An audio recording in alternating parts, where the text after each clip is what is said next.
of Los Angeles to know that we stand with all Angelenos, no matter where you were born. The First Amendment right gives you the ability, again, to protest peacefully. But it does not give you the right to be violent, to create chaos, or to vandalize property. And that will not be tolerated. So I call on all Angelenos to continue expressing your right, your anger, your outrage, but to do it peacefully. And I just have to say that all of you were there Friday. Everybody knows what happened Friday. A workplace, several workplaces were targeted and raids took place. Now, in the beginning, the administration said they were just looking for dangerous felons, violent people.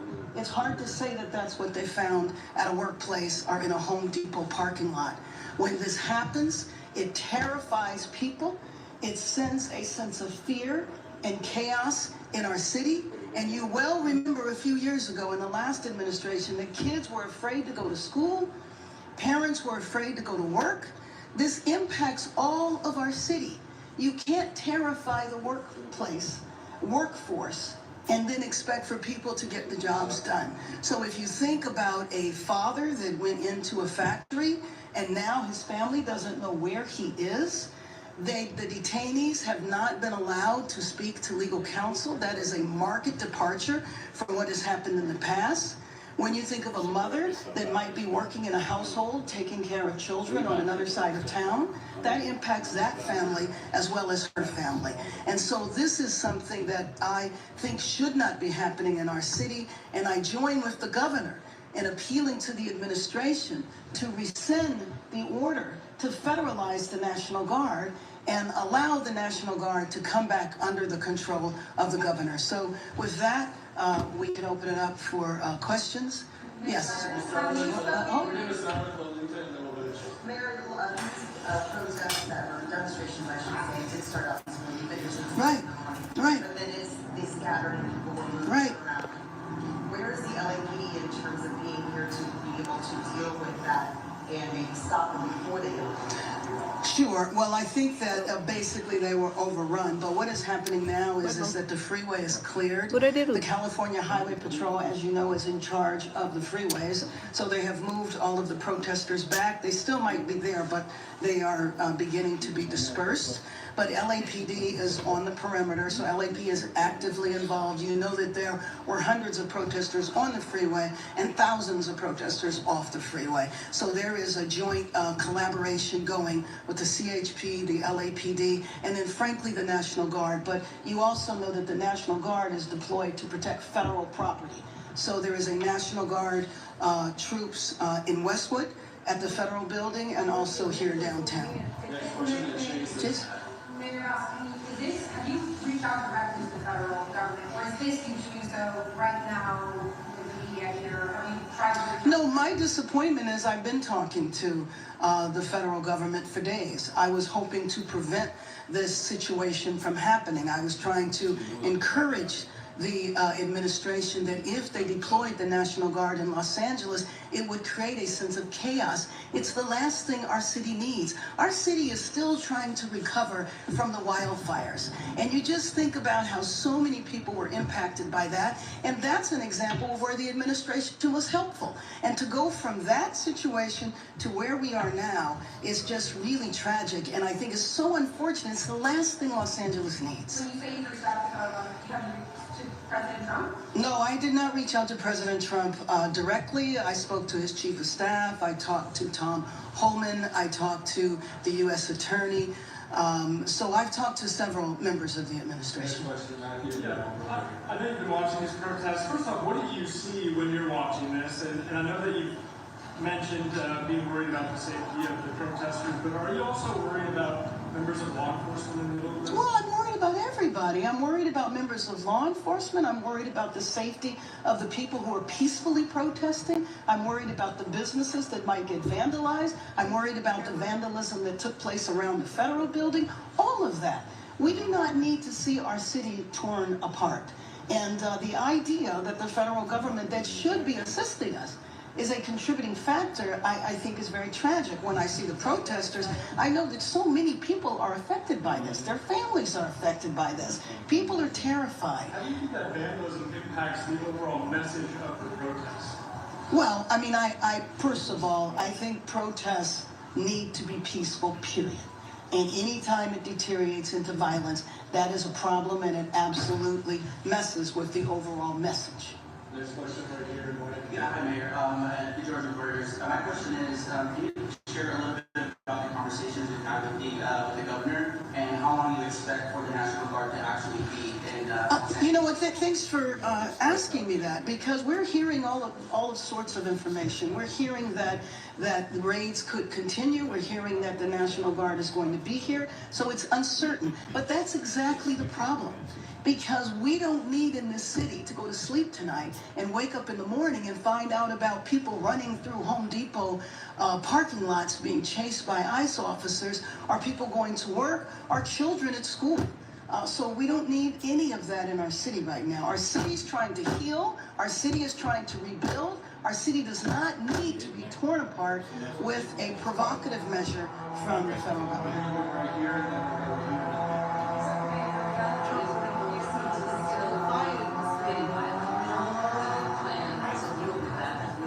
If people get violent, if people break the law, they will be subject to arrest and they will be held accountable. It's as simple as that.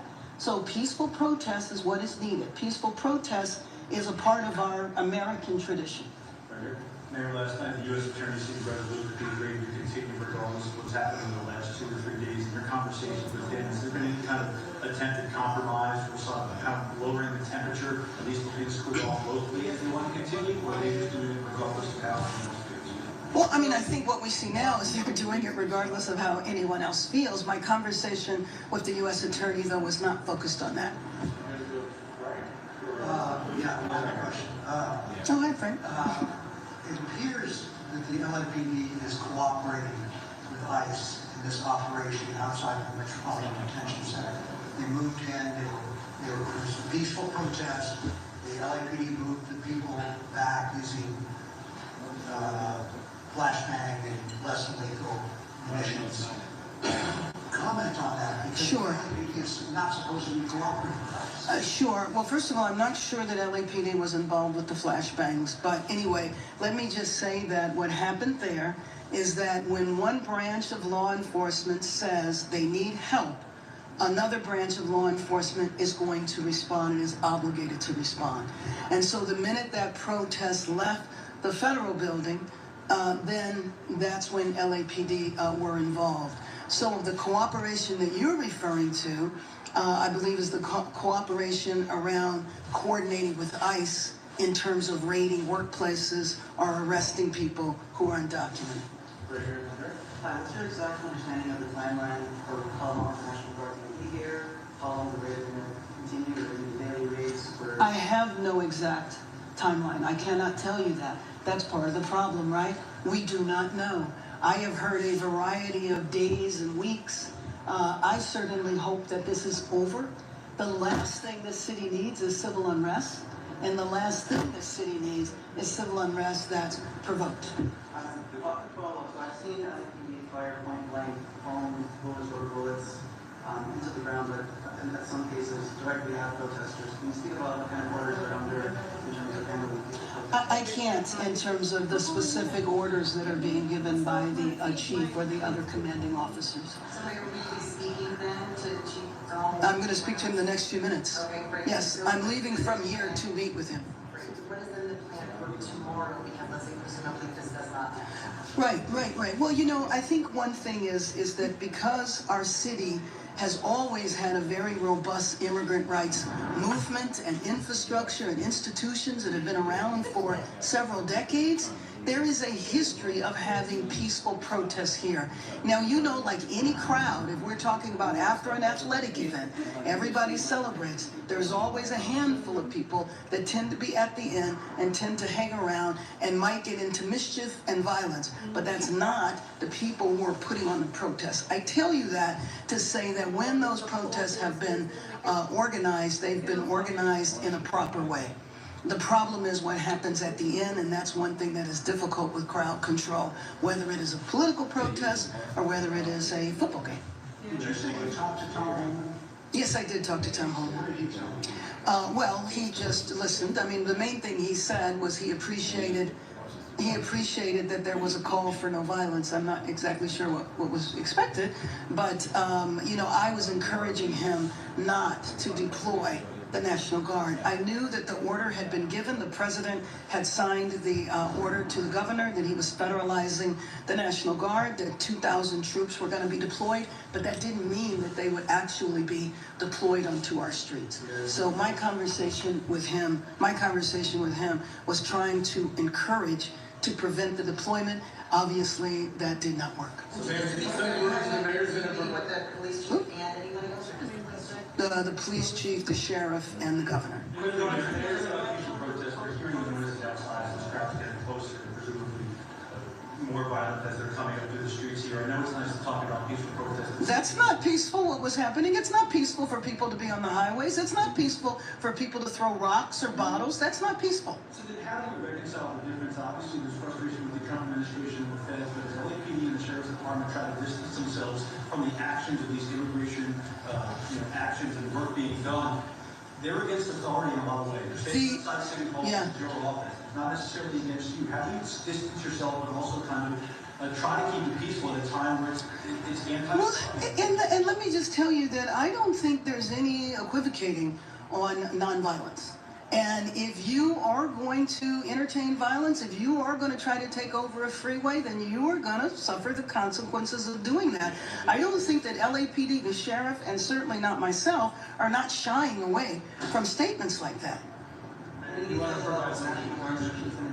I'm sorry? Well, all what I know right now is that the mission of the National Guard is to protect federal property and the federal building, which is why you have only seen them there. You have not seen them out in the community or anything like that. And just in terms of, to close, to wrap up, I just have to say that, again, our city has been through a lot since the beginning of the year. And now thinking that there is a large percentage of our city that is terrified, that is not going to know if they go to sleep tonight, and they go to work or they go to school, will that be the last day they do that? Will that be the last day they see their family? We can't have this in our city. Los Angeles is a city of immigrants where 50% of the population is Latino. Percentage of the populations are from Asian countries and from all over the world. And we embrace all Angelenos. It doesn't matter where you came from or when you got here. But the most important thing right now is that our city be peaceful. And so protests and expressing your, fears, your beliefs is appropriate to do, but it is just not appropriate for there to be violence. And I don't want people to fall into the chaos that I believe is being created by the administration completely unnecessarily. Thank you very much.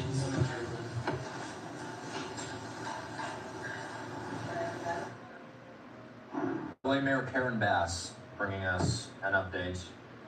We've been watching these live images on the screen as she's been speaking.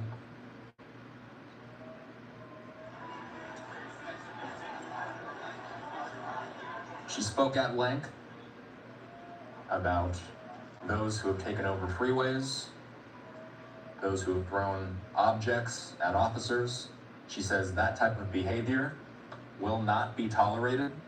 We continue to see protesters with signage, and as we've been seeing the past 48 hours, some of them holding Mexican flags, as well as I see one Palestinian flag as well.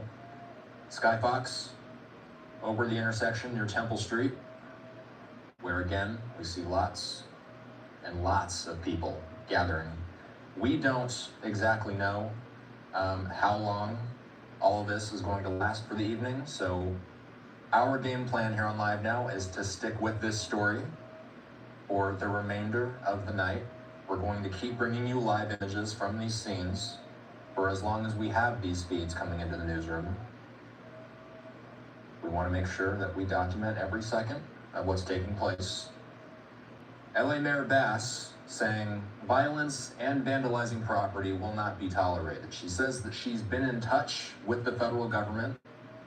So she says that she's disappointed that the National Guard ended up being deployed. She says, it's not peaceful to be on the freeways. It's not peaceful to throw objects at officers.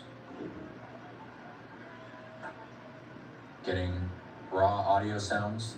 Most of these live feeds still at this point. We've got a few different angles that we're working with, including a couple of images from the ground, one from the sky. Mayor Bass underscoring that any protest needs to be peaceful, period. She says anytime there's violence, it clouds the message that the protesters are trying to communicate. She says if people break the law, they will be subject to arrest.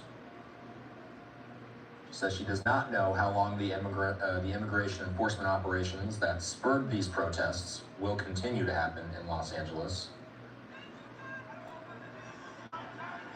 She also couldn't confirm how long the National Guard would be deployed to LA as well.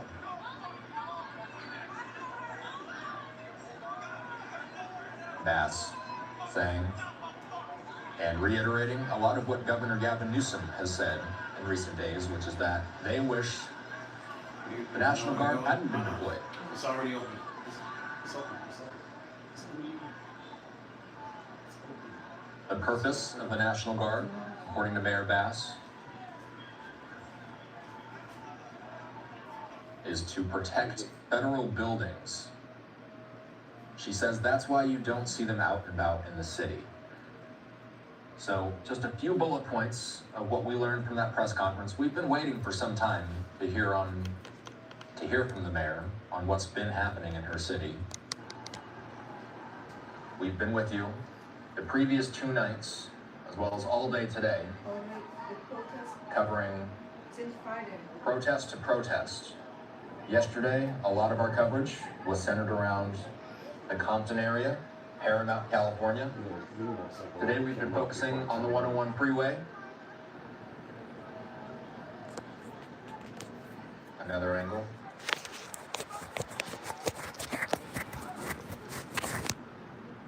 What we will do is bring you any news updates as they come in. And while there are no major developments, we're just going to keep these feeds live on air, uninterrupted.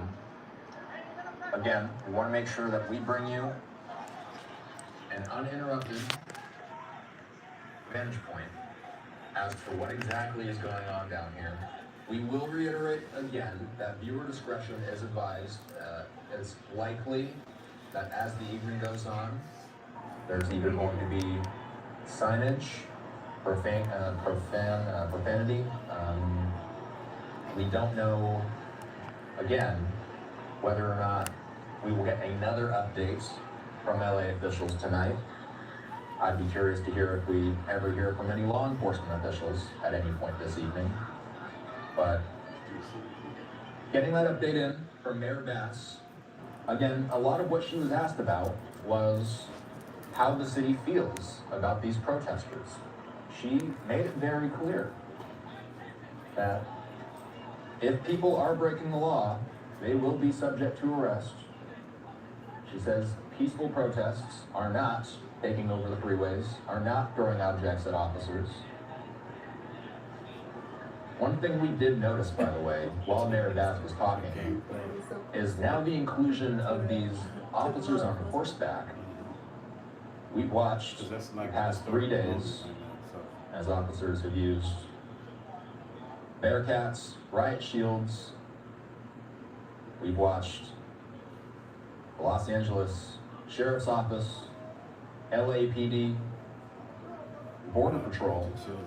Border Patrol's police force has also been on hand for some of these protests. For the most part, what we've been watching in recent hours is what appears to be protesters blocking a busy intersection in Los Angeles. We've also been watching the 101 freeway. In fact, it was just about 45 minutes ago, it seemed, and you know what? There's a car fire, just like we saw yesterday. This happened yesterday in the Compton area as well. We would see these groups of protesters take over a street, and in this case, another vehicle fire being started. It looks like an autonomous vehicle next to it as well, by the way. Looks like people are breaking in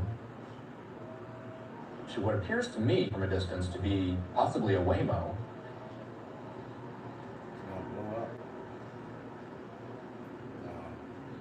And it's tough for me to tell because of the damage, but the vehicle on fire may also be a Waymo. I'm just basing that off of some of the equipment on top of the car. Look, see, look, they're kicking another car and they're spraying it. I think those are those electric cars. Oh yeah, remember they drive A destructive scene unfolding in Los Angeles. An unlawful assembly has been declared. As we see blow up on his ass. protesters holding Mexican flags, jumping up on the hood of the car.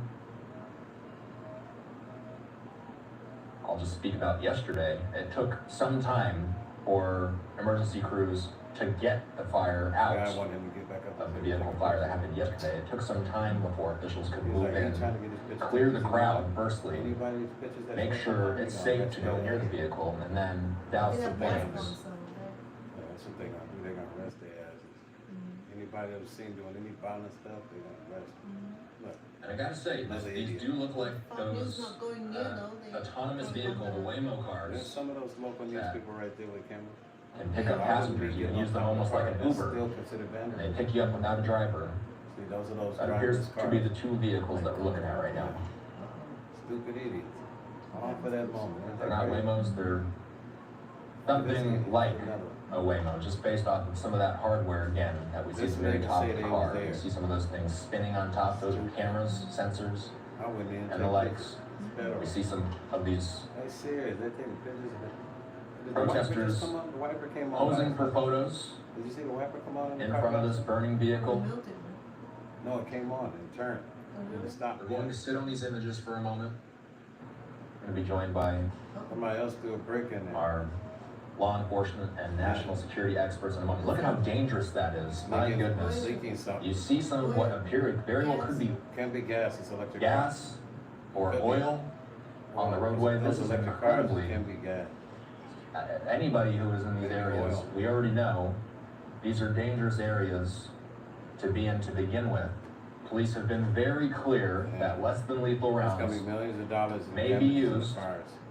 as an unlawful assembly has been declared, but this just adds to the danger. I mean, we just saw whatever fluid was leaking out of that vehicle there, it looked like it was on fire. And these two autonomous vehicles, It's about to blow up soon. It can't be gas because it would have blown up. by now. especially this one being zoomed in on right now. That's why I My know it's goodness. electric. Only thing We do that'll know blow up that in there is one the battery. news vehicle was damaged yesterday as a result of some of this activity as See, well. look, they spray painted. These guys Remind know they everybody spray that paint we've got everywhere, don't they? two different vantage points. In fact, we've actually got three vantage points at this point. Yeah, so we've got three different vantage points. I've been working to pull all three of them up at the same time so that you can see everything that we can see. There we go. Yeah, Lucy now, she be sitting there watching. Yeah, look, Lana, I don't know why they do that. So these What's three good, images, Lana? What's good? again, we see some of those officers with the headgear on, no doubt. I'm curious if that's LAPD. I mean, it looks like it could be LAPD. Let's bring in national security analyst and host of the Strap podcast, Hal Kemper, who's joining me. Hal, as always, it's good to have you on. We appreciate you coming on for this developing story. This is something that we've been watching now for 3 days. I was on the air Going on for 3 days? for 6 hours straight yesterday, watching similar scenes unfold. Now we sit here for day 3 of these anti-ICE protests that have been flooding LA streets, taking over freeways in some examples. It's a very passionate subject for people in Southern California, which I know is where You live, Hal. I'll just start by asking you, what's your reaction to some of the images that we're seeing out of Los Angeles today? Well, Austin, my reaction is that we have some pretty big protests, and as you know, and you're from Southern California as well, civil disturbance, civil unrest, protests, that is just something that happens on a pretty regular basis in Southern California. Certainly, we saw a lot of big protests during the George Floyd, all the protests surrounding George Floyd death, and that was really big all over Southern California. So I would say that what I'm looking at here is that LAPD, CHP, which has not probably been mentioned enough, but they're also very much involved, and all the other jurisdictions, all the law enforcement entities in Southern California. The car is a company that owns it. Civil disturbance. They're trained in how to work with unruly crowds like this. They have a lot of different tactics, techniques, procedures. One thing we did see during the BLM George Floyd related protests was that some of their skills or tactics had gotten a little rusty, and they made some mistakes. My understanding is that they've been taking corrective action to be better at that. And frankly, it looks like they've been doing a fairly good job, although you see these what appear to be driverless cars set fire. They're pretty, and one thing about driverless cars is I don't think this was ever a programming parameter, but they don't know to get away from a protest, a violent protest or something. The cars don't know to get So they away. probably were like the only cars out there that drove right into where things were happening. And I'm sure for many of the protesters, they look at those cars. They're generally electric cars. They don't connect all the dots, but they may be kind of indirectly protesting against President Trump by indirectly protesting against They got cameras on those cars. Elon Musk and his Those electric cars gonna get car, everything. Tesla. But again, a lot of times protesters don't think this through. They just lash out. So they don't know that even when Al, they get in, the vehicle It's burning recording. on the screen, it's all the criminal. freeway that was taken over earlier today. You and I were texting a little bit That's criminal. earlier today. He gonna end up getting You arrested. said Find out that LAPD had formed a skirmisher line to physically move the protesters off of the 101 freeway. Can you describe to us what we've been seeing earlier today as we continue to watch these live images unfold in Los Angeles? Sure. What you're seeing is, first off, they want to avoid any use of lethal force. So they have a variety of non-lethal things, things you've seen, flashbangs, which have to be deployed in a certain way to avoid physical injury. Things like pepper spray, tear gas can be employed. There's some other things that they have that they can use, but what they will often do is they will physically guide the protesters to another area. Now, in the case of these protesters, originally, as I understand it, they were at the courthouse, Los Angeles Federal Courthouse building. Just to tear it up. And what happened was LAPD had kind of forced them away from that building. That, by the way, is where those federalized National Guard troops are set up. They are actually providing security to federal property, which is something I talked about in the air earlier today on Live Now, that they are actually being used as a security force, and that is a federal support role for those National Guard troops who are in a federal status. They're like federal troops, like any other federal troops right now. Well, LAPD did not want the protesters coming in direct contact with the National Guard troops, and there's a lot of good reasons why they want to avoid that. So they moved them out. What happened was that the protest, it's very difficult sometimes to move these protesters where you want. They managed to work their way onto the freeway, which is very close to that courthouse, and they got down the freeway. When they got on the freeway, it's not just LAPD, but also California Highway Patrol, CHP.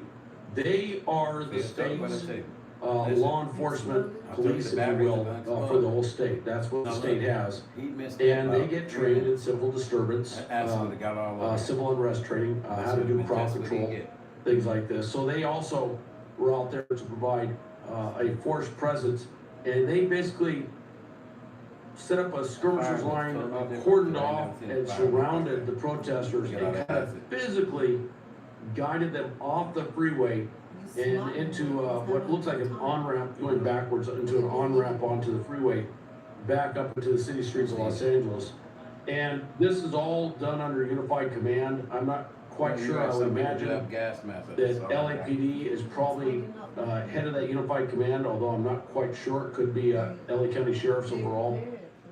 But they basically guided them off the freeway, and now they're dealing with them on the streets of Los Angeles. Although my understanding is they're still saying nobody could drive down the 101 freeway. And as you know from downtown LA, we've got 2 or 3 freeways that are major freeways, actually 4 major freeways that all intersect in a very close area, all within easy walking distance of where these protesters are. So they're very concerned that the protesters are not blocking off these major arteries in Southern California.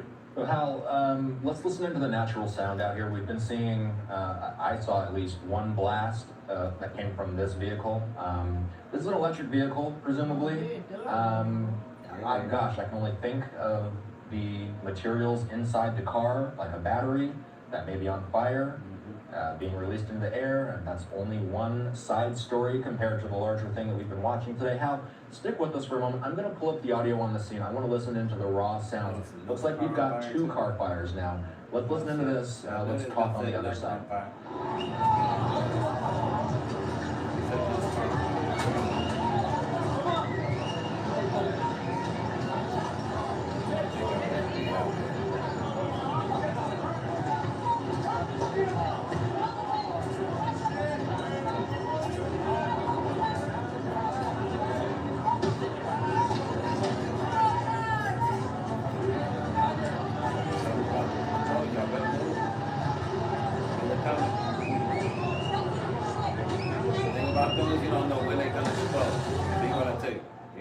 Hal, can you put into words how dangerous scenes like this are, not to mention the obvious fact that there's a burning vehicle in front of everybody here, but police have not been shy about saying that less than lethal rounds may be used if you choose to go out to one of these protests. They have declared this an unlawful assembly, so there's an element of risk being taken by the folks that are participating in these.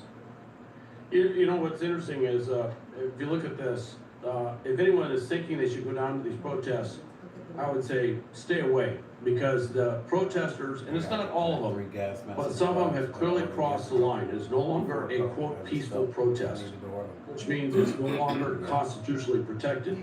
Once you start destroying property or you start injuring people, in this case destroying property, but once a crowd, and as you know, I do a lot of training with what's called crowd management, or training crowd managers.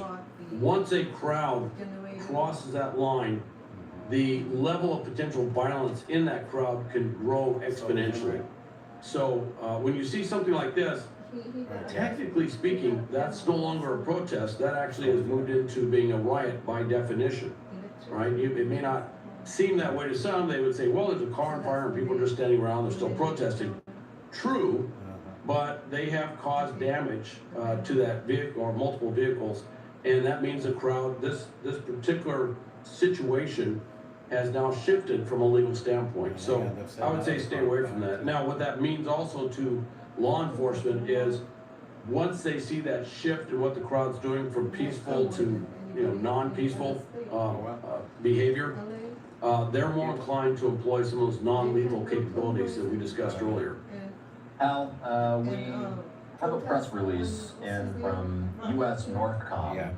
They say, by the direction of Secretary of Defense Hegseth, and in coordination with the U.S. Northern Command, approximately 2,000 California Army National Guard soldiers have been placed under federal command and control in a Title X status to support the protection of federal personnel and federal property in the greater LA area.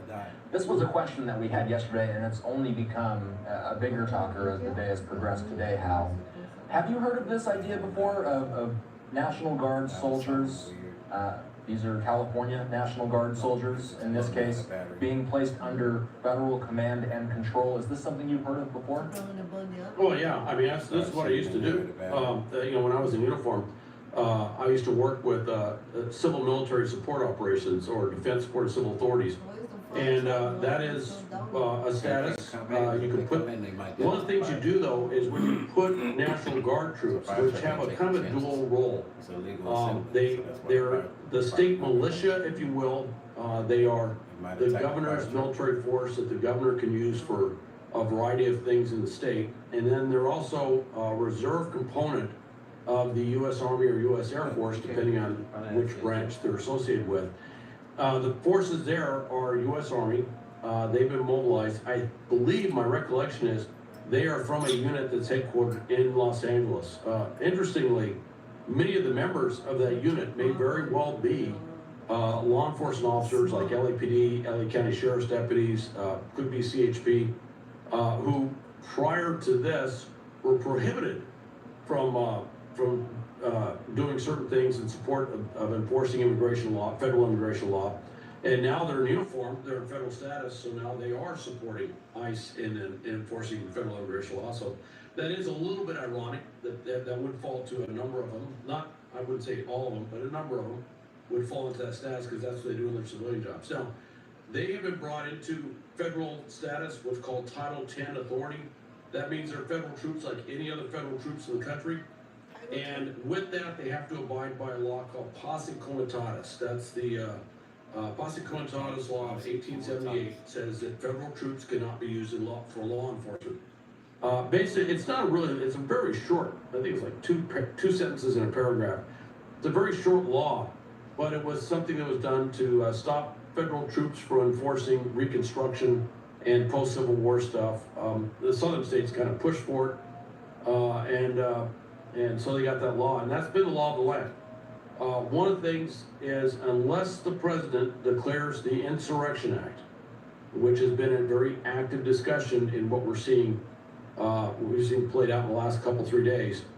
If he declares the Insurrection Act, then he could send those troops in to basically quell the protests, if you will, directly. In other words, they could actually do things on the streets, and that implies that the state and local law enforcement authorities, public safety authorities, have lost control of the situation. This came up in Hurricane Katrina, and President Bush decided not to declare the Insurrection Act. You know, he was a GOP president. You had a Democratic governor and mayor of New Orleans, and he decided that for basically the political optics, did not look good. It looked like a federal takeover of that city and that state. So he held off on that. Now they're somewhat limited, and that's where you hear the mission that they're talking about now. One thing that federal troops can do is they can be sent in to protect federal property and to protect federal personnel, and that's what they're doing. And I kind of thought that's what they were going to do. That's the easiest route to go. And so you see them guarding federal buildings, and you may see them on the streets providing security for ICE personnel while they conduct these sweeps. That's very possible. And that's the limited role they're in now. Now, if this thing gets a lot bigger and the president decides that LAPD or basically local authorities and state authorities have lost control of the situation, then the president could declare the Insurrection Act. He could order more federal troops in to do stuff, and they could come in direct contact with people. But that's what we have now. I should clarify. You hear this in the movies all the time. Oh, they declared martial law. There is nothing under federal law that says you can declare martial law. The only time I know they tried to do that was in World War II in Hawaii after Pearl Harbor. And after a series of months, they said, we don't really have a way to declare martial law. So they basically came up with some sort of arrangement with the state in terms of how they did security stuff. But, so they're not going to see a martial law thing, but you could potentially, if this thing really got big, you could potentially see something where federal troops are actually in contact with citizens on the street. That's possible, but they're not being used in that role right now. I just want to clarify that. And oh, by the way, I should also mention, if you go to the riots in '92, Pete Wilson actually requested troops, and he actually asked that they get federalized. The value for the state in having them federalized is that the federal government pays for the National Guard troops, not the state. It's not state active duty, so they don't have to use state funds. the problem they had, and one of the a former National Guard two-star general that I worked with closely for years said, literally we went from doing 94 missions under state authority to about 4 missions. And that was a problem, is if they're under state control, which means they're state funded, if they're put on state active duty, they could actually go out there under state law and do law enforcement. That's possible. But once they're under federal authority, they can't do law enforcement. They can support protect federal law enforcement authorities doing law enforcement, but they can't do it themselves. And I would point back to the early 60s in Alabama, when U.S. Marshals were escorting, this was when they desegregated the University of Alabama. U.S. Marshals were escorting African-American students onto the campus, and Governor George Wallace, a staunch segregationist, called up the National Guard under state authority and were using them to block the U.S. Marshals and those students from getting onto campus. And then President Kennedy turned around and federalized the National Guard troops that were there blocking them. And literally the general in charge of the National Guard troops had to turn to the governor and say, sir, I no longer work for you. I'm now in federal status. And the federal troops were stood down and the students and the marshals got onto the campus. Al, we thank you for joining us. I'm Austin Westfall. Hal's been generous with his time joining us here today. We're going to continue talking through some of the live images that we've been watching on screen. Emmerich in the room here just asked a pretty good question, and I would love your take on this. What would you say about the compare and contrast to the LA riots in '92? The images that we're seeing on the screen right now compared to what we saw during the LA riots? I gotta tell you, LA, that was a whole different deal. That was much bigger. That was a city erupting. And in that situation, there was serious thought of the president declaring the Insurrection Act in that one, just because of what happened. There were parts of the city that were literally out of control. There was no way that they could do that. The other problem was, and I'm gonna just say, local law enforcement underestimated the situation. They deployed badly. Their threat assessment was poor in that one. This one, I think they got a pretty good handle on. Yeah, there's a lot of people on the streets. You got, as we like to say, a few knuckleheads is the term we use, that will go out there and do property damage and stuff like that. But I'm not seeing the sort of mass violence I saw back in '92. And actually, it kind of makes sense in the short run. Bringing federal troops in to provide that really strong security presence in federal buildings and federal property, and in consideration that this is a federal law enforcement mission, that's one of those things that actually makes a lot of sense, is it deters potentially attacking those properties.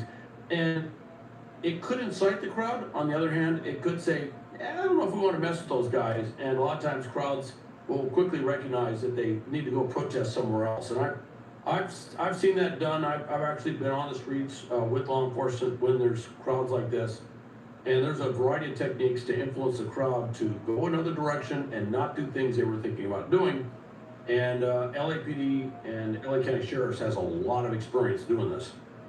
Al, one other thing that we're learning is that approximately 500 Marines from 2nd Battalion, 7th Marines at 29 Palms, California, are in a prepared to deploy status should they be necessary to augment and support the DoD's protection of federal property and personnel effects. That's a statement from CENTCOM that was put out. So they say approximately 500 Marines are in a prepared to deploy status.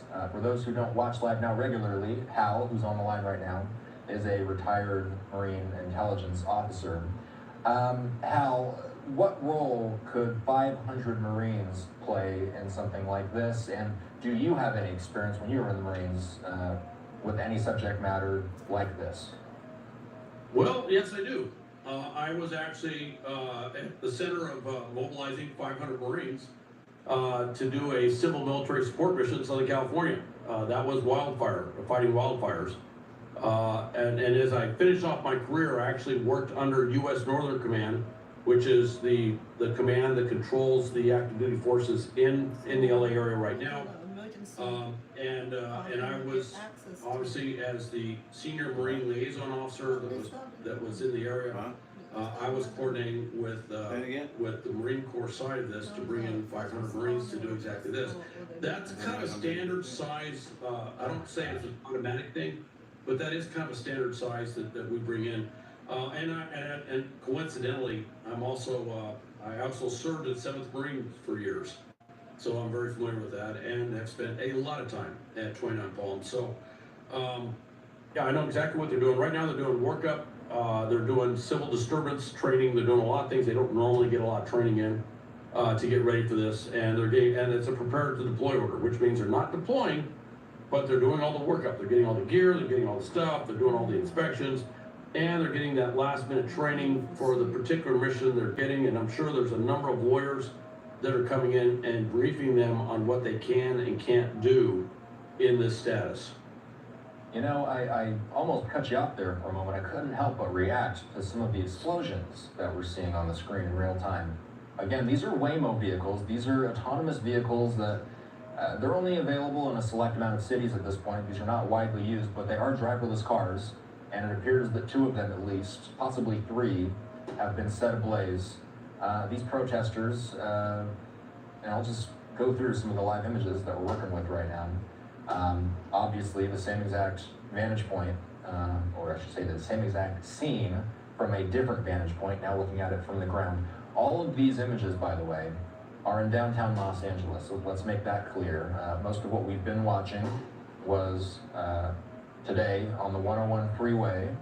Now we're more situated on surface streets in downtown LA. You see some of these protest signs. Hal, when we're talking about a dangerous scene like the one we're looking at right now, where we see these intermittent blasts happening, how do law enforcement begin to tackle a situation like this? You got to deal with protesters, and then you got to deal with some active fires. Where do they begin? Well, they're going to try and disperse them. They're going to try and get the crowd dispersed into separate elements so they're easier to handle, and also to contain the potential violence that the crowd could actually do. What you're seeing with these vehicles is those are electric vehicles. Those are lithium-ion batteries. As you may know, lithium-ion batteries, when they catch fire, they burn extremely hot. And actually the fire department sometimes is a challenge putting them out because they burn so hot and so long. Ironically, there's a ship full of electric cars off the coast of Alaska right now that the whole ship's on fire, and they're not sure if they're going to be, it looks like they're not going to be able to save the ship. They evacuated the crew. So it gives you an idea of the potential of lithium-ion batteries with fire. I don't know that the protesters really thought that through, but they have to pick vehicles that burn extremely hot, and the other thing is, they're going to burn for a long time. Again, I don't think the protesters thought that through, but I do believe that's what's happening. By the way, one of the things that I'd like to point out, welcome to 2025, and we said this back in 2020 with the protests there too. We have a lot of images. Law enforcement, public safety has a lot of images. And all of those individuals out there that are doing acts of property damage or violence are being, and there's a lot of different ways they can put together who they are. I'm not going to get all the details on that, but you may see people right now doing things. You go, why don't they go in and arrest them right now? Well, if you remember the 2020 protests, there was a lot of looting going on. They were hitting stores and stuff, taking everything, and everybody said, why are they standing by and letting this happen? And it was basically picking time and place. They had ways to identify who they were, and in the days and weeks afterwards, law enforcement came to their homes and knocked on the door and basically took possession of what they stole and put them and took them into custody. And so there are a lot of ways they can do this. Again, I would say if anyone in Southern California thinks that they want to join these violent protests, you may go down there, you may get away from it, but you also may get a knock on your door, and they may have a search warrant, depending on what they think they saw you do. So that's modern policing. That's kind of how it works.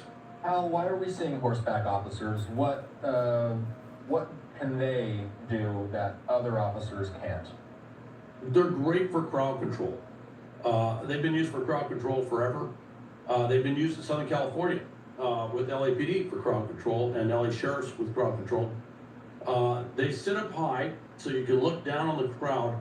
Also, they have a very intimidating effect on a crowd. That big horse sitting up high like that, nobody wants to get close to it because they're not quite sure what the horse will do. So when you put when you put law enforcement on horseback in a crowd situation, the crowd becomes more compliant. They tend to move where they got to go. The other thing too is if they try to run and that officer wants to chase them down, that officer's on horseback and can move a lot faster than that person can run. And so there's just a lot of good reasons, and that's just standard SOP, is to use law enforcement on horseback in these crowd situations because they just work so well from an operational and a psychological standpoint. So, I'm from Southern California. You live in Southern California. You and I know the answer to this question, and Angelinos know the answer to this question. I'm going to ask it anyway so that I can get the answer in your words and hopefully lend some context to our national and international audience.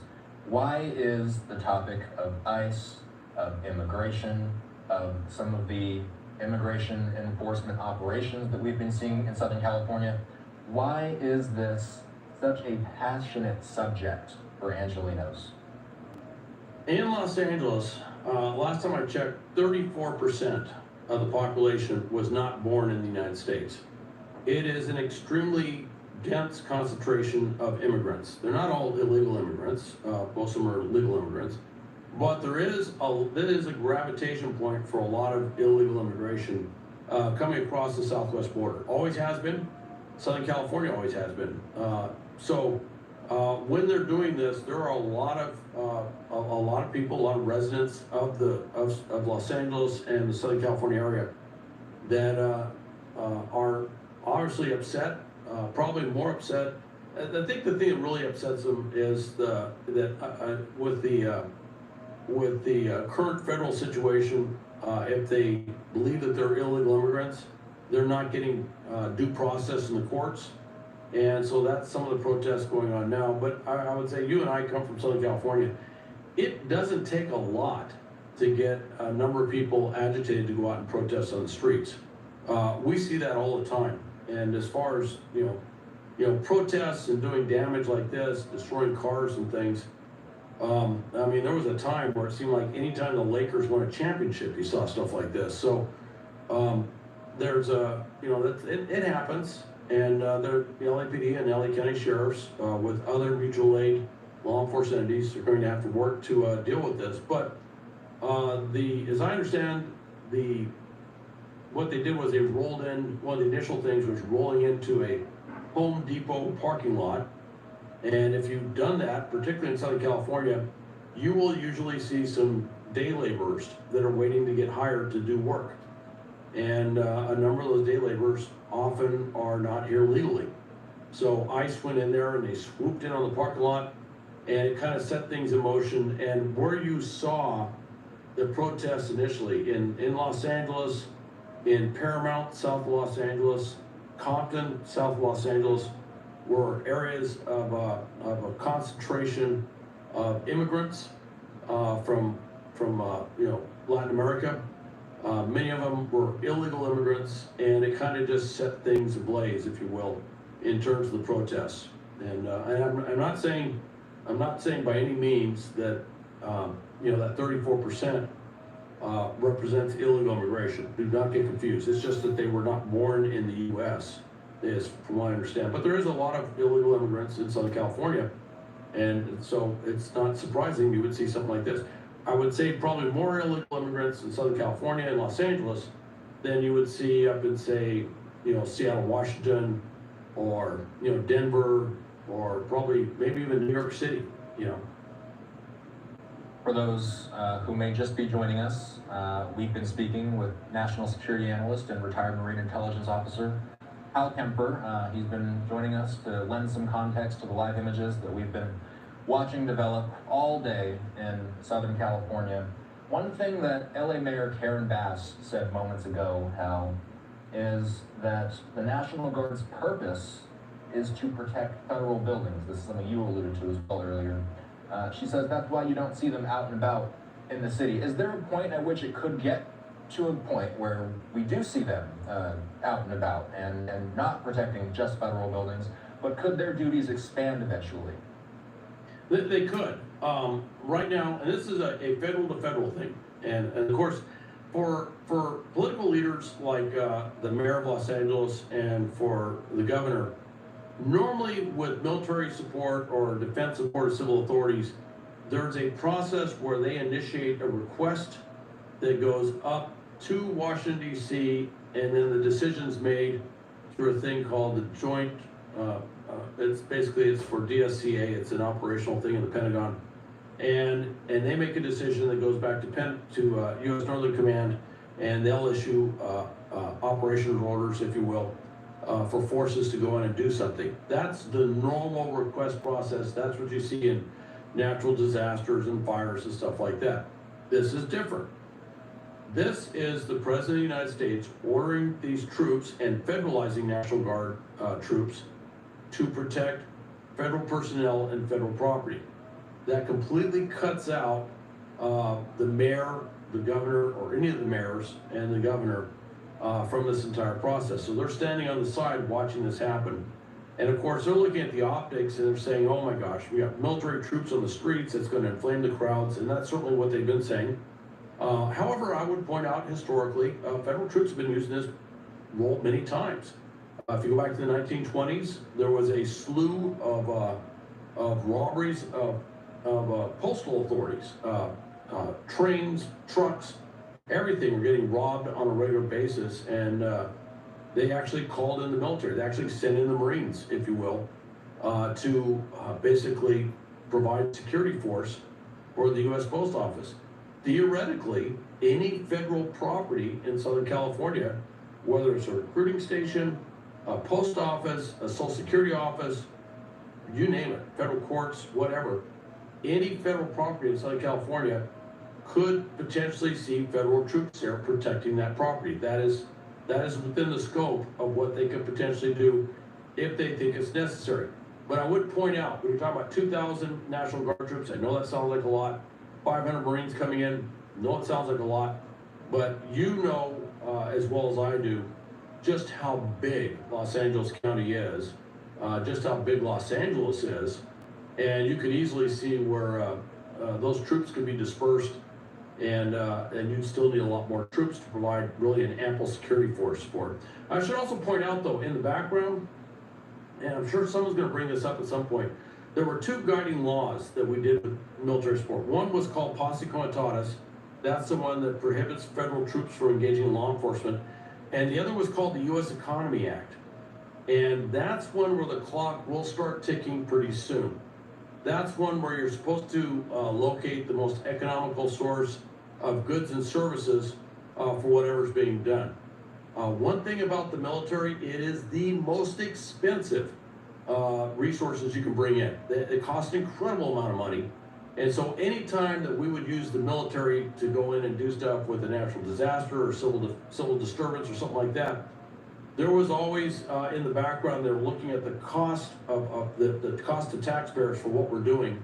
And it's in federal law since 1932 that at some point we need to shift that over. So theoretically, at some point, someone could say, hey, look, you're paying for these federal troops, it's costing a huge amount of money, why don't you just contract this out to private security or something like that? That could be a discussion. And actually there have been in recent years where federal troops came in to do things.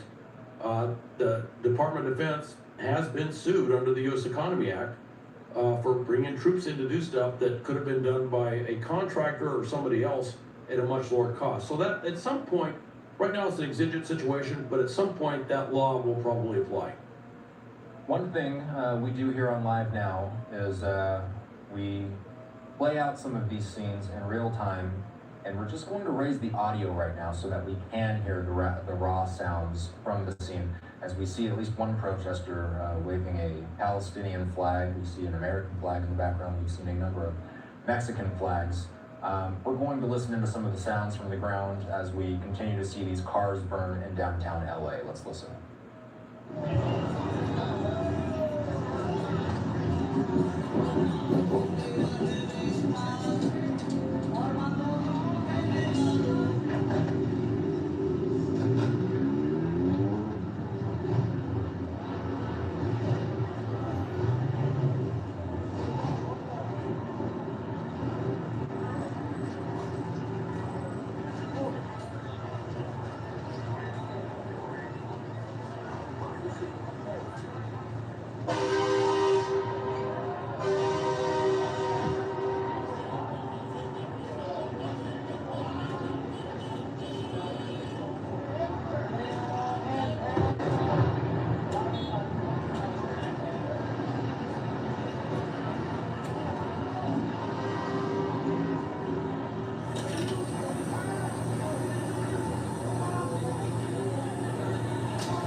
We continue to see much of what we've been seeing for the past 2 or 3 days now as we continue watching these protesters.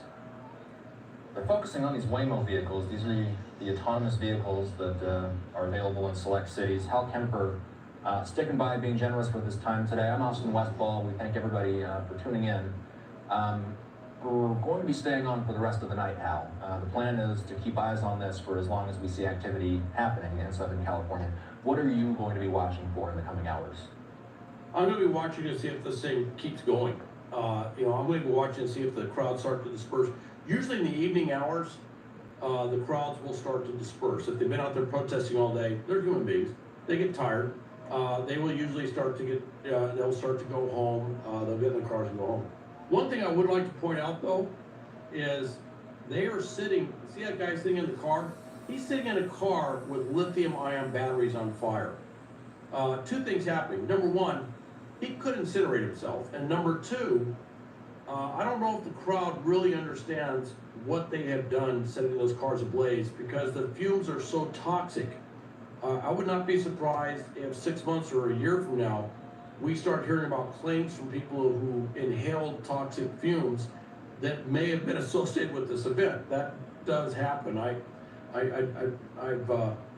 as you know, I've served all over the world, and we had a problem with burn pits over in Iraq, and so I'm somewhat attuned to this thing. So there's a lot of things going on there, but I will tell you this.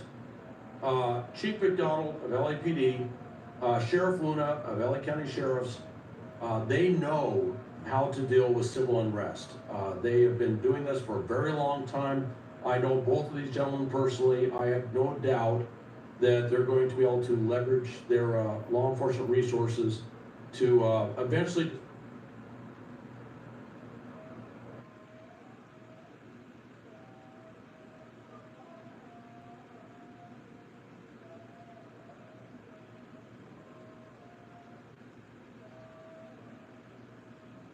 go in there. Sometimes they have to save the crowd from themselves, and that's something I'll be watching as well. I wouldn't be surprised if there's some medical evacuations that come out of this, not because of anything law enforcement did, but because of what the protesters did to themselves.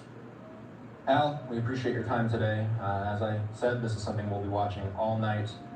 We appreciate your insight. Take care. Have a good rest of your day. Okay, all right. Thanks, Austin. All right. So, I'm Austin Westfall. As I said, the game plan for the night is to stay on air for the entirety of the night, as long as there are feeds coming into the newsroom. And right now we've got 2 different vantage points from the ground. We did lose the chopper shot. It's possible that it's going back for fuel. U.S. Northern Command saying in a statement, this is a statement regarding protection of federal property and personnel in the LA area. They say approximately 2,000 California National Guard soldiers have been placed under Title X status. That's what Hal and I were discussing moments ago. So the federal government pretty much taking control of these 2,000 soldiers as we continue to watch some of the destruction from the protests in downtown LA. We're going to take the opportunity now to listen in to a little bit of the audio that the cameras on the ground are capturing. Let's pull the audio up.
Mexican flags being waved in both of our live images. We don't have any clarity on what those blasts are that you're hearing. More than likely, it's coming from within those electric vehicles, but we've also heard fireworks throughout the course of these protests. We've also heard flashbangs, but we've seen a number of explosions coming from those Waymo cars that continue to burn in the middle of the street in downtown LA.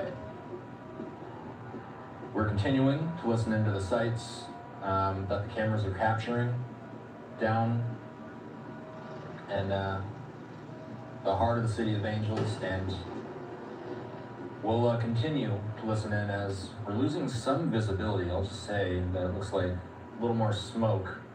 Not sure if this is just simply a gust of wind blowing some of the fire, or blowing some of the smoke from the electric vehicle fires. But again, it hasn't been uncommon for us to see the use of smoke grenades as well, from a law enforcement perspective. So I'm going to continue doing fact-finding behind the scenes here. I'll be back on the mic with any pertinent updates. In the meantime, we're going to keep listening in to what the cameras are hearing on the ground.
briefly do some catch up for anybody who's just tuning in. We've been watching scenes out of downtown Los Angeles. This is the third day in a row. We've gone wall to wall, covering the ongoing protest activity. This all began when a number of immigration enforcement operations were carried out by federal agents in Southern California. It caused a number of Angelenos to take to the streets, protest. We've seen, in some cases, violence. We've seen, in many more cases, peaceful protest. Today, we've seen, and I'll more specifically refer to the 101 freeway earlier today, when traffic was being blocked in one of Southern California's major arteries. We've been looking at these live vantage points. It looks like the image may have froze on us, by the way, coming back. What you're looking at on the screen are a number of electric vehicles, autonomous Waymo vehicles. For those that are familiar, those that are unfamiliar with Waymo vehicles, they are autonomous, they're basically Ubers, and they ride around Southern California, giving rides to passengers. A number of them have been set on fire in downtown Los Angeles. We've got our chopper back up above the scene, so we've got a skybox vantage point. Some of those horseback officers working on the crowds there. We're gonna stick with this triple box though, because we've got a lot to keep eyes on. We do appreciate all the video journalists who stay down in these areas, capturing every moment. We wanna make sure we document every second of what happens in times like these. And again, as Hal and I were discussing, it's frankly crushing to watch the black smoke that's been emanating from these vehicles. No doubt, very unhealthy air quality for anybody who may be in and around these areas. The toxic materials that make up the components of an e-vehicle, the lithium battery, to be specific, certainly poses a health hazard, as Hal was alluding to. Not to mention the danger posed by some of the explosions that we've seen from these vehicles as well as they've continued to burn. Let's catch up with everything that we're learning from Fox 11 in Los Angeles. Some of you may not have been watching the previous 2 days. I'll try and sum up as best I can. After 2 days of anti-ICE protests in Los Angeles County, the National Guard has made its way to Southern California. Now we're on the third day of protests. The Guard members' arrival comes as the Trump administration declared it will send the National Guard in response to the protests that took place in Paramount, downtown Los Angeles, and Westlake over the last 48 hours. The protests have led to tense clashes between federal law enforcement, protesters, and alleged agitators with no ties to immigration advocacy. We've been watching as these scenes have developed in real time the past few days. We've watched a number of areas be damaged by protesters. We've seen a number of car fires. We saw one yesterday, and now we've seen, I've counted at least 3 so far in this immediate area that we're looking at right now. The clashes between federal law enforcement and civilians are coming as Border Patrol officers have made their way to Southern California in gray SUVs and attire resembling riot gear this weekend. Their presence has alarmed Angelenos, prompting witnesses and activists to suspect the staging of ICE raids in some cases. Fox 11 caught the tense moments in both downtown Los Angeles and Paramount yesterday as cars were set on fire there. Armed federal agents fired non-lethal rounds at some of those demonstrators. We saw the tear gas being deployed yesterday. We saw the flashbangs being deployed as well. Officers over bullhorns, warning of the use, perhaps, of less than lethal, like rubber bullets. We do know that we have Lieutenant Randy Sutton, who will be joining us eventually, shortly here. He'll join the program and we'll discuss everything that's taking place in downtown LA this afternoon. You're listening in, by the way. We don't exactly know. There could be some sort of motorized vehicle in the area. Let's listen into the natural audio for a little bit longer.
we continue to watch these live images. A number of active scenes in downtown Los Angeles. A number of protesters have been detained today.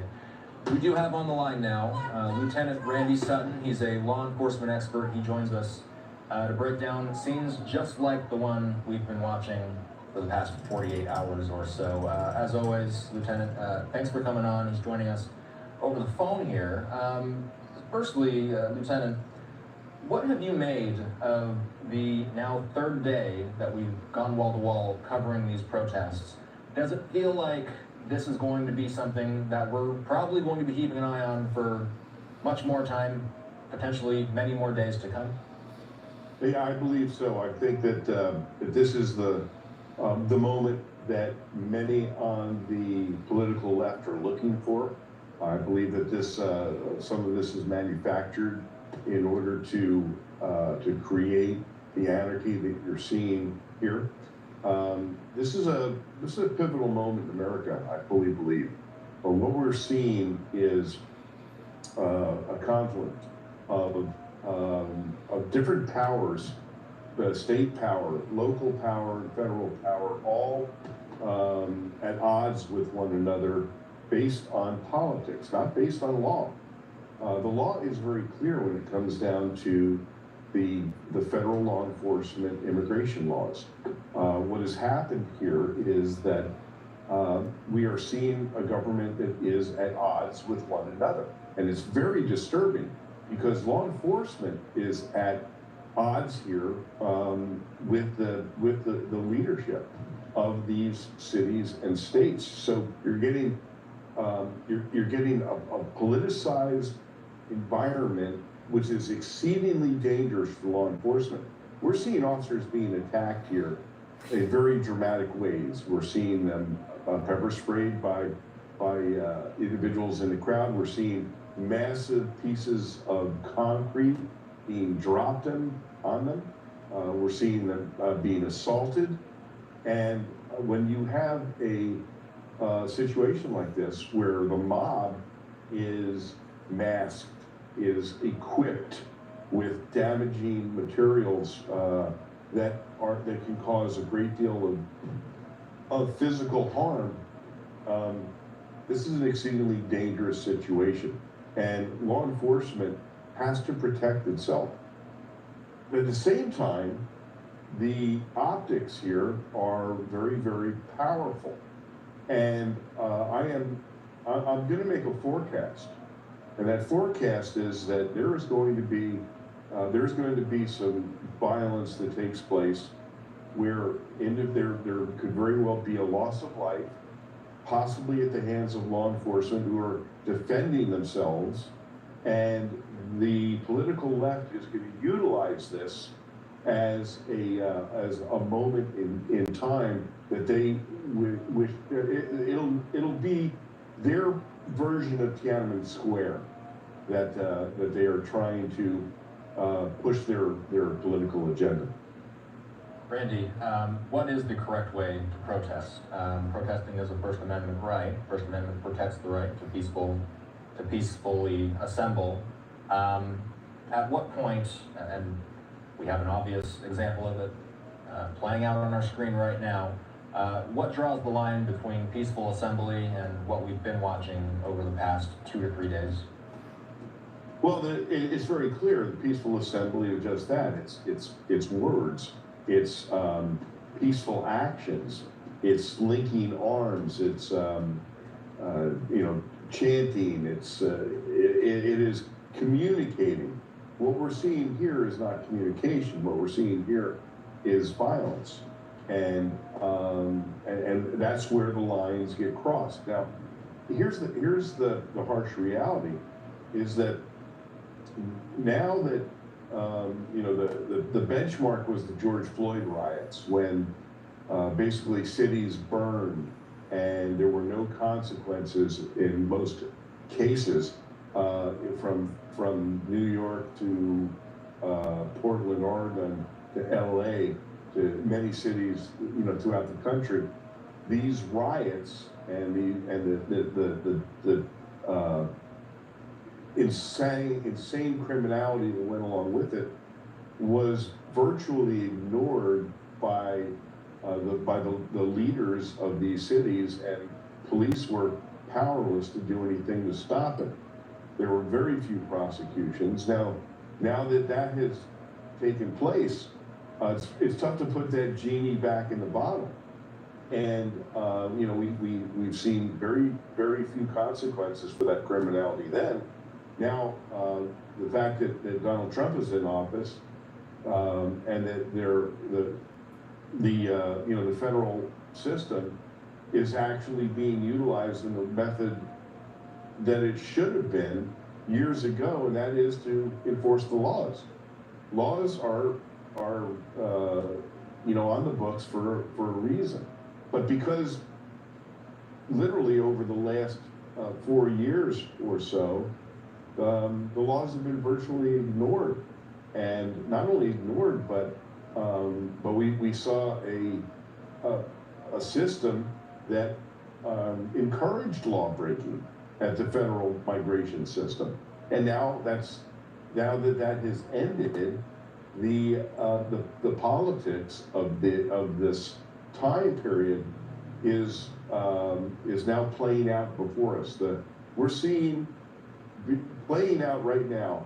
We are seeing the fruits that were born from the Biden administration, and I don't like to get into politics when it comes down to law enforcement, but there's no way to avoid it here, because this situation is so highly dangerous towards law enforcement. Remember, I run a nationwide charity called the Wounded Blue that helps injured and disabled officers, and I'm seeing cops getting injured every single day. And when I see dangerous situations like this, we're going to see devastating injuries that occur as a result of this. And that's what my fear is, that if there isn't a unified approach, unified being local law enforcement, state law enforcement, county law enforcement, and federal law enforcement, all working together to protect each other, then we're going to see even more devastation. Randy, we heard from LA Mayor Karen Bass moments ago. She says that it's not peaceful to be on the freeways like we saw earlier today. She says it's not peaceful to throw objects at officers. Sadly, we've seen situations where large pieces of concrete, for one example, were thrown at officers. Karen Bass said if you try to take over a freeway, you will feel the consequences of that. She says protests need to be peaceful, period. And anytime there's violence, it clouds the message that the protesters are trying to communicate. She underscored that if people break the law, they will be subject to arrest. But Randy, is there more that could be done in order to cool the temperature at these scenes? Well, I believe those were hollow words from the mayor there. She has set some of this into the process by her words previous to that. She's not part of the solution, she's part of the problem. What needs to be done is that law enforcement needs to be allowed to defend themselves and enforce the laws. And when they are allowed to do that, then we will see consequences to actions. Quite honestly, if you attempt to drop a cinder block or a massive piece of concrete onto a police officer, which can kill them or cause, devastating injuries, if you were to do that in an isolated situation, a police sniper could take you out, and that would be a perfectly justifiable use of force. Because of this mob situation, you have people acting in ways that they would normally not do in a personal situation. And then besides that, there is no doubt at all that there are organized efforts at play here, that there are the same individuals. I guarantee you, if you identified all the people that were in this crowd doing the most heinous part of these actions, you would see that they are the same players that were with Antifa during the George Floyd and in other areas when there was massive unrest. There are professional agitators at play here. And the fact that they're allowed to walk around wearing masks and that has become acceptable behavior. They can act without regard to being identified. That's dangerous, and it should be outlawed, and it should be enforced. One thing that I need to make clear is that we've been watching these protests for, as I've said, 3 days straight now. We've seen a number of peaceful protesters. We've seen lots and lots of peaceful protesters who, as you alluded to, are simply out there using their words. But sadly, we see examples of people like this. This is who you and I were just alluding to. Matt Seedorf, Fox 11, said the FBI is offering a $50,000 reward for information leading to the arrest of a man seen on video throwing rocks at federal agents Saturday in Paramount, California. Randy, we were just looking at some images while you were speaking. We saw this, and I need to ask, and maybe you can see, I hope you can see what's on our screen here, but one of the videographers zoomed in on those blue, I wouldn't even know what to call those, pellets, if you will. Can you describe to us what we're looking at? Foam baton also, it says on some of those containers. Yeah, those are what's called low lethality rounds. They're made from different substances, rubber, foam, but believe me, they hurt like hell if you get hit by them. They're shot out of, generally speaking, a 40 millimeter launcher, or in the case of some of these are single-use low lethality weapons, and they're called low lethality for a reason. Because if you get hit by them, generally speaking, they just cause pain. But if you get hit in the eye or hit in the head with it, it can become a mortal wound. So they're called low lethality or lower lethal rounds, and they're used for trying to take down an individual, or in this case, mass riots, where you can use these to disperse the crowd, as opposed to gas, which is another option.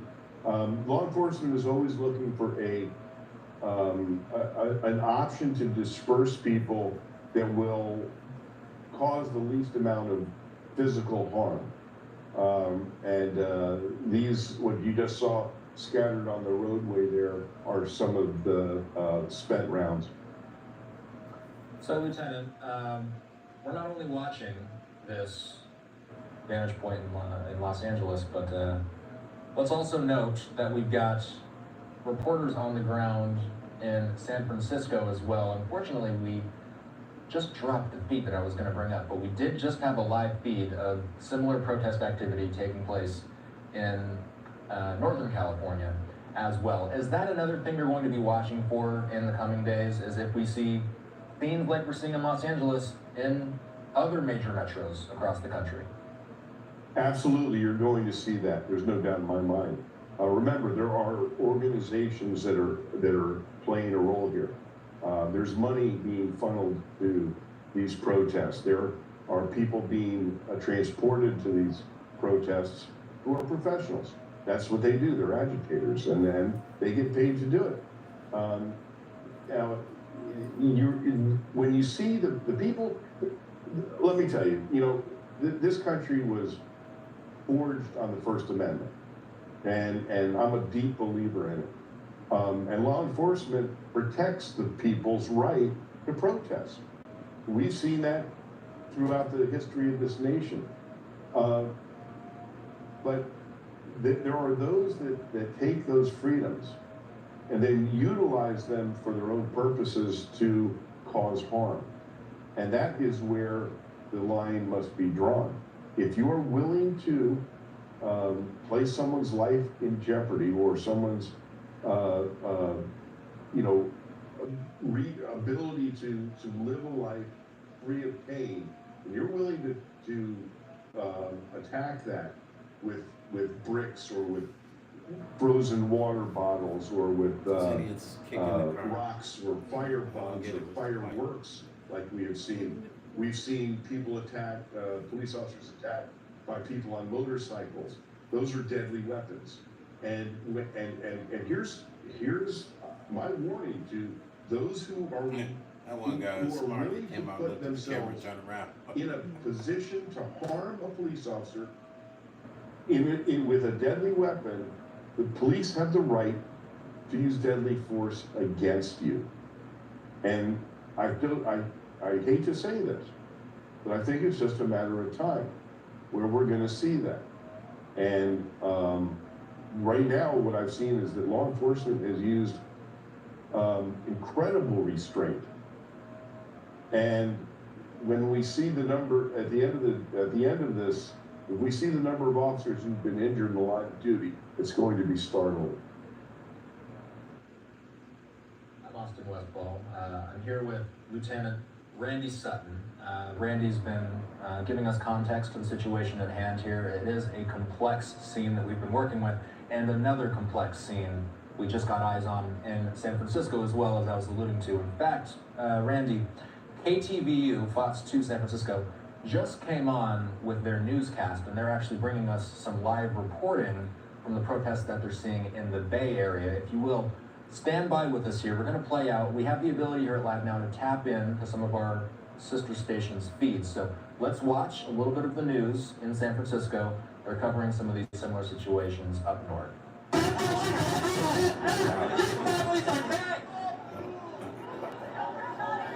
Way too loud.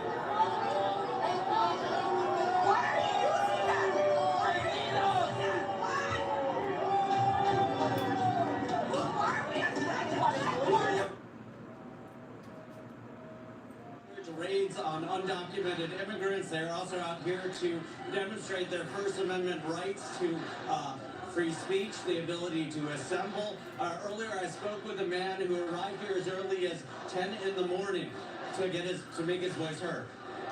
We have a very clear First Amendment right to protest. Similarly, we have undocumented people. You know, it's very clearly established in Supreme Court case law that undocumented people, that any human in the United States has 4th and 14th Amendment rights to due process. So again, a fairly peaceful protest until just a few minutes ago. Within the last few seconds, we've sort of seen any sort of defacement of this building stop. We're certainly keeping a close eye on this. Unclear right now whether these protesters plan to stay here or perhaps relocate, march through the city, similar to what we saw take place in LA. Back to you. And Zach, are you expecting this crowd to grow even more?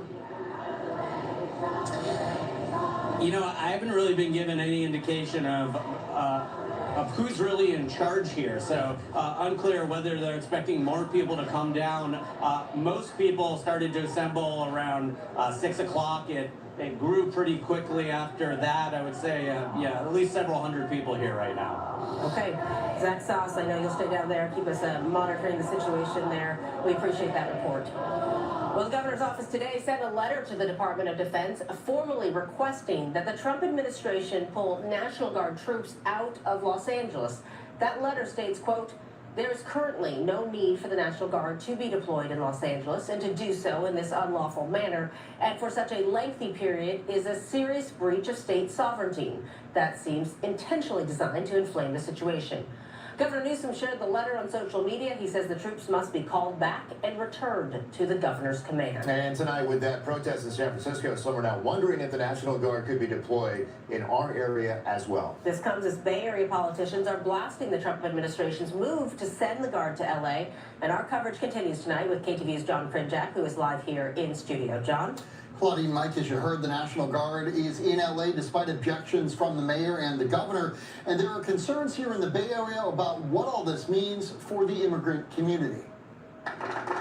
At a news conference in Palo Alto, Bay Area leaders slamming President Trump's deployment of the National Guard to quell protests against ICE raids in the Los Angeles area. The president is seeking to create a reality television theater, risking human lives, risking violence. It is clear that this move is designed to inflame and divide.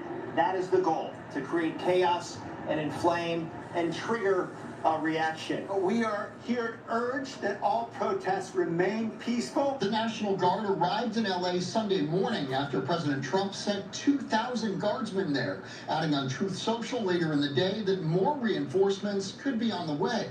We'll send whatever we need to make sure there's law and order. On Sunday, Governor Newsom accusing Trump of manufacturing a crisis. Quote, he's hoping for chaos to justify more crackdowns, but many Republicans voicing support for the move. I think the president did exactly what he needed to do. These are federal laws. We have to maintain the rule of law, and that is not what is happening. This is the first time in 60 years that a president has activated a state's National Guard force without a request from the governor. I think it was the Trump administration's view that more response is better than less response, right or wrong. He's trying to make an example of California, so we're going to see activists, whether that's in Oakland, Berkeley, or San Francisco, or throughout the Bay Area, be involved and kind of pushing back, and that is going to raise the stakes. If this is happening in LA, this can happen here. Bay Area immigrant groups worried about the impact of all this, especially if the National Guard is deployed here. It's paralyzing the immigrant community with fear. And we're seeing people afraid to go out,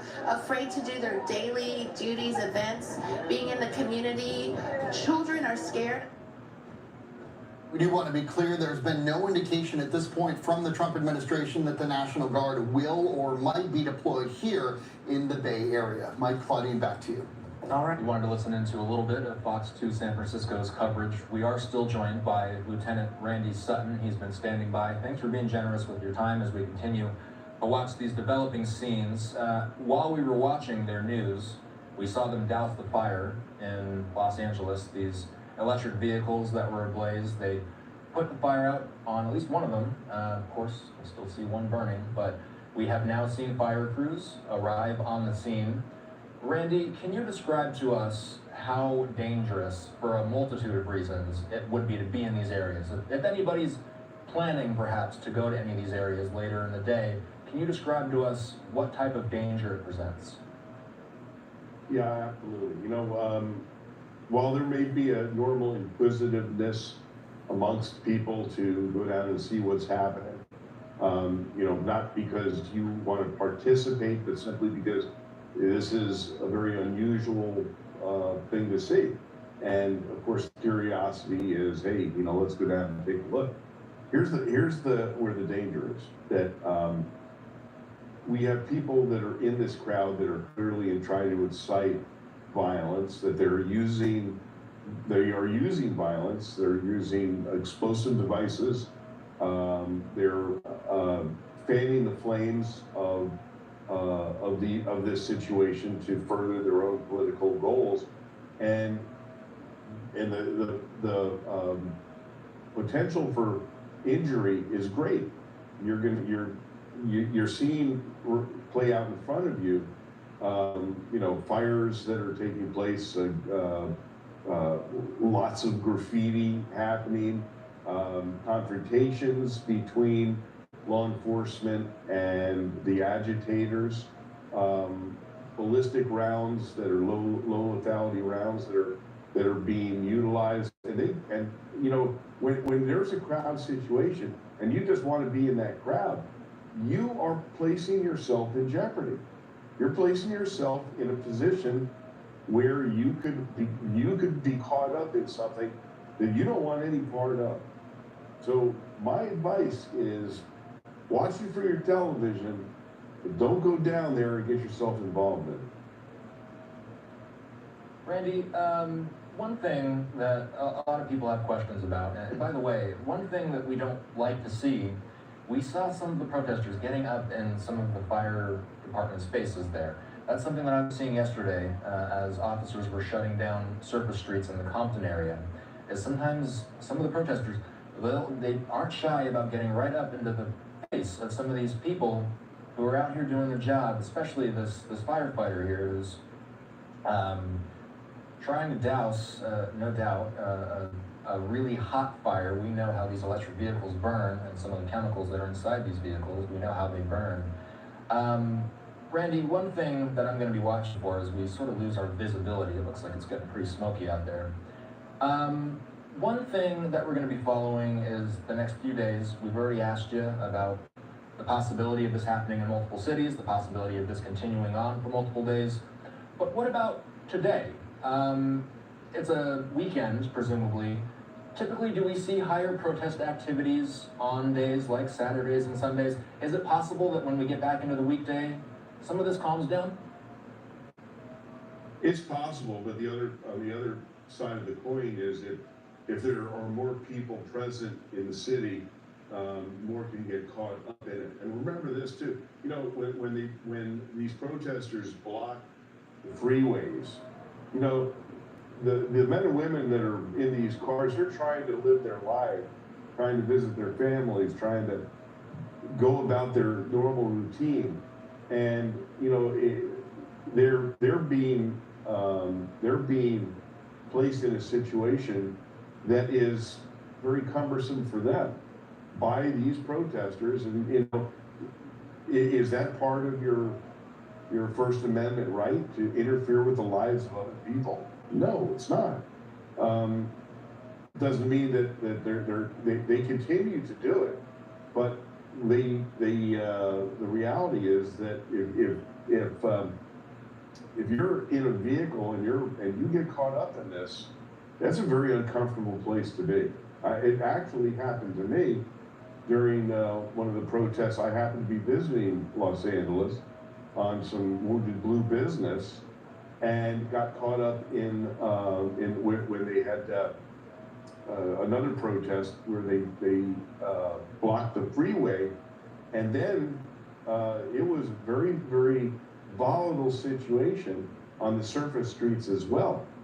And you see people that, like I said, will act in ways that they normally would not act when they're in a mob situation.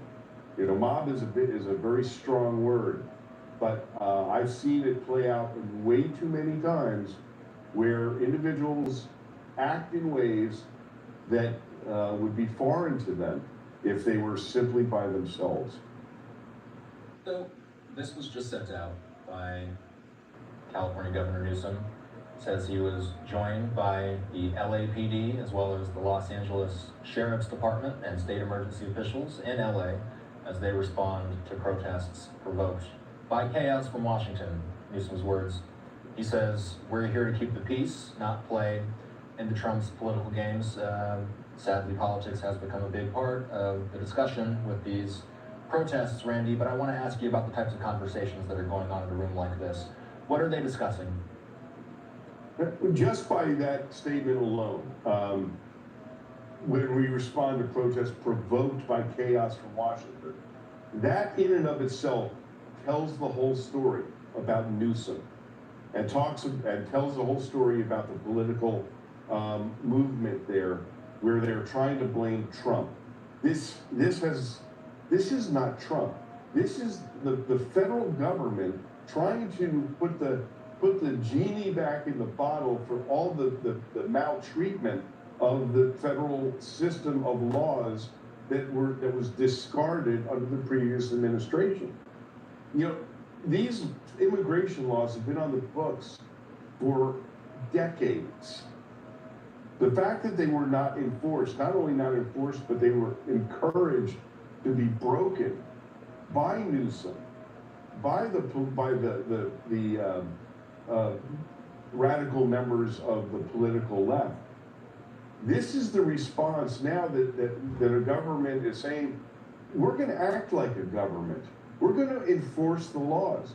And then Newsom says it's the chaos brought by Washington. No, the chaos was created by the failure to enforce laws for years, and by the political left failing to enforce laws, not just from immigration, but from many of the statutes that have been ignored and lack of consequences for criminal activity. This is the perfect storm for a situation like this, and for Newsom to blame it on the chaos from Washington is folly, and it just really shows the reality of the situation is that the political left is maneuvering all of this and making this a much less safe environment. But Randy, let's ask about the nuts and bolts. Let's talk about the procedural things that are going on in a room like this, though. Let's move politics aside for the moment. I am curious about what kind of discussions are going on between these are the leaders. These are the guys that are in charge of how they respond to this incident. So what are they going over in this room? I believe this is the first time Newsom has met in person with the heads of the LAPD, the Sheriff's Department, other state emergency officials. What are they figuring out when they have a meeting in person like this? All right, they're gonna be discussing what the options are, and for as escalation continues, they're going to want to know what the options are, what the abilities are of the different law enforcement agencies to combat these issues. Now, remember that every police agency trains for situations like this, but these situations are very, very fluid and are very difficult on law enforcement because it expends resources at an abnormally high rate. You can't keep police officers on the line for extended periods of time. So there's a tremendous amount of operational issues here that focus on the manpower, and this is why it's important that the National Guard actually be there, because the resources of the LAPD, LA Sheriff, Highway Patrol are limited, and because you can't take every cop off the line, off what they do in their normal enforcement duties, and put them into the protests, and not expect that there won't be some huge blowback and fallout from that. So what those individuals in that room are doing are determining what the assets are that are required to combat the escalating situation, and what needs to be done in order to end it, stop it, or control it.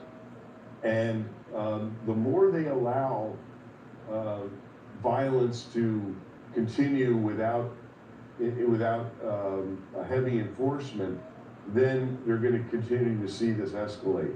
And so that's what they're talking about in their and of course remember that the police leadership is governed by the political leadership. So they're going to have to take their marching orders from the governor, from the mayor, who I received information earlier today that was very disturbing from an LAPD source, that Karen Bass actually took operational control away from the incident commander at one point. And of course, this requires skill and training, something that she has none of. And if you try to take operational control for law enforcement, that's a recipe for absolute disaster. Randy, procedurally, what happens after somebody is detained or arrested at one of these scenes? As we've been watching this play out throughout the day, intermittently we do see people get cuffed. There's from what I've seen so far, I haven't seen any data to suggest exactly how many arrests have been made today. But can you give us some insight into what happens to the people that are detained from there? After they're brought into custody, what happens? Yeah, this is a logistical nightmare. When you have mass detentions, it is a real logistical nightmare to deal with it, because depending on what they're being charged with, will determine what the law enforcement reaction is going to be. If you're charging them with a misdemeanor, which in most cases that's what will be a failure to disperse. Okay, that's a misdemeanor. They would be removed from the scene. They might be placed on a bus or in a temporary holding facility, or a permanent, a regular jail, and they would be probably given a citation and a release. For those that are being charged with criminal activity of a higher nature, like a felony, well, then they're going to be taken to the county jail, city jail, depending on where the jurisdiction, and then they'll be treated like any other criminal suspect. But it is logistically, it's really a problem. This guy said half from Alberta, into custody, Canada. because of if you take, normally a police officer makes an arrest and they go through the processing procedure, the transportation procedure, and they finish their paperwork and they go back and hit the street again. Well, if you were to do that with all of these situations, these arrests, then there'd be nobody left on the line to battle the potential threat from the mass unrest. So it's now if something is planned for, don't think that they're going into this blind. There are procedures in place that have been in place for time immemorial. Now they're always looking at the last situation and critiquing it and seeing how they could improve the operational activities of these police agencies. And you learn from every single one of them, but that's going to be a major issue, is the logistical. And because remember, once these people are in custody, their safety is required by the law enforcement people. They have to be treated medically if they're hurt, or if they are complaining of injury, and it's a very difficult endeavor.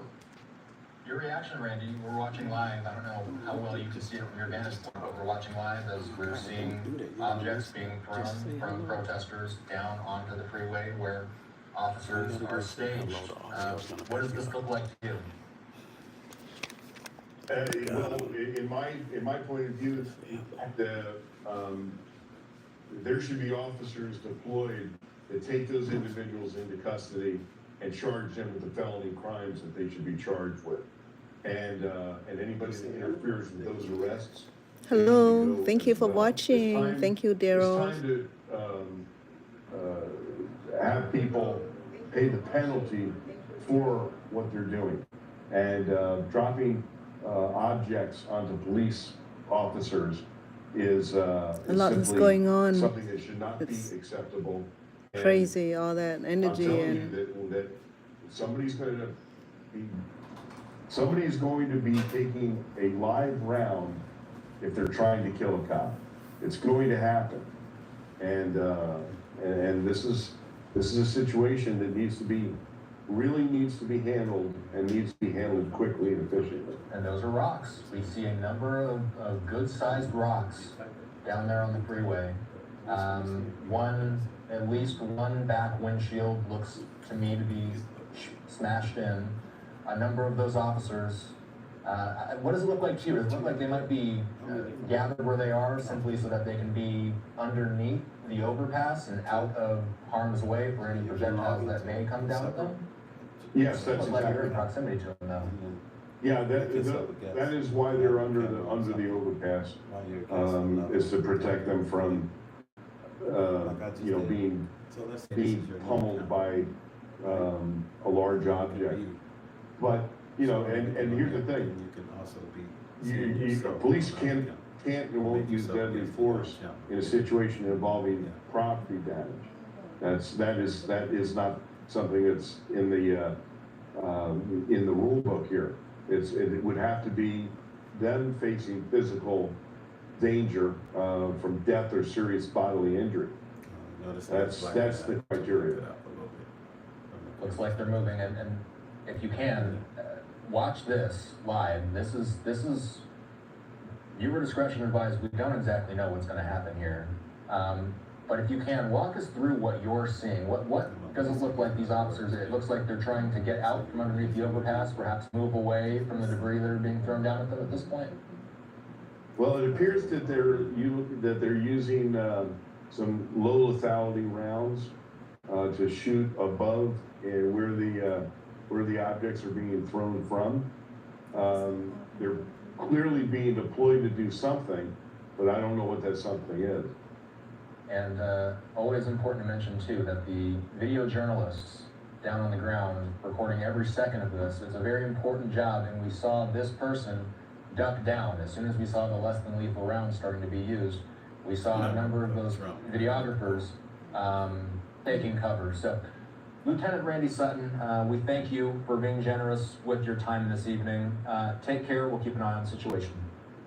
Well, one thing I would like to add before we take leave here, and that is for any of the officers who have been hurt here. If you've been hurt physically, remember the Wounded Blue is there for you. Go to the woundedblue.org. Reach out for help. We will be there for you 24/7. Randy, we appreciate you. Take care. Thank you. We just saw that Fox 11 Los Angeles came on with their evening news. We dipped into Fox San Francisco moments ago to watch their coverage. Let's do the very same thing with Los Angeles now. I'm Austin Westfall. Thank you everybody for streaming along with us as we plan to be on the air for the remainder of the night. As long as we have these live feeds coming in, we're going to bring you the coverage as it happens. Let's watch a little bit of Fox LA. This is live. Has parked their vehicles. There was a takeover here a couple of hours ago by those protesters, and since then, CHP has parked their cars up here. And I don't know, you can see them right now underneath that overpass.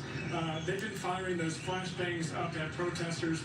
And then if we can, this direction, you can see some of the items that have been thrown on those cars. That big bang right there, possible flashbang. You can see scooters and rocks, all those items thrown down on top of law enforcement. The protesters now on top of the overpass, still throwing those items. It is nonstop, and about a block away is where we saw those Waymos on fire. As for LAPD, we're only seeing California Highway Patrol at this certain location. A couple blocks away towards City Hall, there was a massive LAPD presence. It seems like they've kind of been pushed this direction. But for now, that's what we're seeing as it's pretty intense out here. Sometimes police firing back at the protesters with those flashbangs and those rubber bullets from down on the freeway. Go ahead and send it back to you. Rock or concrete over the edge there down to the 101. I'm surprised to see part of the freeway open there as we have that wide shot there. You can see police have one side of the freeway completely closed with their vehicles. The crowd still, as Matthew said, is at overpass yet. Matthew, part of the freeway, the other side is moving. Yeah, definitely. You want to warn your family or friends that's traveling through downtown on the 101 northbound. It's still open. So there are people on top of these right now, as you see, throwing rocks and bottles and e-scooters onto the freeway, kind of anything that they can get. But we did speak with the mayor just a little while ago, and she's blaming this chaos on the President Trump administration. What we're seeing in LA is chaos caused by the administration. People should exercise their right to protest. That's their First Amendment right. But people should also exercise that right peacefully. We do not want to play into the administration's hands. How do you think that vandalism impacts the overall message of the protest? Well, I mean, first of all, I think protests need to be peaceful, period. And anytime it deteriorates into violence, that is a problem, and it absolutely messes with the overall message. Yeah, just take another live look here. You can kind of see the situation. It's pretty much out of control at this point. We're not, again, seeing any LAPD. We're seeing tons of rocks, bottles, and graffiti, and just it's ongoing right now. Go ahead, send it back to you. Well, we should note, Matthew, that earlier people were on the freeway, so they have made some progress when it comes to law enforcement and getting people off the freeway and onto those side streets, those surface streets, that overpass. But earlier in the afternoon, we saw that freeway was packed with people and a lot of protesters there. Exactly, yeah. So it looks like the California Highway Patrol pushed the protesters off of the 101, and since then we're seeing this situation where the protesters kind of have the higher ground on top of members of law enforcement. They've abandoned their vehicles at this point, and the vehicles are taking a massive beating from these protesters. And They've got sometimes we'll see members of law enforcement step out. Ground, but not the moral high ground here. The ire is misplaced. Matthew Seedorf, thank you so much for that information. And we do have team coverage. Not only do we have Matthew on the ground there in downtown LA, but we also have Gina Silva. She's live for us in Pasadena, where protesters are gathered outside a hotel where ICE agents are believed to be staying. Gina? That's right, Susan. There's actually 3 hotels that are nearby. And as you know, with social media, word spreads so fast. And when you start seeing Homeland Security vehicles and Border Patrol vehicles in the area, in a very quiet Pasadena neighborhood, the community immediately came out here. They were very upset, and they demanded those agents leave. Take a look.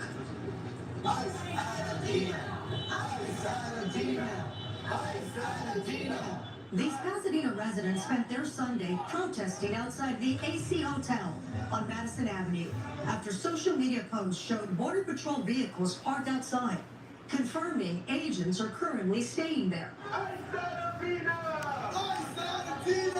It is incredibly disrespectful and traumatizing that our city is hosting, apparently, ICE agents and that Los Angeles is a sanctuary city. Agents are being housed in these hotels, and we that just still is an issue for us because it makes our community members unsafe. These things are cause for alarm, and I think that's why you see so many people out here.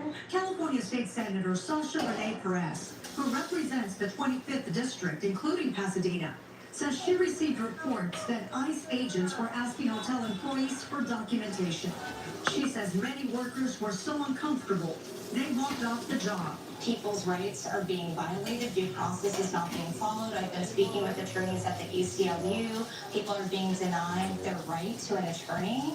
All of these things are incredibly concerning. In addition to that, I heard that 80 people were arrested yesterday, a majority of whom did not have any sort of criminal record. As more people gathered to protest outside the AC Hotel, management called the Pasadena police.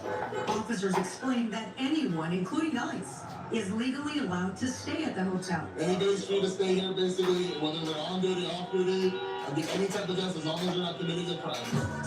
By late afternoon, musicians joined the protest, playing songs aimed at La Migra, a term used to refer to immigration and customs enforcement. La Migra.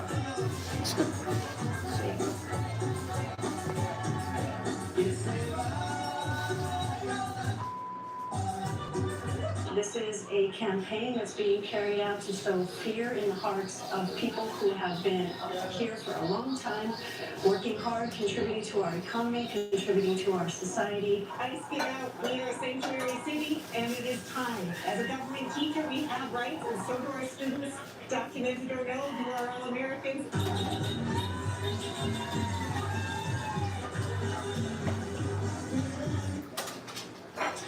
It was was a peaceful protest throughout the day, and about an hour ago, 4 Homeland Security vehicles and 1 unmarked left the building. They were actually chased by the protesters. Joining me is Hector Rivera. You were there. You were witness to this. Describe what happened. Yeah, today since noon, we have been waiting for federal agents to leave the premises. And about an hour ago, the community that showed up and organized kicked them out. We literally ran them out of town.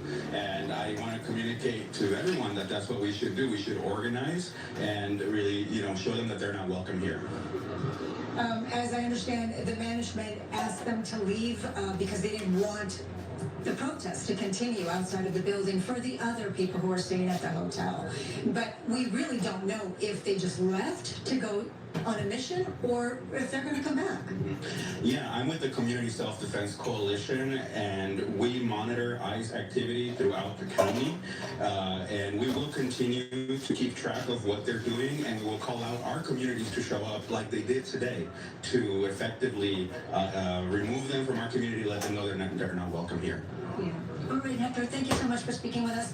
I know that a lot of the folks that I spoke with throughout the day, they're very passionate about what they're doing. They want to get the word out. A lot of them feel like peaceful protest is the way to go, and I can tell you that that's what happened here today. There was a lot of dancing that was taking place. In fact, they started like a little mini concert dancing area right over there, and the music was loud, and obviously some of the people staying at the hotel may not approve of that, but that was the whole point, to make it disruptive for the ICE agents who were at the hotel. Gina, just for my clarity, did you say that the ICE agents went into this hotel and then asked for people's ID?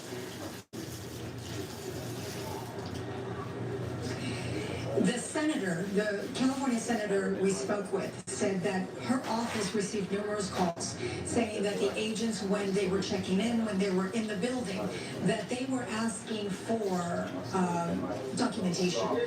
And the workers immediately felt uncomfortable and they walked off. That's the information we received from the senator herself. Got it. Gina Silva, thank you very much. All right, let's take a look at what Skyfox is over right now. As you see there, this is the view from downtown LA, looking over the 101 freeway. Going southbound, I believe, isn't that what Matthew said, that the southbound traffic is closed and shut. And you watch some of the protesters that are standing on that overview there. They're throwing constantly rocks onto those patrol cars. And you see lots of other debris and the cars are definitely showing some scarring from that experience. You see those scooters there on the ground as well. Looks like maybe a bicycle tire there as well. Well, you don't see people, and that's what we had earlier this afternoon. People there on the freeway, protesters that spilled out onto the freeway, and they used their tactics, law enforcement did, to push that crowd back up onto the surface streets there, and you have them tonight on this overpass. Now, it is still fairly light out here on this Sunday in Southern California. You don't see a mass amount of people, but there have been protests going on literally all day. So I'm wondering, Susan, how many people will hang around as it gets darker out? Have they made their point today? This is day 3 of protests. Yeah, well, we watched, it wasn't a big crowd, but we watched a crowd that stayed fairly active until almost midnight last night. I'm just impressed is the wrong word, but it is remarkable how many rocks are being thrown and how consistently they're being thrown from that overpass. Okay, so it's this kind of scene, however, that is sort of stoking the Trump administration. And today, President Trump spoke about Governor Newsom's handling of the situation. Here's what he had to say. You have an incompetent governor. Just take a look at the train stations that he's building. Like 20 times over budget. Nobody's ever seen anything like it. So I did call him the other night. I said, look, you got to take care of this. Otherwise, I'm sending in the troops. That's what we did. Sending in the troops. All right, this just in from Governor Newsom. He says the president is threatening to deploy roughly 500 active duty Marines to LA. The governor posting this just an hour ago, telling residents to, quote, remain peaceful, don't fall into the trap extremists are hoping for. The governor also posting today that he's asking the Trump administration to rescind that deployment of National Guard troops in LA, return them to his command, the state command there. The governor attaching his letter to the White House and saying in part, "We didn't have a problem until Trump got involved. This is a serious breach of state sovereignty, inflaming tensions while pulling resources from where they're actually needed. Rescind the order, return control to California." That from Governor Newsom to President Trump. And we should just point out how unusual it is to federalize state National Guardsmen. So it hasn't happened in decades, so it's quite unusual indeed. That is in part why a lot of the local officials and the state officials are saying, this is inappropriate, don't do it, please rescind those troops. All right, so we just gave you another view of what's happening from Skyfox as you see a continuous raining of stones and rocks onto those CHP patrol cars on the 101 freeway. And then look at the scene on the right, screen right. This is earlier today when the California National Guard finally arrived. So it was, the order went out yesterday. President Trump even suggested that the National Guard was on site and bringing peace to the city of LA before any had actually arrived in the city of LA. But there you have it, visual evidence that indeed there are now California National Guard in the city of Los Angeles. And we should note that we have largely seen the National Guard outside that detention center, that federal building there. When you wonder about National Guard being deployed throughout Southern California, this is where we're largely seeing it. I did read in the LA Times that they said they spotted National Guard in Paramount where we had protests yesterday. But right now, President Trump has them, what I can see here, outside the federal building. And you can see quite the confrontation there. And Susan, I think you and I were talking in the newsroom about the California National Guard. I've interviewed and talked to a lot of those guys and women also during the wildfires who were stationed during our wildfires in Altadena and the Palisades area. And a lot of them I talked to are from right here in LA, and many are Latino. And so I'm wondering what their thought is as they watch all this go down in the city that they probably love as well. Well, I'm sure they feel like they're doing the job that they were told that they were supposed to do. Now, did you also not say that there's some suggestion that perhaps some are saying that they might be able to get out of the duty because they have conscientious objections? There was a posting on social media from somebody reliable that has worked in our business who posted something that if you're in the National Guard and you object to being deployed like this, contact this number and perhaps you could talk with somebody. But that was just a posting, again, from a former news colleague. We are watching more footage here as it comes in. All right, so yeah, so the left corner is a live picture, and then down below is some video that we had. LAPD, we're going to look at here. Law enforcement working overtime during these protests. And joining us live is Dekron Melkonian, a retired LAPD officer. What is your take? Am I correct in I've heard this before, John, we heard it from John Miller, who used to work for LAPD, that the unusual thing about today is that it is not a coordinated effort. We're used to seeing agencies work together during the wildfires, for example, but this time that's not the case. The California National Guard are here, LAPD, LASD. How are they working? Are they working together? Right. Thanks for having me. I appreciate it. It is very unprecedented, right?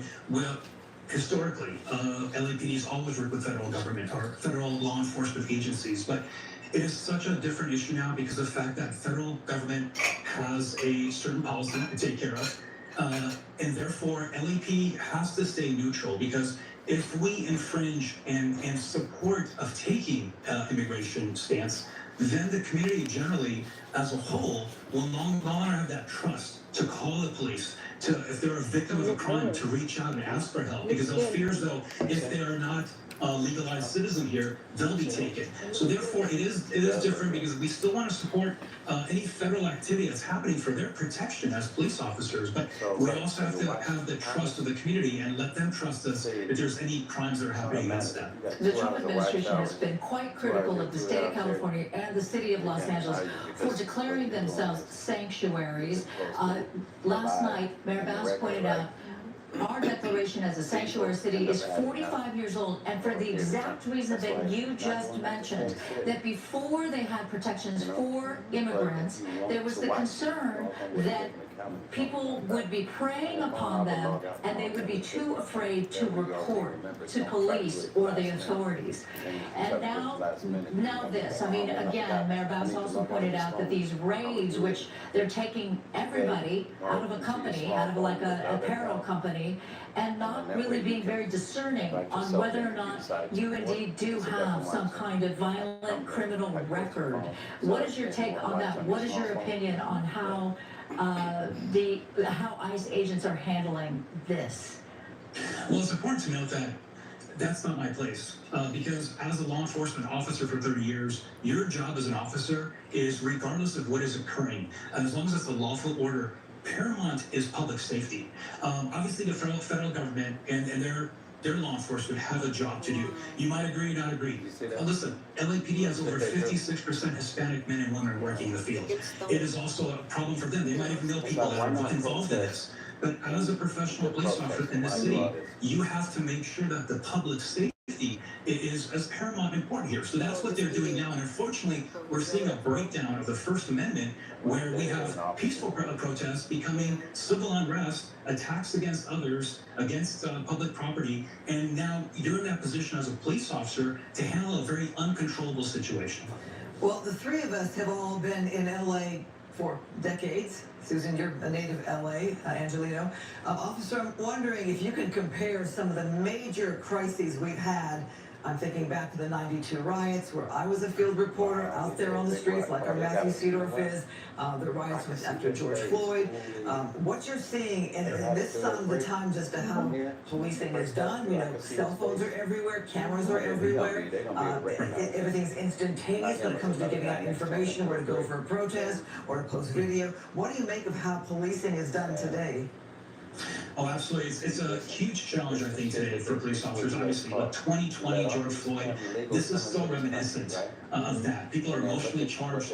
But unfortunately, some people take that First Amendment and then become violent, and that's the issue. So this, to me, looking back and answering your question, this is very reminiscent of 2020. And you're absolutely right. The social media aspect of it, the organization of these kind of protests, involves so many people coming in. And there's 80% good people that come in and want to do a normal protest, but there's that combination of people, that group that want to become anarchists and want to utilize this time to destroy the city and hurt others. So 2020 definitely, going back to May of 2007, obviously another moment in time where we have this kind of issue. The biggest thing now is to ensure that our police officers have the trust of the community, and we are making sure to continue communicating with them and to know that we are there for them and make sure their families are okay. Yeah, let's hope that message gets through.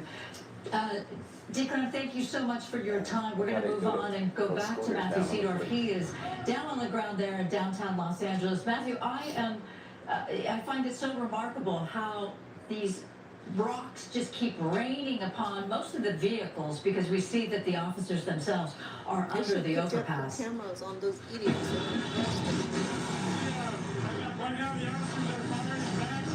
There's a going on. Because my eyes are crying significantly. You can see, we're in the dance right now. All the people have cleared out where we are right now because of this gas. And members of law enforcement firing up. And it's kind of a tense situation still. Members of CHP are still underneath this overpass.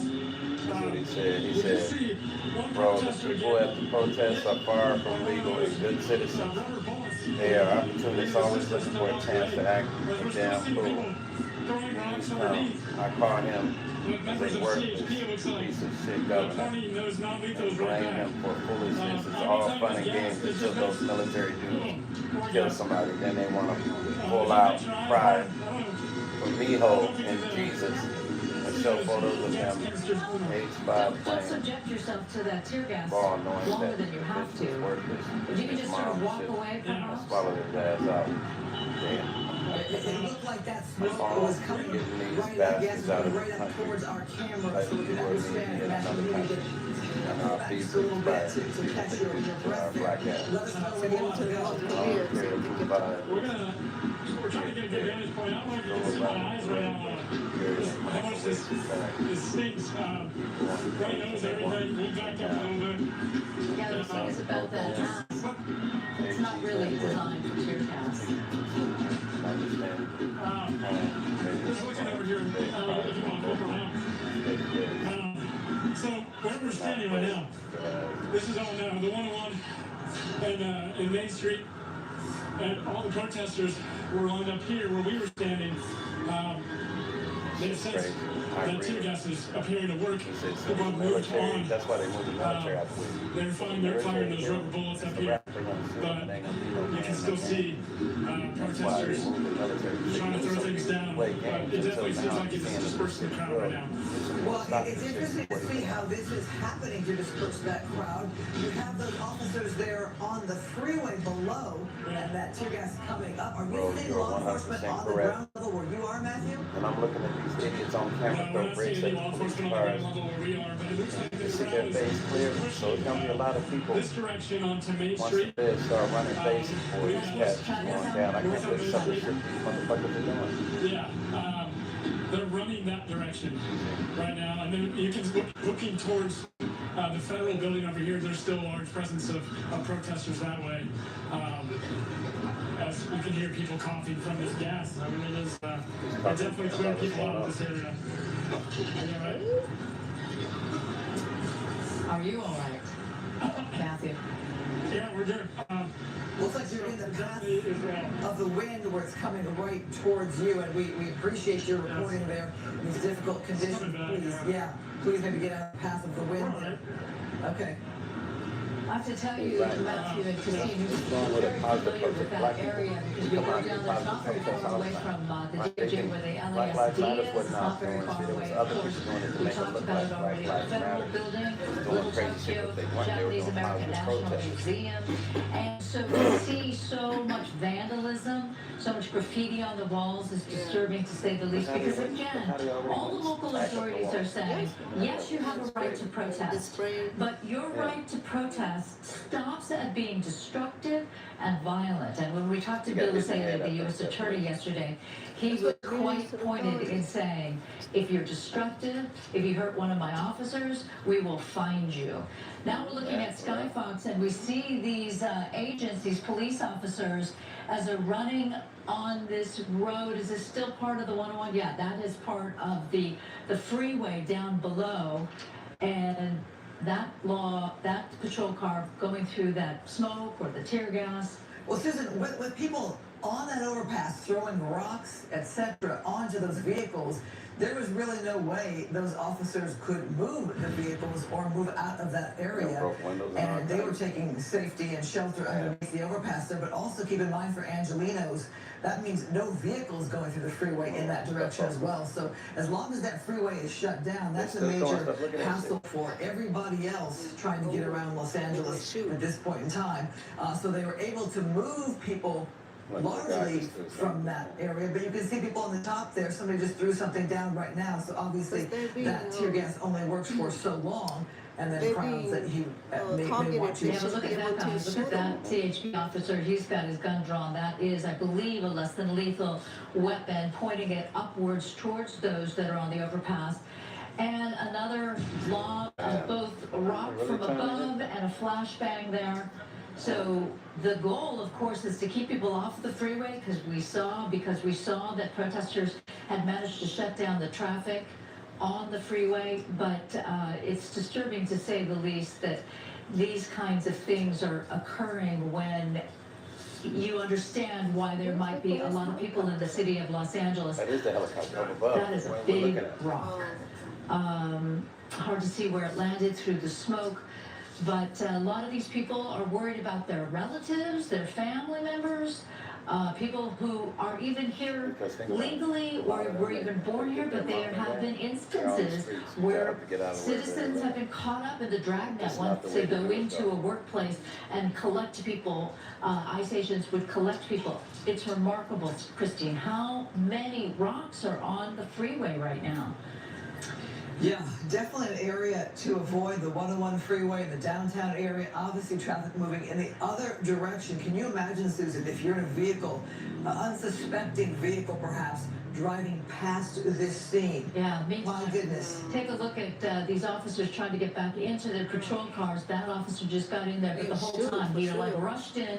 He had another officer next to him with his gun pointed upwards in order to prevent somebody from lobbing a rock onto that officer. So he looks like perhaps he was in a situation where the airbag blew, which is going to make it difficult to drive that vehicle. And that could be as simple as the rock just hit just right and blew the airbag. So too much of impact. it's a disturbing scene, to be sure. And look at that guy. It's just up there with a big rock poised. And it just rains it down upon the freeway, trying clearly I know. to get an officer. Which is again why they couldn't move those vehicles necessarily with a huge crowd like that. And nobody from law enforcement in the visual that we have there to disperse that crowd. So it's interesting to have watched how they made that happen from the ground there, from the freeway there, shooting up towards the crowd, knowing that that tear gas would float its way up. And it really did, Susan, to watch that in action there, it really did disperse a lot of people there, the bulk of the crowd. Yeah, but meantime, we still see some people up on that overpass and people that are willing to take a big rock and lob it down onto those CHP officers that are just trying to do their job. And really, it's like a misplaced hire, isn't it? These are not ICE agents. They're not going into somebody's workplace and just collecting a bunch of people.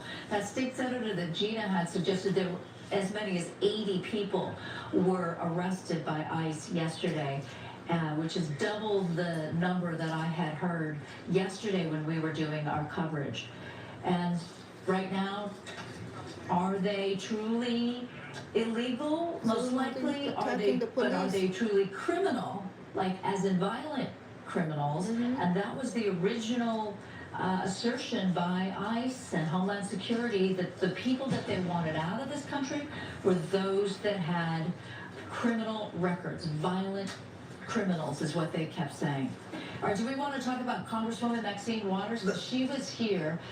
She was in the downtown area earlier today. Let us also note that LAPD is holding a news conference at 8 p.m. We will take that live to get the update from the LAPD. But yes, we have responses from our senators, from our police chief, from our mayor, and you have also Congresswoman Maxine Waters. She was downtown this morning and talked about the large gathering of protesters and Friday's arrest of a union president.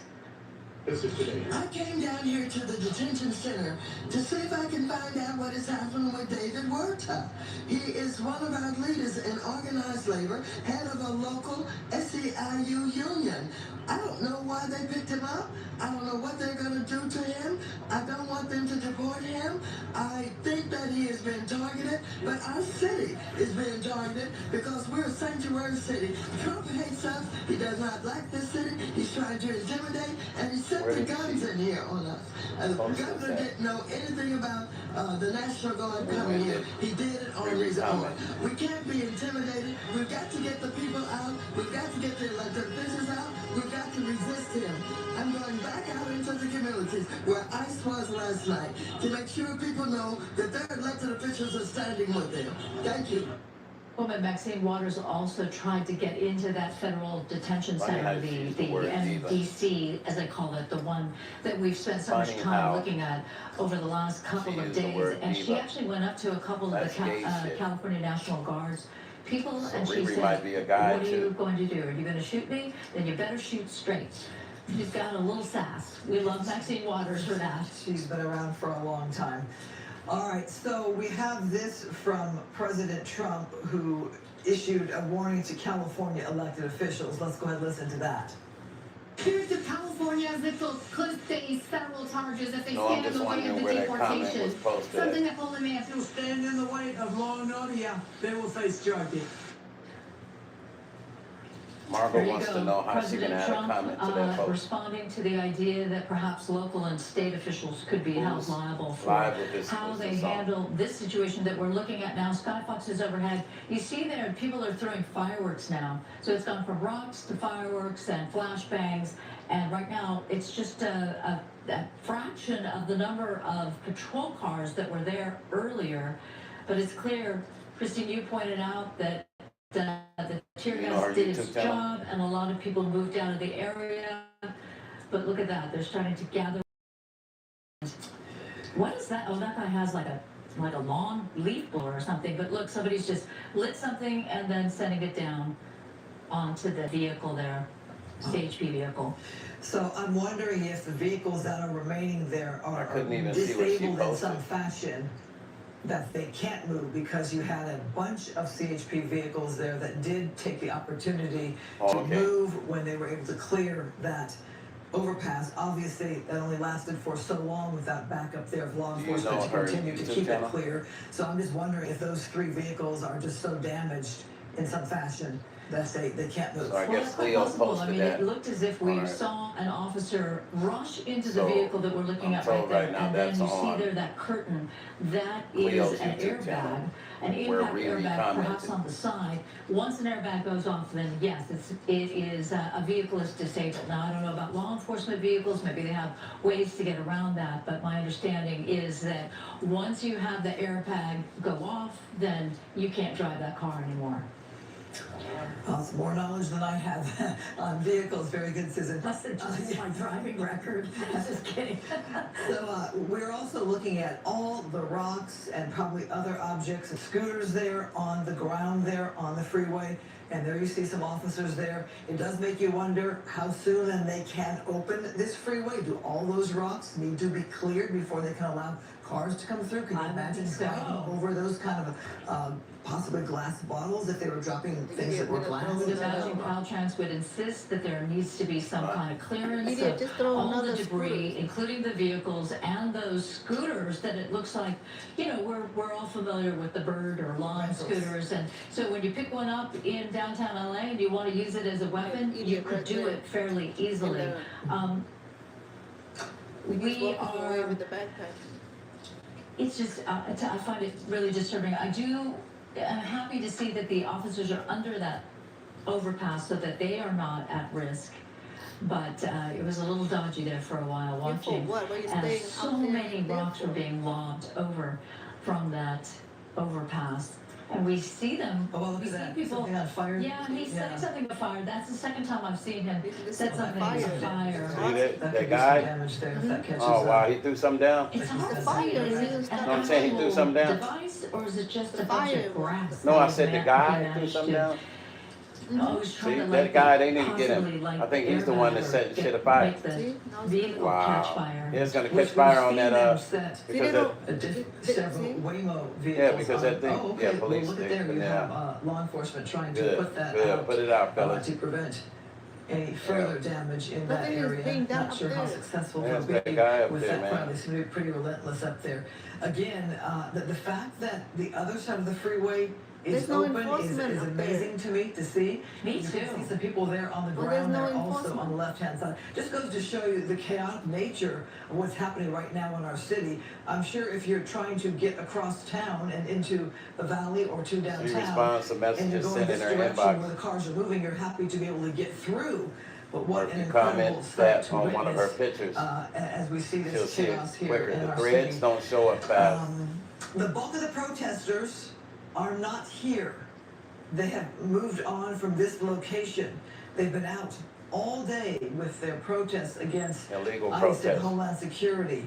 This is a very, very small crowd here, still trying to make a difference. LAPD and the other law enforcement agencies are noting that they are keeping a watch on people who are doing things like this. And they are probably going to take note of people who are causing an extreme amount of damage.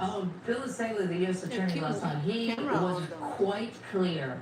and quite pointed by saying, you think you got away with something? Guess what? You did not. In this time period where everyone's posting, where everyone's got a camera in their hand, and they're putting it out into the atmosphere, we will find it, and we will identify you, and we will arrest you. So he had no qualms about saying that you will be on the list. In fact, there was a man from yesterday's protest. They put out a $50,000 reward. They put out a wanted poster with his images from different angles. And apparently, we understand that person was indeed arrested. All right, we want to show you some more video that has come into the Fox 11 News. This was about an hour or two ago, and it turns out that those pink chairs came from the Grand Park. And then they're going to give them $50 and then deport them. Find out that person. The sawhorses, or what would you call them? They're lightweight plastic type barricades or something. Pardon? The white things that the white things, yeah. We have the precise language to describe it. I mean, I think of them as like plastic sawhorses, you know, when you put two together and you separate them and you put a plank on there in order to use it as a barricade. Official name of them is, but basically what we saw is people take those two pieces of equipment, furniture, and use them as barriers to advance toward law enforcement. You see them stationary right there. So it looks like they're taking shelter right there, as if using them as protection. But then you would watch, and they would use them to advance and move forward towards an LAPD skirmish line. So keep a watch on this. We saw them advance a couple of times as almost in a coordinated effort of people willing to take this risk to move up on right there, that skirmish line. Obviously, LAPD doing what it can to push them back. You even have officers there, mounted units there as well. But we watched it, and it was the most interesting thing to witness as they use it. There they go. They're advancing right there. Now, this was a little bit earlier, so not sure what happened to this crowd and these people, how far they were able to move forward.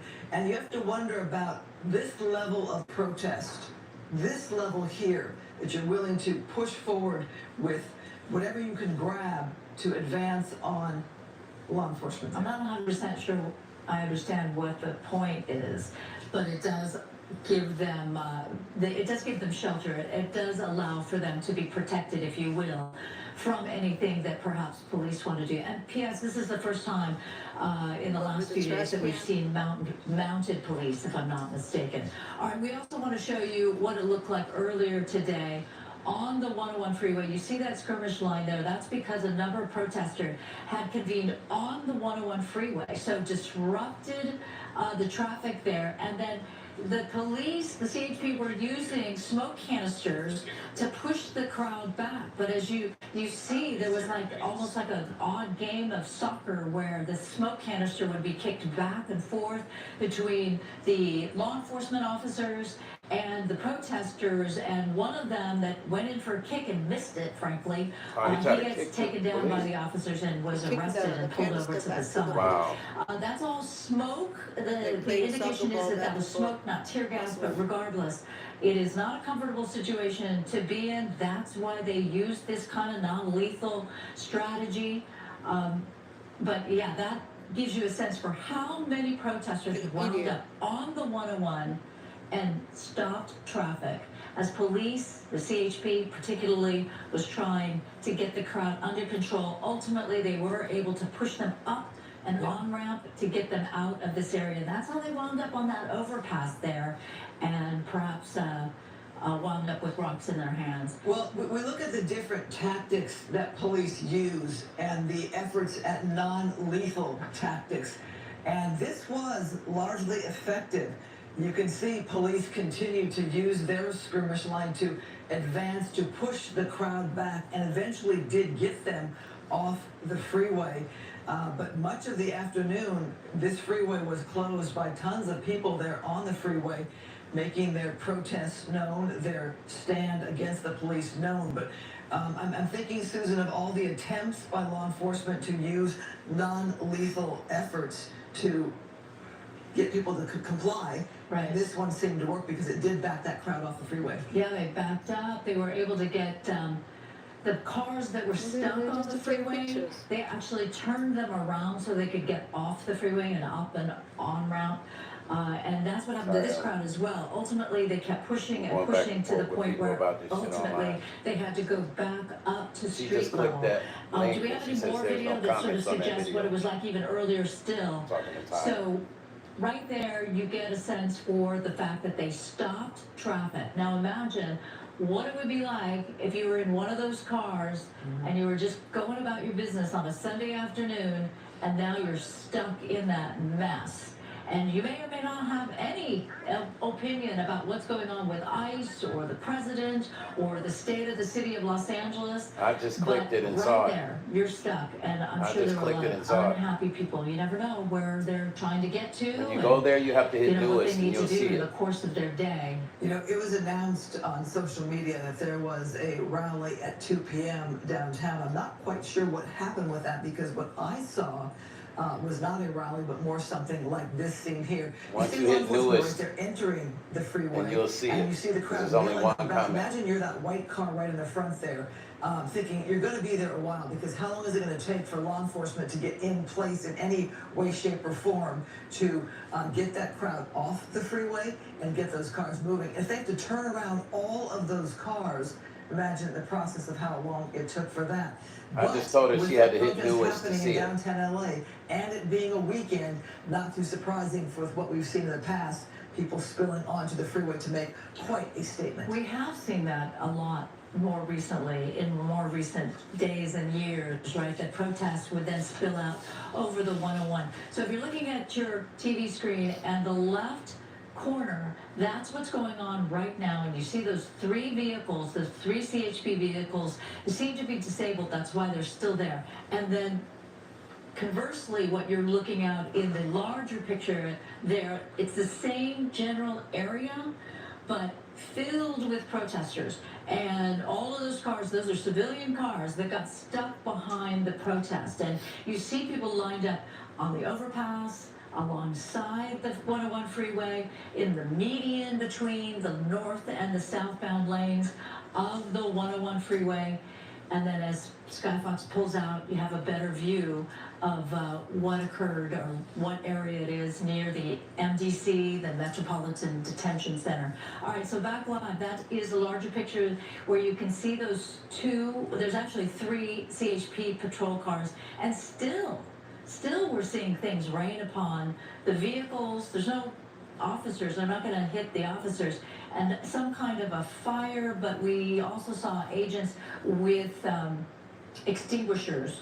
So are we seeing greater fire now? It seems that I thought I saw flames. Yeah, I don't know if that is vehicle. Yeah, oh, there we go. So the vehicle there's caught clearly fire. a fire. So whether is it the vehicle that caught fire? I should think, yeah. So they were throwing down something that was lit, and obviously it took hold there of that CHP vehicle, and you have those officers there trying to put that out. Keep in mind, the public is driving right next to this vehicle fire. You know, and for the protesters or the people trying to cause the chaos, that's a statement for them. Look what we did. CHP is still right there on the scene trying to control that situation. But currently, a sign of the times. Remember, this is day 3 of protests here in Southern California. And you can see there are people who are willing to take drastic measures here that are, remember, these are our taxpayer dollars. Yeah. Taxpayer dollars to pay for those vehicles. And these are CHP officers who are now out of commission. Those vehicles now out of commission should there be a needed call. It makes me sad. I'm sorry, it makes me sad. This is not a great testament to the humanity of these protesters. Yes, you're allowed to protest all you want, but destruction and aiming at the officers with the rocks, it makes no sense to me, and it makes me really, really sad. They were able, in part, I believe, to get that vehicle or something close to the vehicle on fire and you just saw it there, they're lobbing fireworks, and the mere fact that they can get the fireworks in that general vicinity is adding to the fact that whatever is incendiary, whatever that can be burned will burn, but then also the firework keeps the agents away, keeps the police officers away from extinguishing the fire. So that's the tactic. That's a new tactic. Christina, I'm not sure I've seen anything quite like that. Well, these are very uncertain times here. You can see now more of a police presence there on the surface streets there. It's kind of a interesting picture to see people who've come to be looky-loos or to take part in this kind of destruction. And also law enforcement can do only so much right now.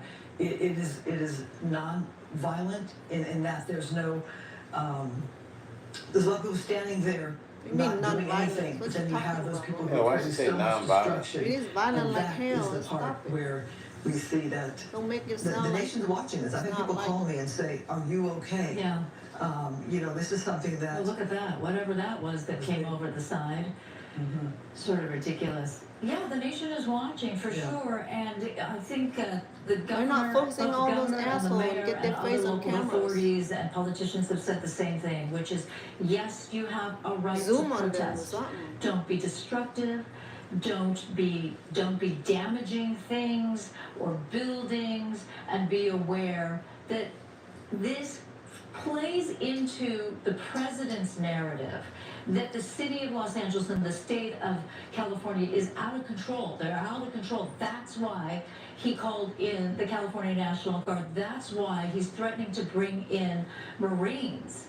So that's also why politicians are saying, please calm down, protest yes, destroy, damage don't. Well, think about it. You've got a city of millions of people who cannot use a major artery now. They cannot use their freeway to get to family or friends or work or medical emergency. So in that sense, there is chaos in downtown Los Angeles where Angelenos can't get to and from because of protests. You have police vehicles that have been damaged or set on fire here that are not responding to a call of an emergency. So there is definite unrest throughout Southern California in the downtown area today.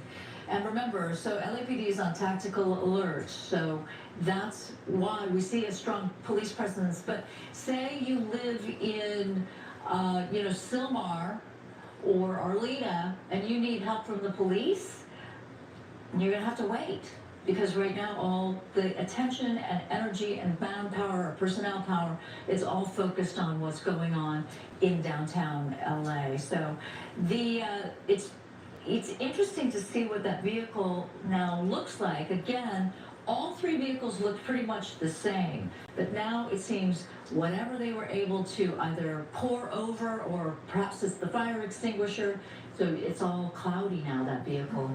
Another firework. And again, that's going to keep people, the agents, the police officers under that overpass to protect themselves. And there's no real reason for being out in the open unless you were trying to get an officer into the car. Well, certainly uncertain times here tonight in the downtown area, and no word as to how long things will go. I know you were on around until midnight, Power Beyond last night. We have our colleague, Alex Michelson, who's been out in the field getting some sound for us from our lawmakers. And Alex, let's talk to you about what you're hearing from the people you talk to. Yeah, Christina and Susan, I'm joining you right now via Zoom from LA County's Emergency Operations Center, where we just did exclusive one-on-one interviews with both Mayor Karen Bass and Governor Gavin Newsom. And it was interesting to hear from both of them. We're very clear in trying to put out the message that violence is not the answer, and that a lot of the people that are responsible for this violence, responsible for the images that you're seeing on your screen right now, should be arrested and prosecuted, and that they're not helping. But the other piece of news that was interesting from Governor Newsom is that he is going to be announcing a lawsuit tomorrow suing President Trump for this move to bring in the National Guard without the governor's permission. That is not something that happens often in American history.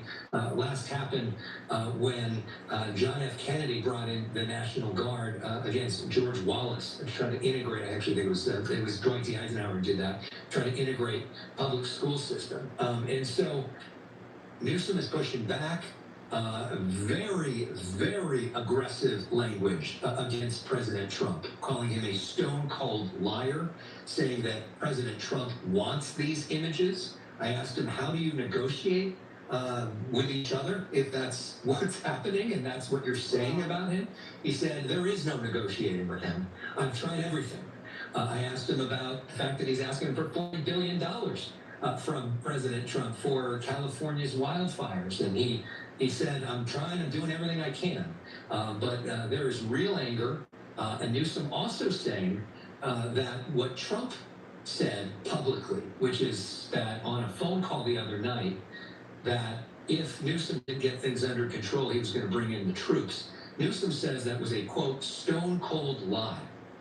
That's not what happened on the phone call between the two of them, that Donald Trump is making that up, and that they said he's making up other things, including the fact that the National Guard got things under control last night, hours before the National Guard even arrived. Mayor Bass with a message also that violence is not the answer, suggesting that a lot of the people, the anarchists that are fueling some of this, are actually playing into Donald Trump's hands and keeping this going.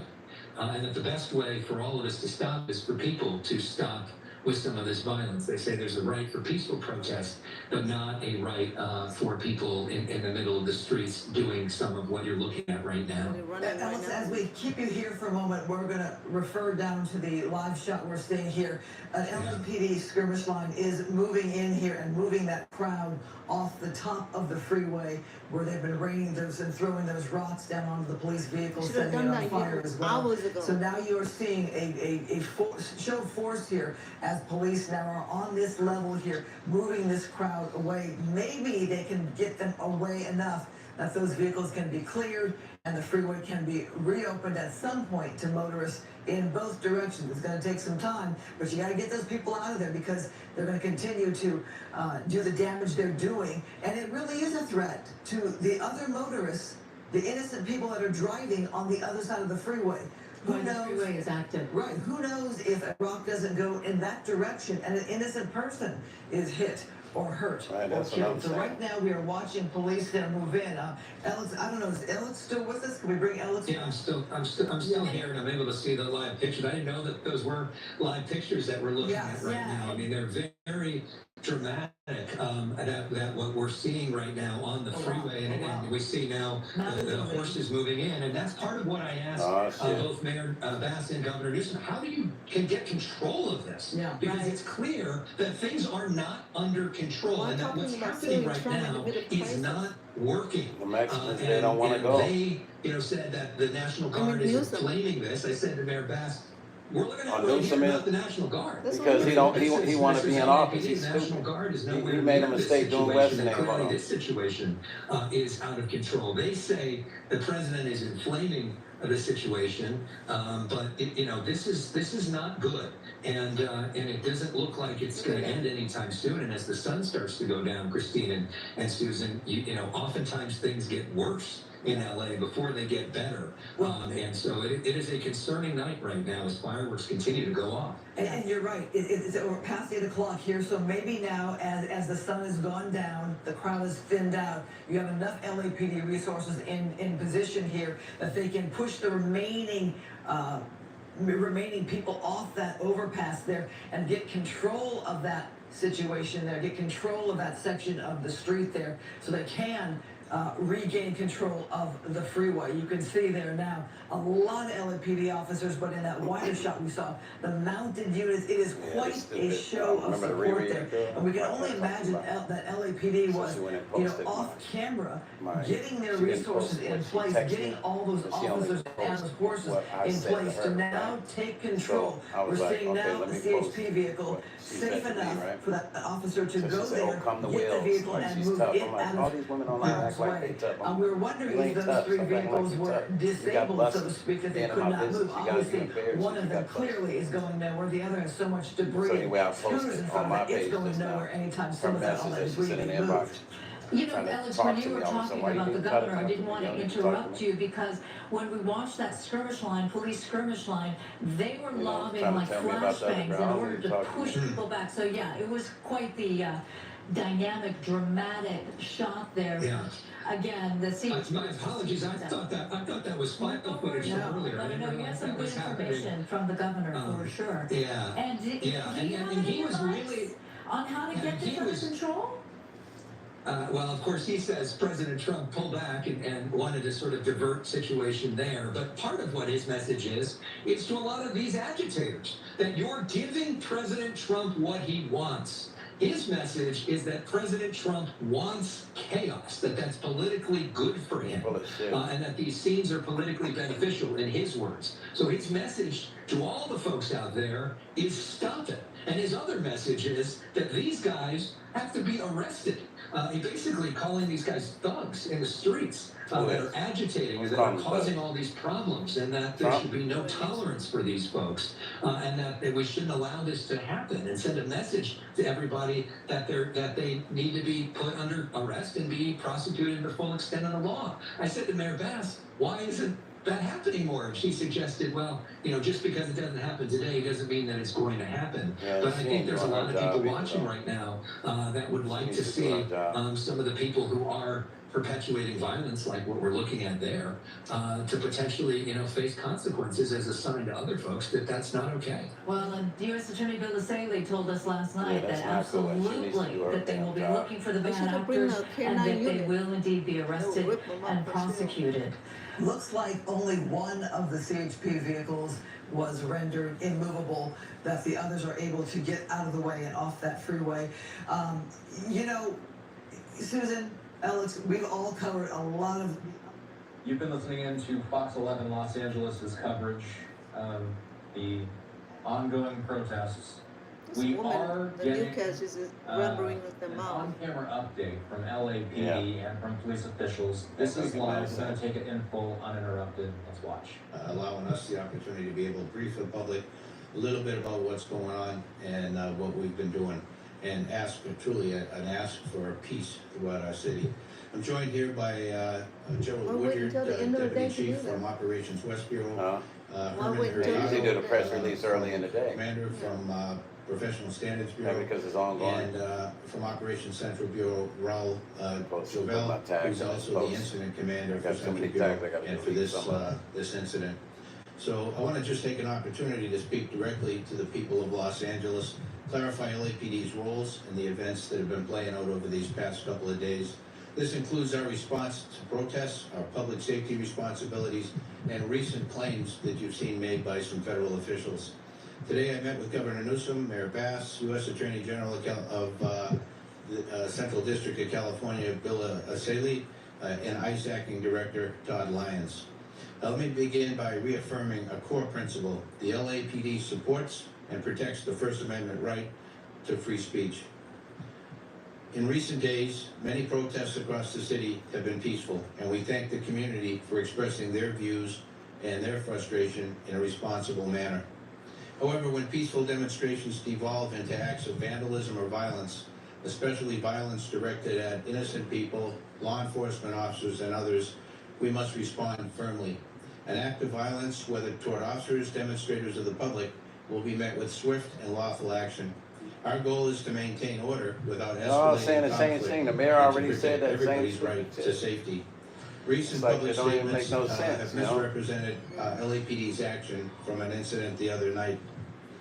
They got all that Specifically, noise in the there was a claim background. that LAPD delayed responding to a federal officer's request for assistance by more than 2 hours. When we heard that, I think anybody who's a police officer couldn't believe it, and certainly anyone with LAPD couldn't imagine how that would happen. Well, it didn't happen, and I just want to go into that just a little bit. LAPD was not given advance notice that the federal operations would occur in that area. As a result, we were not pre-positioned to respond immediately to unrest related to those actions. Once the call for assistance came in, LAPD responded within 38 minutes. And that sounds like a long time, but I'll tell you why that is. The response was impacted by traffic, crowd density in the area with unrest occurring, hazardous conditions caused by tear gas that was previously deployed by federal agents at that location. Many of our officers, because it was put together in a mobile field force configuration without advance notice, were not equipped with gas masks. But despite these challenges, we moved in quickly and as safely as possible. At no point did LAPD ignore or intentionally delay any request for help. I also want to be unequivocally clear. The Los Angeles Police Department does not participate in or coordinate with Immigration and Customs Enforcement on civil immigration enforcement. We've said this over and over again, and I can't stress it enough for the people in our community who have high levels of anxiety about this issue, that we want everybody to believe and be able to call the LAPD in time of need if they've been a victim of a crime or a witness to a crime. We need that. Otherwise, the system does not work. That has been our policy and remains our policy, and it went into effect in 1979. So 46 years ago, that's been the way we do business. On the other hand, however, when a law enforcement agency, any agency, requests emergency assistance to protect lives, we are obligated to respond, and we do. Public safety is our duty, and we will answer every legitimate call for help from anyone. We recognize that immigration enforcement operations can cause a deep fear and anxiety, particularly in immigrant communities. That's why we're committed to transparency, accountability, and treating every Angelino with respect, regardless of their immigration status. Our job is not to divide communities or politicize law enforcement. Our job is simply to keep everyone safe. I want to express my sincere appreciation to all of our officers and partner agencies for their dedication and professionalism during these very challenging times. Their commitment to upholding the law, even in the face of hostility, is a reflection of the values that we stand for. We're working together to keep everyone safe, our officers and the public alike, and this remains our top priority. We'll continue to support peaceful protests and enforce the law when criminal acts occur. The LAPD remains focused on its core mission to protect lives, safeguard constitutional rights, and serve every neighborhood in Los Angeles with integrity. Let me open it up now for any questions you might have or any points that we can clarify.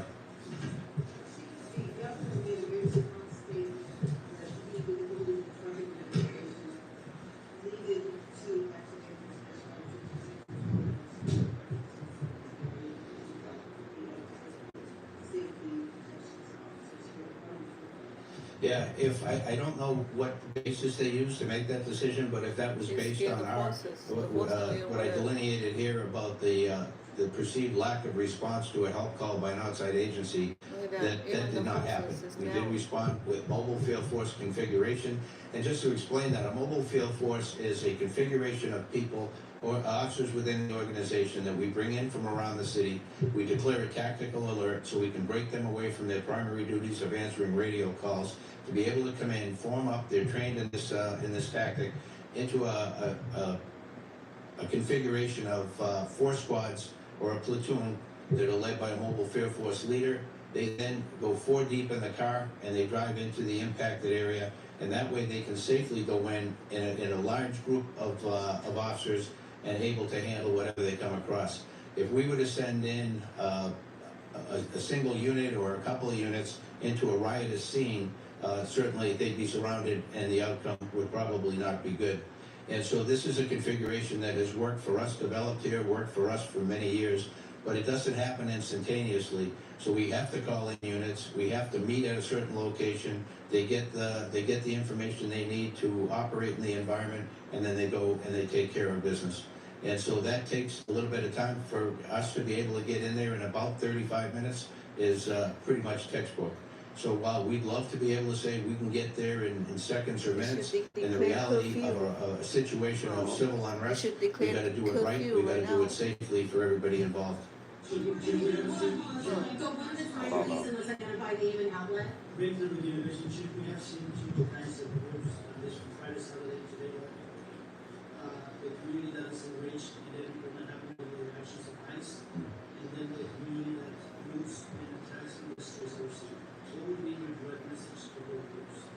Yeah, to the people who are not happy with the fact that ICE is in the community doing what ICE does, you know, I respect ICE for being a fellow law enforcement agency. They have their mission, they have their what they have to do.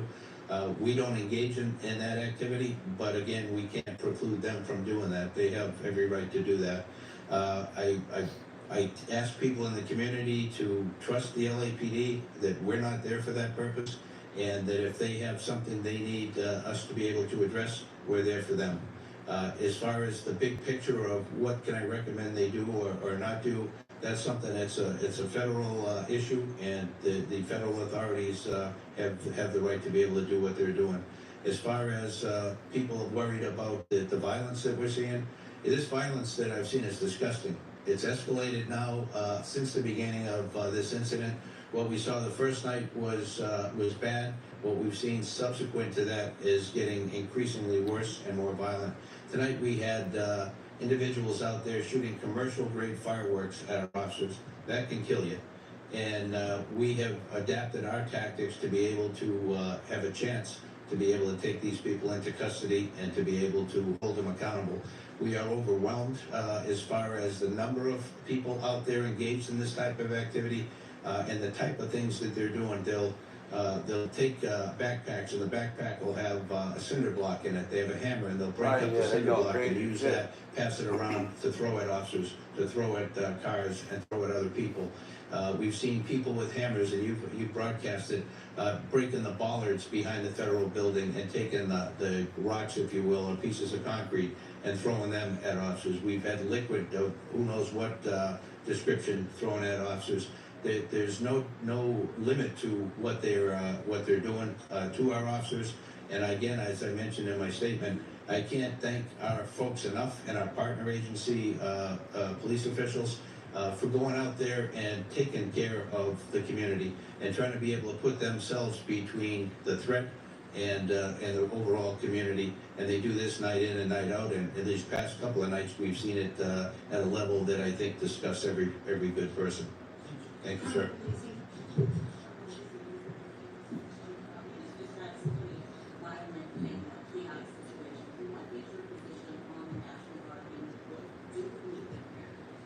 Well, you know, it's an interesting question, because I would have said that, you know, we could handle this. I believe that we would have gone through a number of steps before we'd have deployed the National Guard or requested deployment of the National Guard.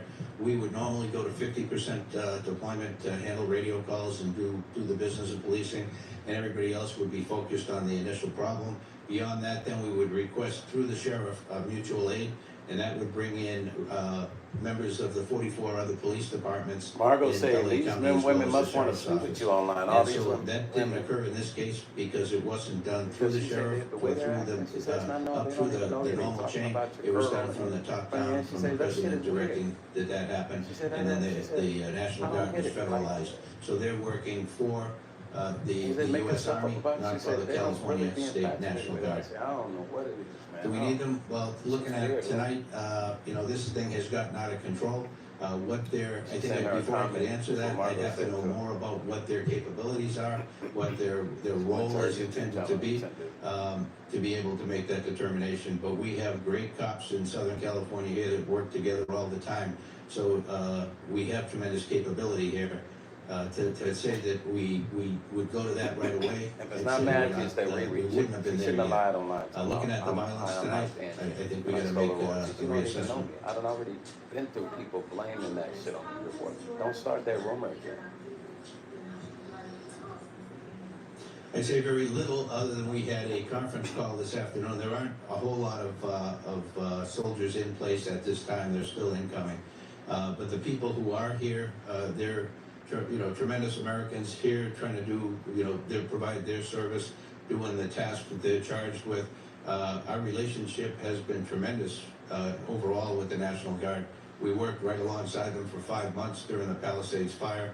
They were there every day in the beginning in large numbers, and then that narrowed down before they demobilized. But the relationship is overall tremendous. We're very, very good partners with them, and I hope they feel the same about us.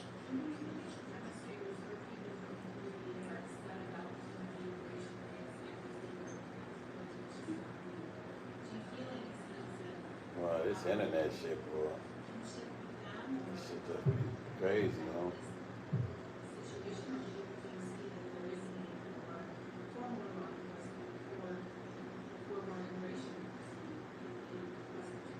You know, I think, you know, the federal agents are enforcing federal immigration law, which is their right, and anybody can have their personal opinion on you know, to what level that should be, who should they focus on, and those kind of things.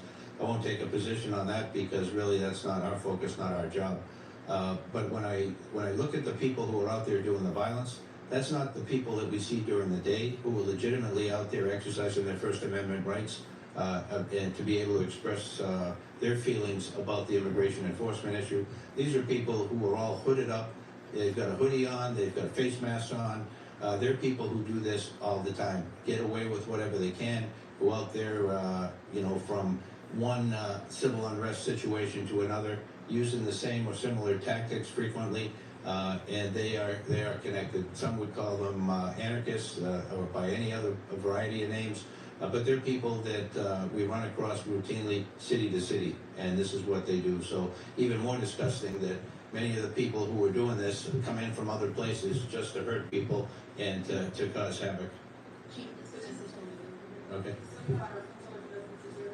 Do you think the presence of National Guard will increase the level to this kind of situation? I mean, you said that it's disgusting. Do you think that if you control it without them, it's going to be a different situation? You know, I don't know. That's a very interesting question. What was the catalyst for us seeing the second and third day of this becoming increasingly more violent?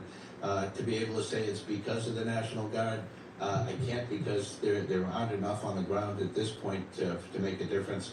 I've seen civil unrest a number of times before, and generally the second and third days are more violent than the initial phase. And so this is not much different from that pattern, but certainly I think there's a number of things that cause people to come out. Much of it is they watch this and see it on TV, social media, whatever social media outlets they follow or asking them or telling them to come down and be part of this, and they do that. And they come out here, and many come out and just want to see what's going on. They're out there with their cameras, but they're putting themselves in harm's way and potentially setting themselves up for a criminal future. When you look at some of the things that are happening here, somebody could easily be killed, and if you're part of that, then you're going to be facing those charges as well. I talked to the DA just a couple of minutes ago, and the DA will file felony charges on individuals where it's appropriate. What crossed my mind. I said when they review those cameras and they pull those cameras and get all of them and go after them, then it's going to be all, I didn't do anything, so blah, blah, blah. Forward, I think people will be surprised in some cases as soon as they start doing like insurrection at the White House, all them people, as soon as they get them on camera and they start going and getting them, he said they'll be crying then.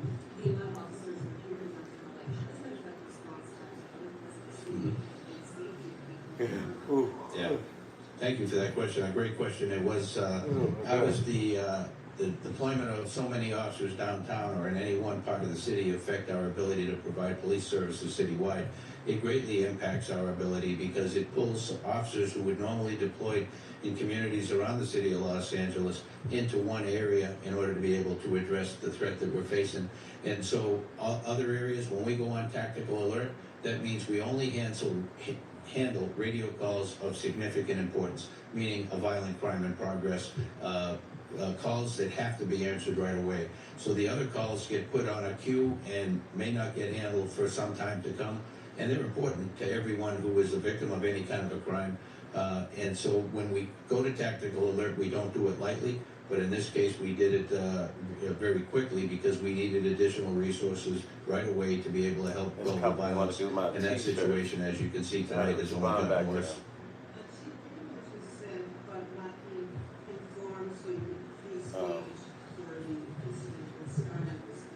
And you want from my website, I need to see Paxton, much will take the time to read it. Yeah, that's something that we did talk about, and there's no resolution wow, to that. open ear And the headphones. problem Somebody hit me is about some that open we are guided leather and bound by headphones. the California Values Act, They which want me means to- that we can't they want participate me to in come any up with way headphones. in civil Something immigration uncomfortable. enforcement. So the federal So partners you have been video registered and gotta to say I love you provide kind of information stuff, to us before something feeling happens open ear because of that headphones reason. with physical Part of that buttons. is they want to be respectful of the rules that we have to live by. But it also, on a normal situation, not that big a deal. But in a situation like we saw here in the past couple of days, it turns out to be a very big deal. So we're going to continue to work with the partners that I mentioned and many others as we go forward to try and be able to make things as safe for After you everybody test as and we can. brainstorm about partnership ideas that align with both your audience interests. I see, I like these people. See, they say we're going to send them to you, and after you try them out and you test them, we can talk about how we can work together on a brand deal. See, that's what I'm talking about. Like, come to me the right way, right? You know, they're gonna send it to me, let me test it. Once they see, I see my thoughts, and they want to talk to me about a brand deal. That's what I'm. This is how you do this. This is how you're supposed to approach people. Thank you. We're trying to get into that. I'm definitely posture interested. where we're able to make arrests right now. Really, our officers are really under attack, and you can see. Please send them. When the chief was talking about, we're trying to first of all ensure that our officers are safe and the public is safe. Send them. And then we'll move into where if we can arrest, my we'll arrest, and professional then testing as I am in the music industry, things like that. But as of now, and then we can talk If I could just jump about on, how we and can then work 29 together. last night. This is as my well. address below. And so as we move forward, we will step up our arrest posture in order to hold people accountable and do what we can to stop this violence. We're gonna go 2 more questions.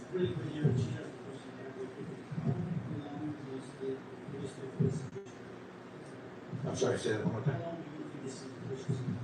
Yeah, for me, again, that would be speculative to say how long that the members of ICE will be in town doing the enforcement actions they're doing.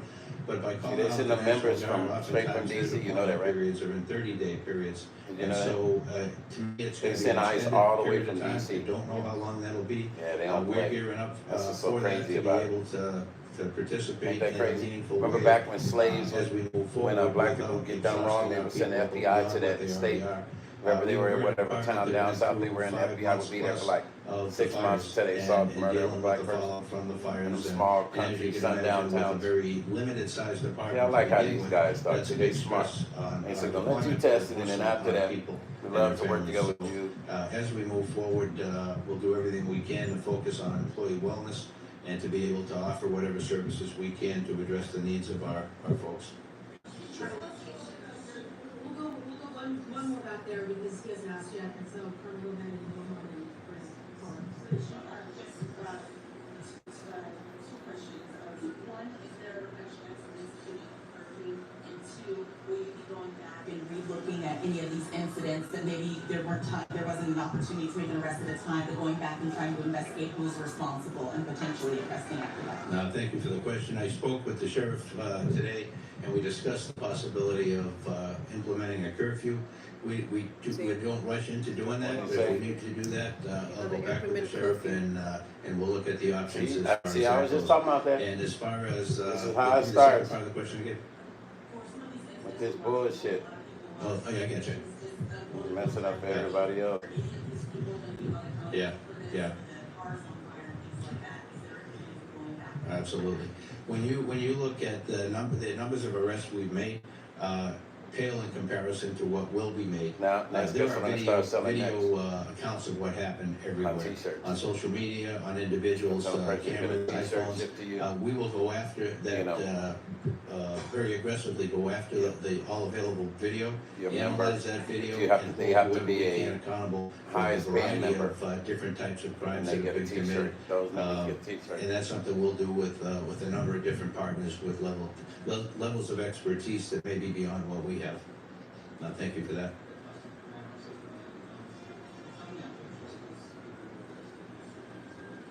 Do you have the specific? So yesterday, the 29 folks were failure to disperse. They were all arrested today. So today, so far, this is very preliminary because there's so much stuff going on. The stuff that we know is one person was arrested for throwing a Molotov cocktail at an officer. Somebody Incident, and then another individual for ramming a motorcycle into one of our line where the officers were and injured one of the officers. Everything else is still very fluid, and I won't have that for a while.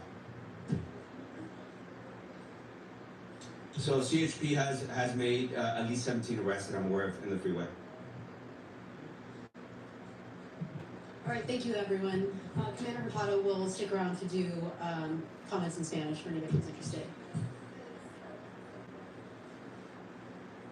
Sure, everybody can come up. Captain Raul Jobel, R-A-U-L, J-O-B-E-L.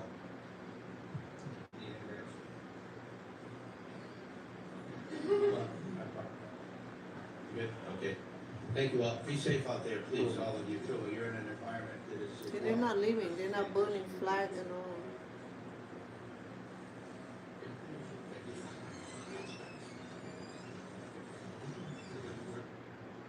Los Angeles Police providing an update on the images that we've been watching all day. That was LAPD Chief Jim McDonnell mostly who was speaking. He underscored the fact that they believe the violence that's been occurring against the police have been disgusting. He detailed some of the acts of violence by some of the people that have torched cars, thrown rocks, in some cases directly aiming at officers, trying to light police vehicles on fire. We've watched it all live in just the past few hours. And now we see No, it's not last few hours, all day. another fire. We don't know exactly, I was about to say, don't know what intersection this is, but there we go, West 1st and North Spring Street. West 1st Street. Try and get a location on this.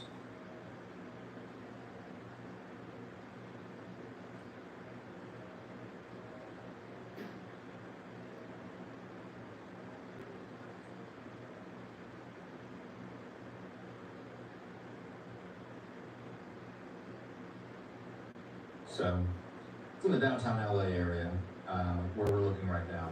So this is in the same vicinity, roughly, that we've been following for much of the day.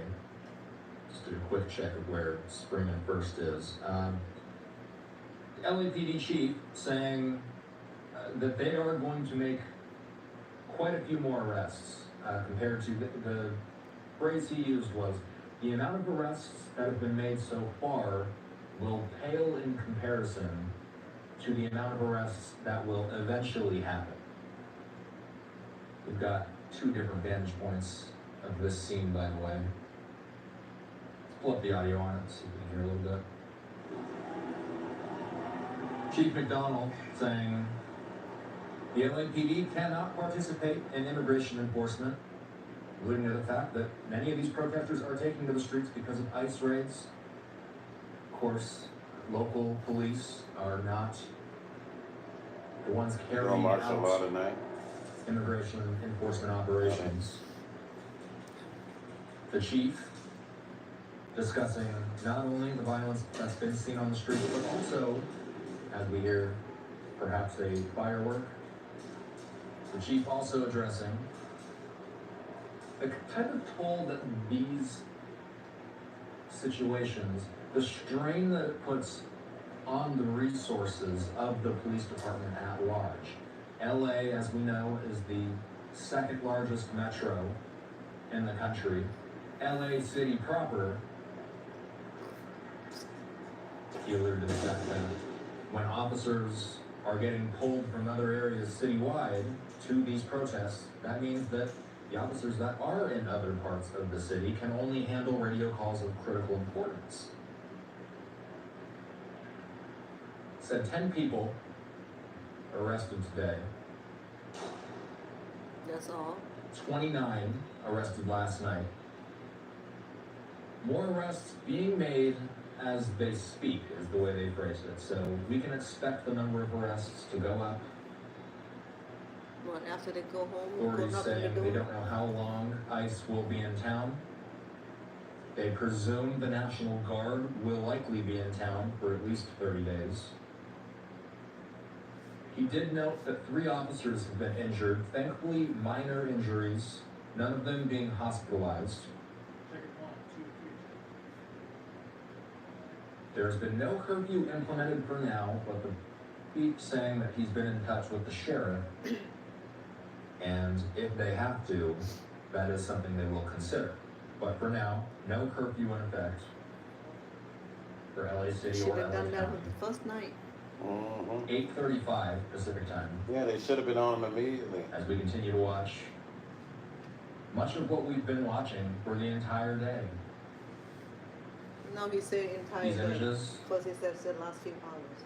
a little tougher to Maybe, see. you know, media, their thing At is to sundown. take the story But and it appears a group of protesters marching along Spring Street there, possibly.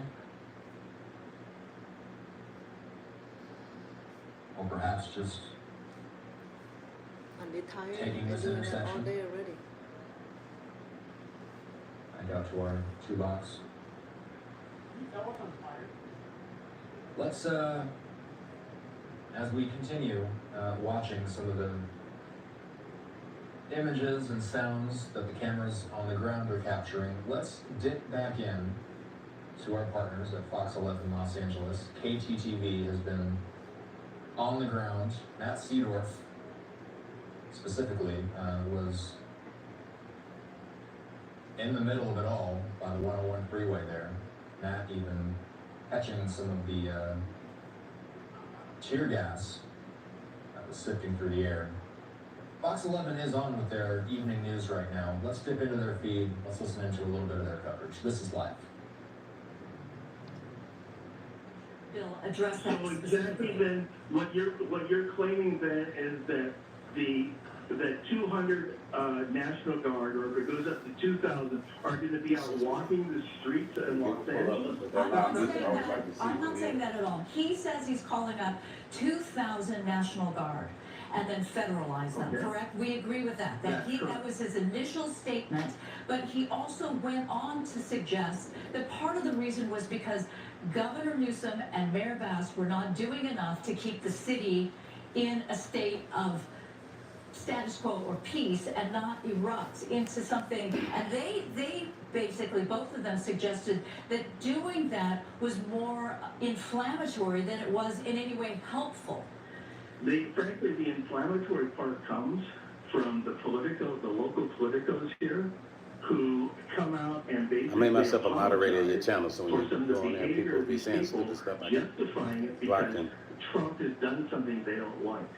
Well, I And don't know Wow. if you justify The next story in the cover, razor bumps can now get you that kicked out of the Marine. destructive or damaging You know, or most hurtful Hispanic and in black any men way, have razor hurtful bumps. meaning injuring This a shit is police officer. stupid. So I don't think that's the case. What they are saying though is the mayor said to us last night What do you mean? that when you go into If they get razor bumps on a their face, company they and more just than likely gonna round kick them people out. up without For razor giving bumps. them an opportunity to prove that they Have have a razor bump, citizenship something that or you they don't- have documentation that beyond allows your them control, to stay there. because they're gonna want She you to was in shave all the total time. You know, the disbelief Marines, that it they want could black, be that they want all men to those shave people, all the time. Dozens of people fell into that category of the original sentiment that came out of the Trump administration, which was we are going to find violent criminals and keep Those them are out very, of the country. those are very emotional and sad This is accusations crazy. that are made, but none of them are Like who? proven. You have a report Why the little thing? by a Yeah. state senator in Pasadena today that the ICE who were staying in a hotel as guests rounded up employees and asked them for their ID. She didn't Now, that suggest state rounded senator up. She did not reported suggest that. rounded up. No, she didn't say that. That state senator reported that based on secondhand information. And then your reporter repeated it and asked another person what their opinion was of it. And she never once went into the hotel and said, hey, did any of your employees get stopped by the ICE agents who were guests here? She could have done that. And I'll bet you the answer is no. Well, she's not here to defend herself, so we don't know for sure what Gina Silva, who is an excellent journalist, I know Gina had Silva. done She is an in excellent the one. course But of her there's a- job of putting together a story for our newscast earlier today. Captain Paul Vernon, thank you so much for your opinion and your sentiments in this regard. We really appreciate the fact that you took the time to talk with us. You're welcome. Goodbye. If the condition doesn't All right, you're looking live now. improve Here within a is year following the after 4-step 8:30 p.m. treatment on Sunday plan, night in Los Angeles, Marines with California. You were FPFB looking may at be downtown discharged LA. with an A honorable crowd there on the discharge move. for They are incompatibility with continuing service crowds at from their the commanding protests that officer's have been happening all discretion. day, 3 Jacob days Getty, straight here. Just a spokesperson for small the group Corps here. Manpower We do know law and Reserve enforcement from Affairs the told LAPD military.com. to the Sheriff's That's Department has been fucked down up. there on the ground. That don't Not even make sure no exactly sense. why they're continuing to walk. I can only That's guess gonna be a great law topic. enforcement continues Oh my to God. Can move you them freaking along, believe that? push them along. Again, we saw all day where they basically Yeah, took that's gonna be a over great topic. the 101 freeway in one direction and damaged at least one CHP car. Several were there stuck on the freeway until the crowd could be dispersed. LAPD moved in quite strongly this evening, and now you have some stragglers, so to speak, still there in the streets of downtown LA and clearly they're on the move. All right, Matthew Seedorf is on the ground for us in the downtown Los Angeles area. Matthew, you experienced some tear gas. What are you seeing and experiencing now? Yeah, right now we're outside of City Hall. There's been this ongoing standoff taking place with protesters and law enforcement. This is actually the LA County Sheriff's Department here. We're seeing someone trying to get into this barricade right now. You can see him being met with sheriff's deputies. He's trying to explain I'm trying to go this way. But right now they're not letting anyone through here. Weird. Is that weird? I think my vibration when I talk. Maybe some pepper pellets as he's turning around and walking away. If you Thank you, April. down the street, Truly appreciate your support to my channel. Shipping and handling beyond City Hall for the CD is $30. And the protesters kind of got covers the packaging just a little while ago. We and saw the shipping of the CD. Police firing those non-lethals. Here's the cash app. Protesters just I'm going retreating up. that way You know what I'm saying? within the last 20 I'm going minutes up or on the so. car. When she send this, I'm going I don't to know get if it you to can you, try to set okay? the scene here, but I'm we going up on the believe car. that it's possible Especially the one these protesters were trying to take How much over was this that part right outside of City Hall. They even have some words up on top Oh of shit, yeah, I City need Hall it. that they're throwing up there right now. But in this direction, you can see they have this own. They were trying to make their own barricade with these benches in the middle of the street, blocking from coming in to where City Hall is. City Hall. That one. Sounds like we're hearing. Yeah, next time I'm gonna say overseas. This is what was happening. So this is overseas kind of what way they were more. firing. Law enforcement was firing at those protesters to get them out of here. You can see what these non-lethals look like. We've seen some people. So what did they say they were doing? They were throwing that stuff on at the freeway police? over that direction. The hell is that? Right now, it looks Those are like the there's benches something. on the street that You can see they the fire. collect Let's see if we can to make zoom in and see barricade. what we're looking at here. Yeah, you can see lots of protesters in the street, and it looks like they're And Matthew, scooters, and you can see the fire. Matthew, farther down that street, there seems to be a greater collection of people. So past the fire, there seems to be a greater collection of people. And, just wondering if they are just hanging around, if they're waiting for police to approach them, or if they're just standing by. Yeah, we believe that is the group that was outside of City Hall. So they've been pushed now about, 2 or 3 blocks from where we are. They actually had several cars, it looks like their own personal vehicles, kind of where that fire was, and some barricade fencing that was there. And then they've retreated now a couple blocks further into the city. There's separate groups right now kind of protesting that we're seeing. There's that group by the freeway. There's this other one that's kind of going right through downtown, moving from City Hall.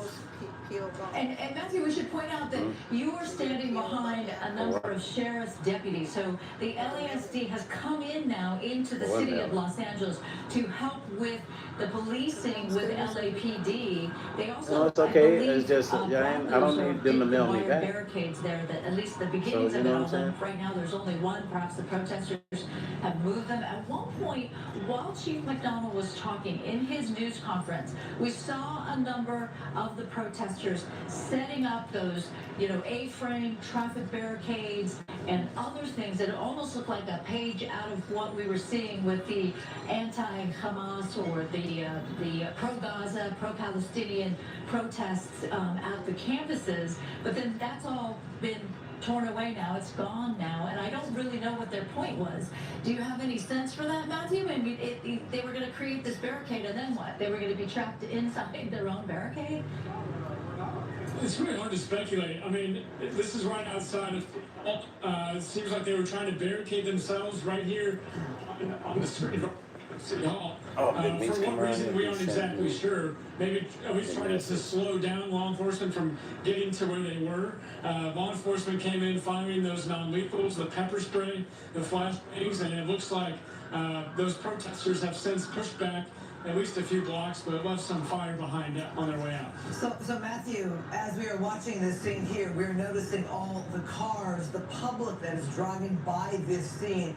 Reminder of the chaos still happening right now in downtown Los Angeles. It is a Sunday night coming up on 9 o'clock, so perhaps many people are home for the night, not necessarily going out, as it would be on Saturday night, but still an area perhaps to avoid. Obviously, downtown is a changed picture from decades ago. Many more people live downtown. Yeah, so I think my t-shirts are probably, I got a company right now who wants to do my t-shirts for online, right? They hit me up, I just got to go through this email and find it. Exactly, so many more people downtown who just live there. And so they messaged me back, they said they give a good deal.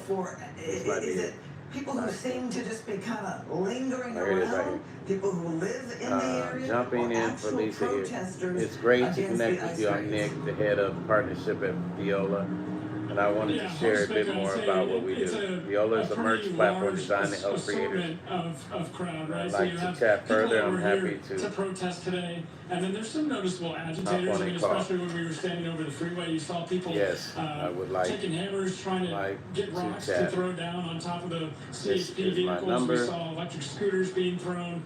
We saw a cone with some sort of fuel being thrown into the CHP vehicle that momentarily set on fire. And right now, it looks like, I mean, you can see there's hundreds of protesters where you're looking at right now beyond First Street. Is a merch company, it seems like merch company, the sheriff's department here is just trying to hold the line at City Hall, and it's hard to know what's on the other end of the protesters. First, the late Lisa lady messaged me, and this is what they specialize in. If it goes for a few more blocks. Merchandise, t-shirts, hats, and what they do with content creators, right? They basically press everything up. Let's say somebody wanted to order a t-shirt, they'll press it up. I don't pay nothing. They press it, they ship it. I get paid. They get paid. Which is unusual. I don't have to print. And then maybe they'll create a link that I'm able to add to my YouTube. Yeah, and then I get paid. I don't have to print nothing. I just give them my design, and they press it up. With that fire there as well. Our quality is unmatched. We buy blanks from big companies like FOG or Polo.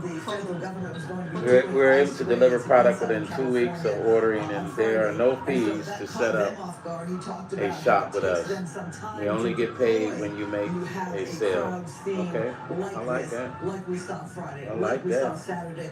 And what they do, he said, is they roll 4 people deep in a police car. That is A, for their own t-shirts, hoodies, or something more unique. Our tools make it easy to design and start selling in just a few clicks. They staff it with 4 per car. I just want to be able to connect to YouTube and get in place, as it probably did, Matthew, for the sheriff's department to get there to downtown LA and mobilize with the skirmish line. Cool. So I got an on-demand printing company. Did want to dispel a rumor or some kind of narrative that is out in social media that it took LAPD on-demand printing to respond. That's good. That'll be, you know, like, so that way people say, you want the Stone Paxson hoodie? And Chief McDonald said, nope, that's not true. And 38 minutes, it would have been faster. I'm gonna get a t-shirt saying my curl is in the front. You know, people say people make fun of my curl and I turn around and turn it into a marketing thing. My curl is in the front with just the shape of a head with a curl sticking down. Stone Paxson, my curl is in the front. And it'll just be the shape of my head, the shadow. It'll just be just like a drawing. I'm gonna have you draw, because you draw one. It'll be a drawing, and it won't be no eyes. It'll just be a drawing, and my hair shaped with a curl down front, turn to the side. That'll go on a t-shirt and say my curl is in the front. It'll say, make life easier, don't hate. And you're nearby City Hall, so there is an attempt, of course, to keep people away from that general vicinity. But what's going on from Skyfox, it's harder to tell. But it certainly suggests that there are a lot of people spread out throughout the my curl is in the Los front. Angeles. area. And you can see from this aerial And shot on the there, back, quite an LAPD presence there. it says, Last make night, life Susan, you easier. were on the air too. Don't hate.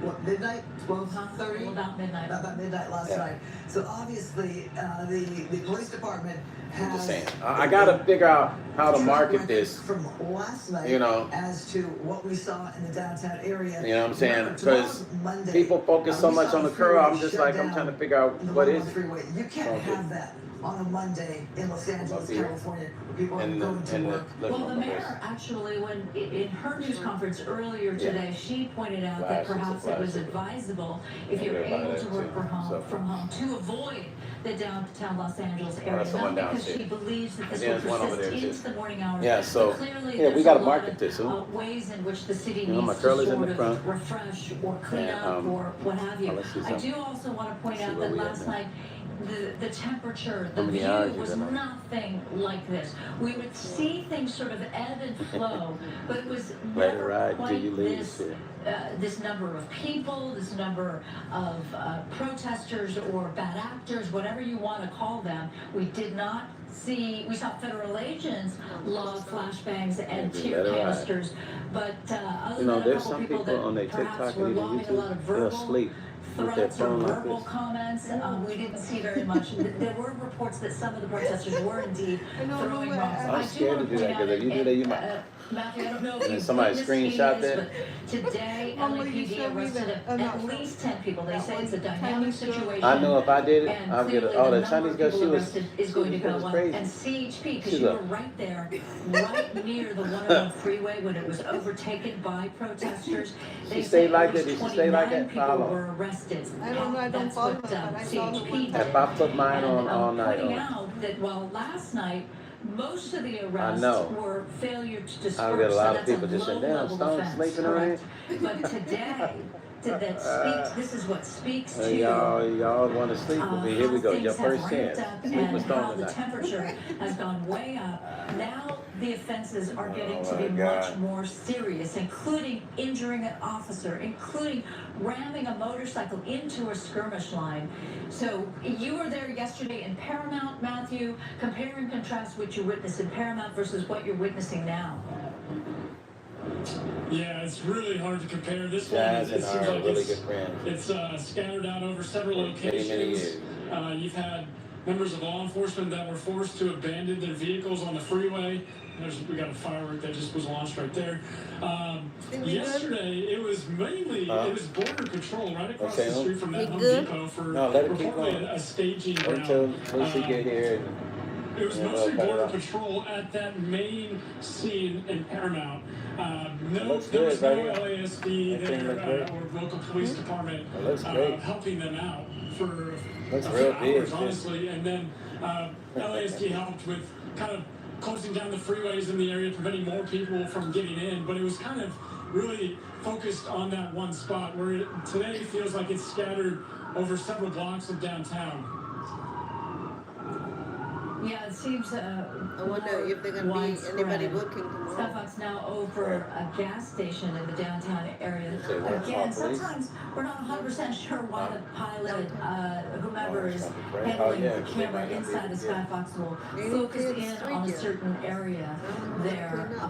But it does speak to harsh traffic, which for a Sunday night at almost 9 o'clock, it's sort of unusual to have that kind of traffic downtown and stuck in traffic. It looks like there's a little bit of a traffic jam. Now, the other thing, Matthew, I'm wondering, since you were in Paramount, that community, by the way, is heavily Latino. A lot of people there are concerned about family members, and that is what brought them out. That's what, stoked perhaps their passion against federal agents and Border Patrol, what they were doing in that staging before they went out to do the actual raid. I think they should change the name of the Flags city. seem to be a part of the protests these days. And I've noticed that there are so many more flags in downtown LA, different kinds, than what we saw in Paramount yesterday. Am I wrong? Was it mostly Mexican flags yesterday that you saw, Matthew? Yeah, it was Mexican flags. Honestly, I think today was a little more planned out. I know this morning I was seeing flyers about protesting downtown LA starting this afternoon. And I think yesterday in Paramount just kind of happened. I think someone saw what was happening with Border Patrol vehicles and, posted something on social media and got people to come out to that location way less planned. And then beyond that, it spread. People started hearing about it, and more people kept on showing up, especially agitators as it got later. Today, it feels like this was more of a plan. People had planned to come out here and protest what they've seen the last few days. With that, some agitators came out here as well. Yeah, indeed. The police chief of police, LAPD's Jim McDonald pointed out that people would come with their backpacks, and inside the backpack would be a cinder block, and then they would take a hammer and break the cinder block apart, and that is why there was just a long supply, easy supply of rocks or, I guess, pieces of cinder block, where those people, the bad actors, the instigators, whatever you want to call them, agitators, could from that over that area over the freeway just lob those hard rocks, pieces of concrete over onto the CHP and those vehicles. So, he also pointed something else out, which is very disturbing, that his police officers are getting hit by some kind of liquid. And he's doesn't she look like a dude also? His officers are going to be worried about what is it that I got sprayed with. And so he pointed out that was no good. And he has said what a lot of people have said, including Bill Staley, the U.S. Attorney, that thanks to social media, thanks to the fact that everybody has a phone in their hand, that there's a lot of photo and video documentation, and that people will be prosecuted. They will find them and they will prosecute them. Somebody gonna turn you down on that. What is happening Somebody now, gonna turn a lot your of man. these That's a fact. agitators You are ain't doing gonna things laugh. that Ain't just gonna laugh. beyond. This is not a sign of protest when you're spraying police officers, when you're breaking up cinder blocks, etc., in order to be so destructive. And Matthew, you and I have been downtown many, many times. It is remarkable how much graffiti there is. The difference between Friday to today is really remarkable. Every wall that can be marked up, now marked up. Yeah, there's a lot of graffiti, a lot of vandalism. Yeah, I heard victim you of talking Saudi about the cinder massacre. blocks. We saw people taking hammers and breaking pieces of, looked like Saudi concrete massacre. or pieces of the sidewalk, and that was what they were using to throw onto the freeway on top of those CHP vehicles. And just looking around right now, you can see benches that have been thrown everywhere. But notice she didn't post nothing she said. And then not to mention, we've been talking about those rocks that were being thrown at members of law enforcement today. It's definitely a very intense situation. These protesters have moved now beyond City Hall. From where we are right now. Well, it looks like those sheriff's deputies, they do have the riot shields with them, but clearly they are in a relaxed position. They don't feel the need to use those riot shields. But again, if you're just joining us now, we have LASD deputies on site in downtown LA in the jurisdiction of what would be LAPD. So clearly there's a coordinated effort now between LAPD and LASD. Joining you back now, Matthew Cedar. Hi, it's Christine Devine here. We are watching, looks like some kind of medical vehicle coming through the screens on the top of our screen. Not sure where that's headed or if it's tied at all to these protests here. Some kind of ambulance, it looks like. Hoping everybody is okay. Also looking at a picture here with a lot of people on motorbikes. We know that's a big Southern California pastime to have bike clubs, motorcycles of all sorts. Hoping they're not planning anything, that is other than just enjoying a ride on a Sunday night here. Obviously, we know a lot's going on downtown, a lot's happening, a lot of unrest, a lot of people that are looking loose, and others doing things like this, setting something on fire there. So it is a night of confusion still in Southern California. And if anybody's watching from another part of the country or the world, this right now tonight is limited to the downtown area. I know I had somebody call me from out of state asking if I'm okay. People texting me, am I okay? Right now, the only unrest we're seeing has been in the downtown area on this Sunday night. We want to show you some video from earlier today. We've talked a lot about the fact that the 101 freeway was shut down and the fact that Jim McDonald pointed out people were coming to the downtown LA area with cinder blocks in their backpack, then breaking them up. You see, they're coming with cinder blocks, man. That's what I'm saying. What allowed for these actors, the agitators, to throw them over that overhang and then try to set the police car on fire and what have you. We are also getting this information into our newsroom now that Fox 11 is hearing from officers who are processing arrestees that a staffer with Lucia Aguilar Cole, City Council District 14, was arrested for assault with a deadly weapon. That should do that. That would actually be a good idea. Is there pressure there? But LA is low on water. That's the only problem. 101 freeway could be almost anything. We don't know specifically what caused her to have that kind of reason for arrest. Assault with a deadly weapon, but a very serious accusation indeed.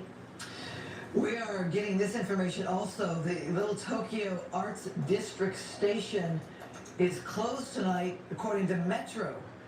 Trains are bypassing that station in both directions. The A line is not running between 7th and Metro and Chinatown.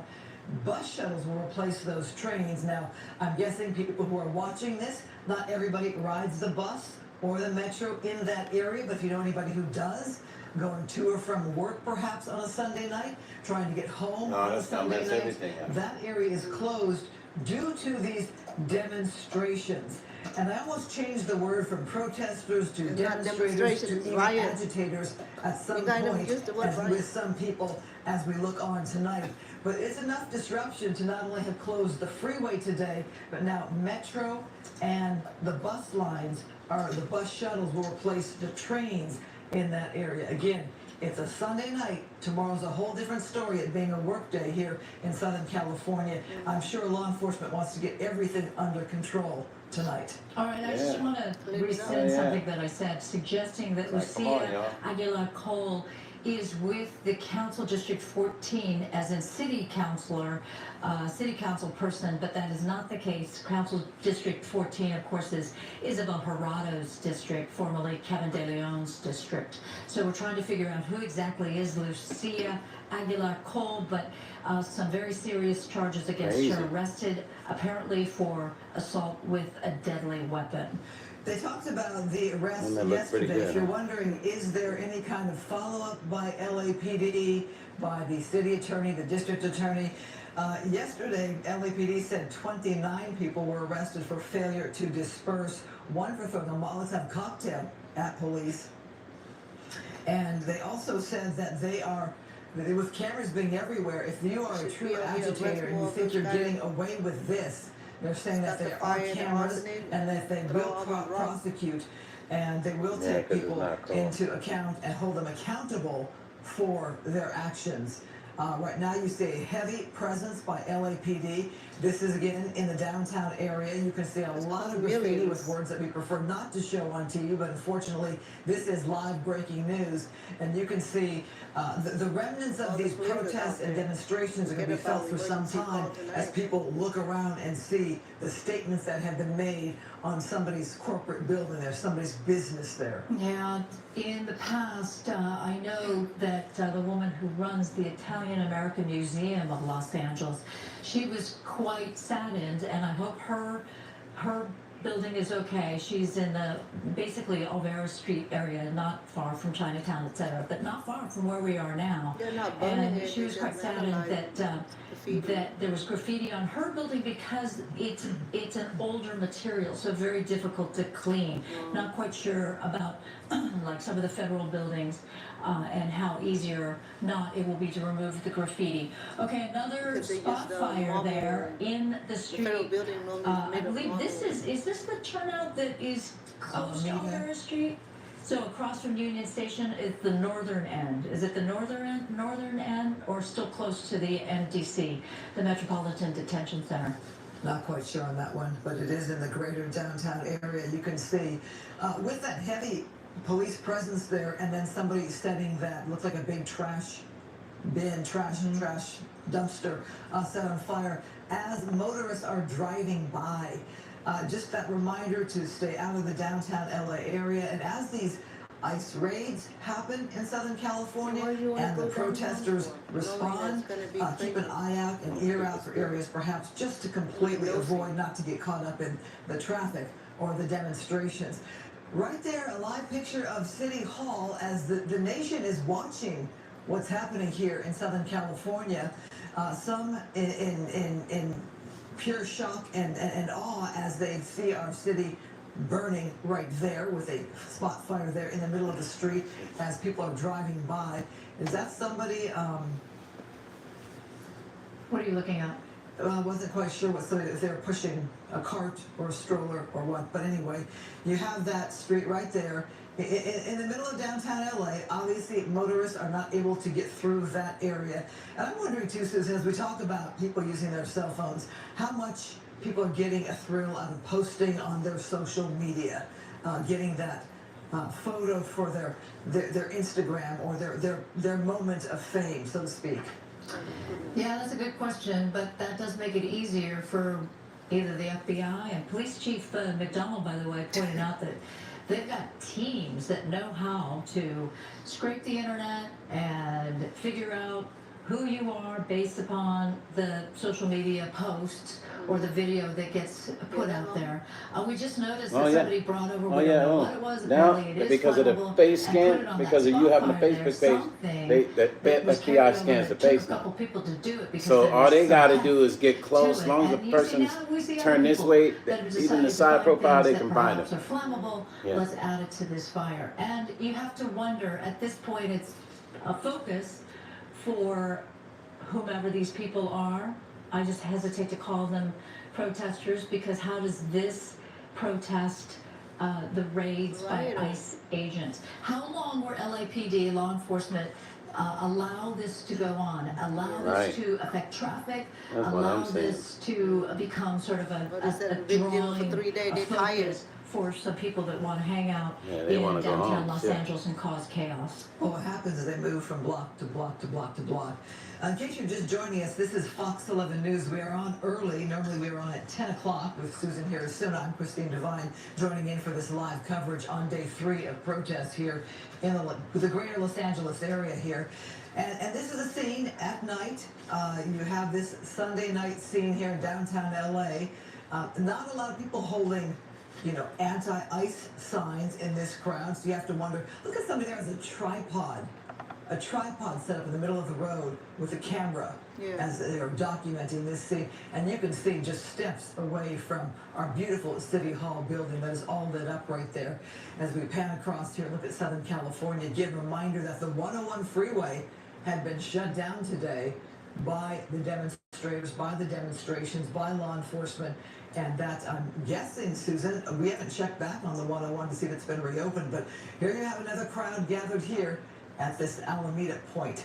It's after 9 o'clock and you see there some kind of dumpster, some kind of container that they were successful in being able to set ablaze. We should also point out that we watched as 5 Waymo cars. Whoa. Okay, so now we're doing donut reverse in the intersection. And some motherfuckers losing their mind. That looks fucking very losing their strange. mind. Somebody. Are they in somebody's random? Somebody break their. Oh, they were trying to get out of the way. People throwing the rocks are not happy with that person there. I don't know if they felt this person was endangering them. This is a very bizarre scene there, and why that person would do those donuts like that in reverse. Was that person trying to send a statement? Run to crowds and kill Yeah, what's going on? He seems to be having trouble controlling that car, or he's driving erratically on purpose. I think that whomever threw rocks or whatever it was, he's having trouble controlling that car, or has decided to go past those barricades there. This is basically the Alvera Street area, the plaza. They got stuck. Watch some people still running. They probably gonna catch up with it. Susan, was this person trying to hurt or endanger those that were in the streets there? I feel like the people in that intersection or near that intersection felt as if, that this was somebody that was not one of them. He No. can't. He's on the Look sidewalk. at this person's What is driving he on the doing? sidewalk. Oh my gosh. Cameras This or is something. very scary here. LAPD, FYI, off something's the going on here sidewalk, with this dude. driver who is that a sidewalk he's driving on? Well, that's Oh a my part of God. that plaza area, Stupid. Right. not far from the Chinese Museum, and it's clearly not set up for traffic. It was at one point, but now you have all of those balustrades or whatever just they're gonna called, drive through, barriers right. that keep you from driving exactly where Can't he's go driving anywhere. now. And if you've ever been there in an just afternoon, gonna drive through, oftentimes right. there will be Told people you. that are playing music and dancing. He's going at a pretty high Yeah, rate didn't of know he was being speed. That is chased. way too fast on a city Yeah, street slow where down. there Didn't know are he was being people and surveilled. bicycles. He's gonna go of right all back around the sorts, corner whether where he with was these at. Oh, no. demonstrations or not. He's It going makes right me back where wonder he who was. this person is and what What statement the they're fuck is trying to wrong with make. him? Are they trying to This dude is a agitate trip. the people Oh, that yeah, he are on something out else. there on the streets? Oh, he trying to Look hit at the people. way that driver is driving. Is this somebody on drugs? Are they drunk? Who does that? Who drives in reverse like that in the middle of other traffic, endangering innocent people? That's a scary situation in its own right. Oh, he's out of the car He's now. out. He's decided to He's out. abandon that vehicle. And what? He's got a hold of a dumpster trying to move it, but unsuccessful. So now he's got to get back in the car.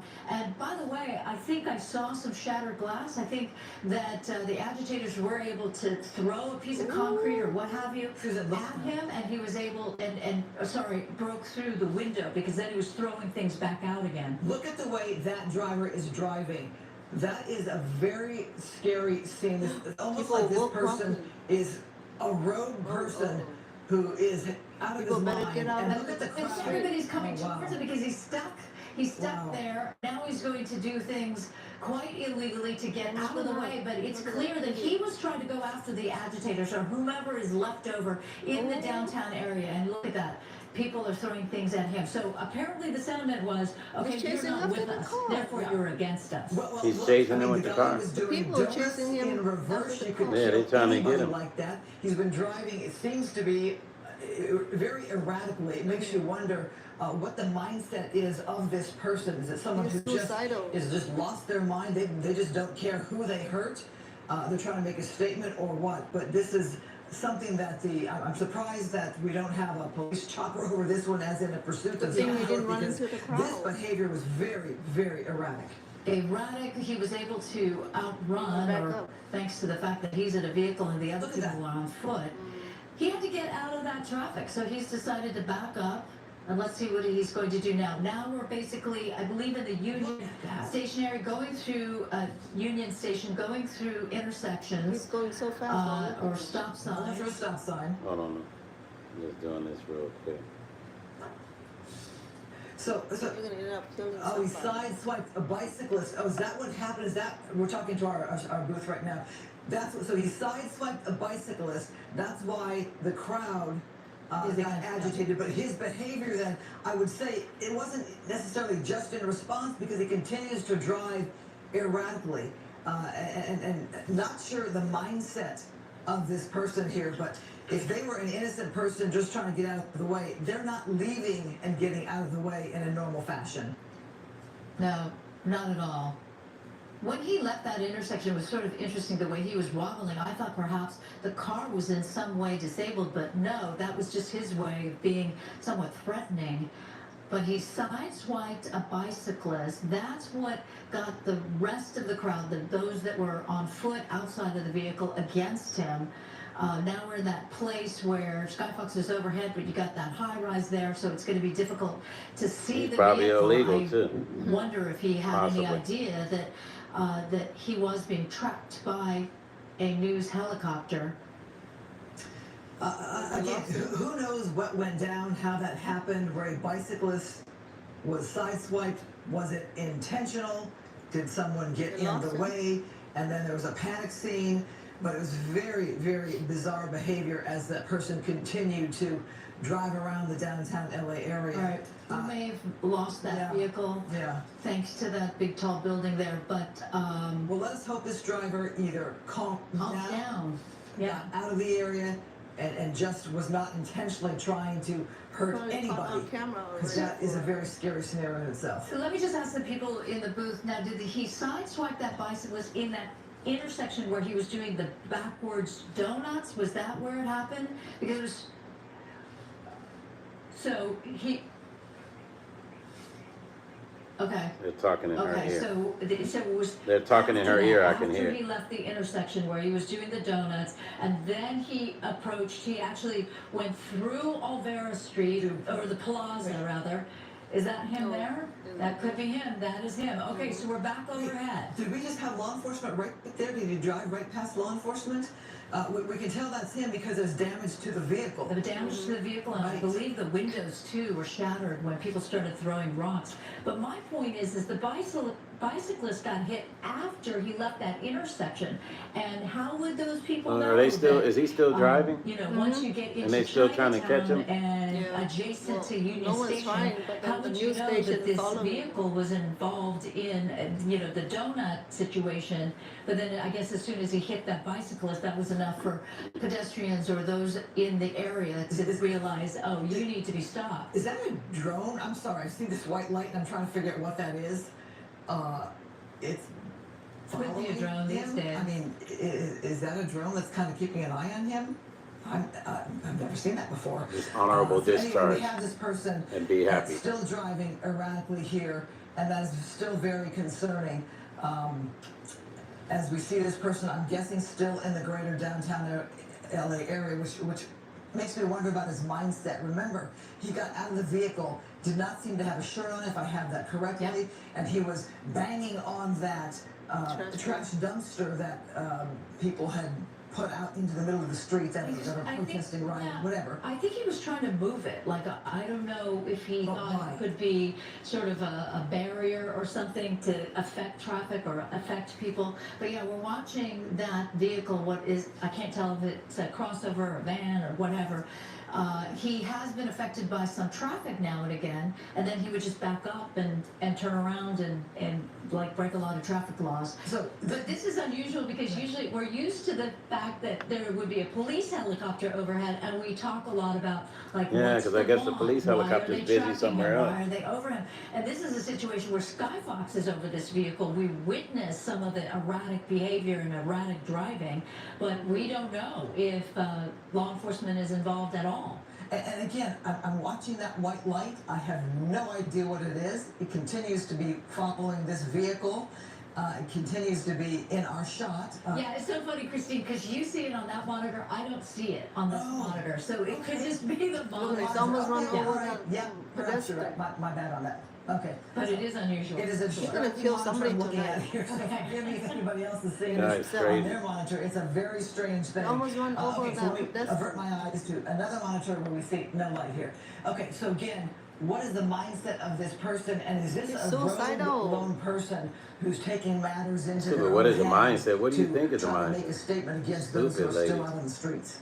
Exactly, that is the question, and there are definitely people that thought that he's not with them. He's not with the agitators, that he was trying to do something to distract or interrupt what they were doing. At least that's what it appeared to be.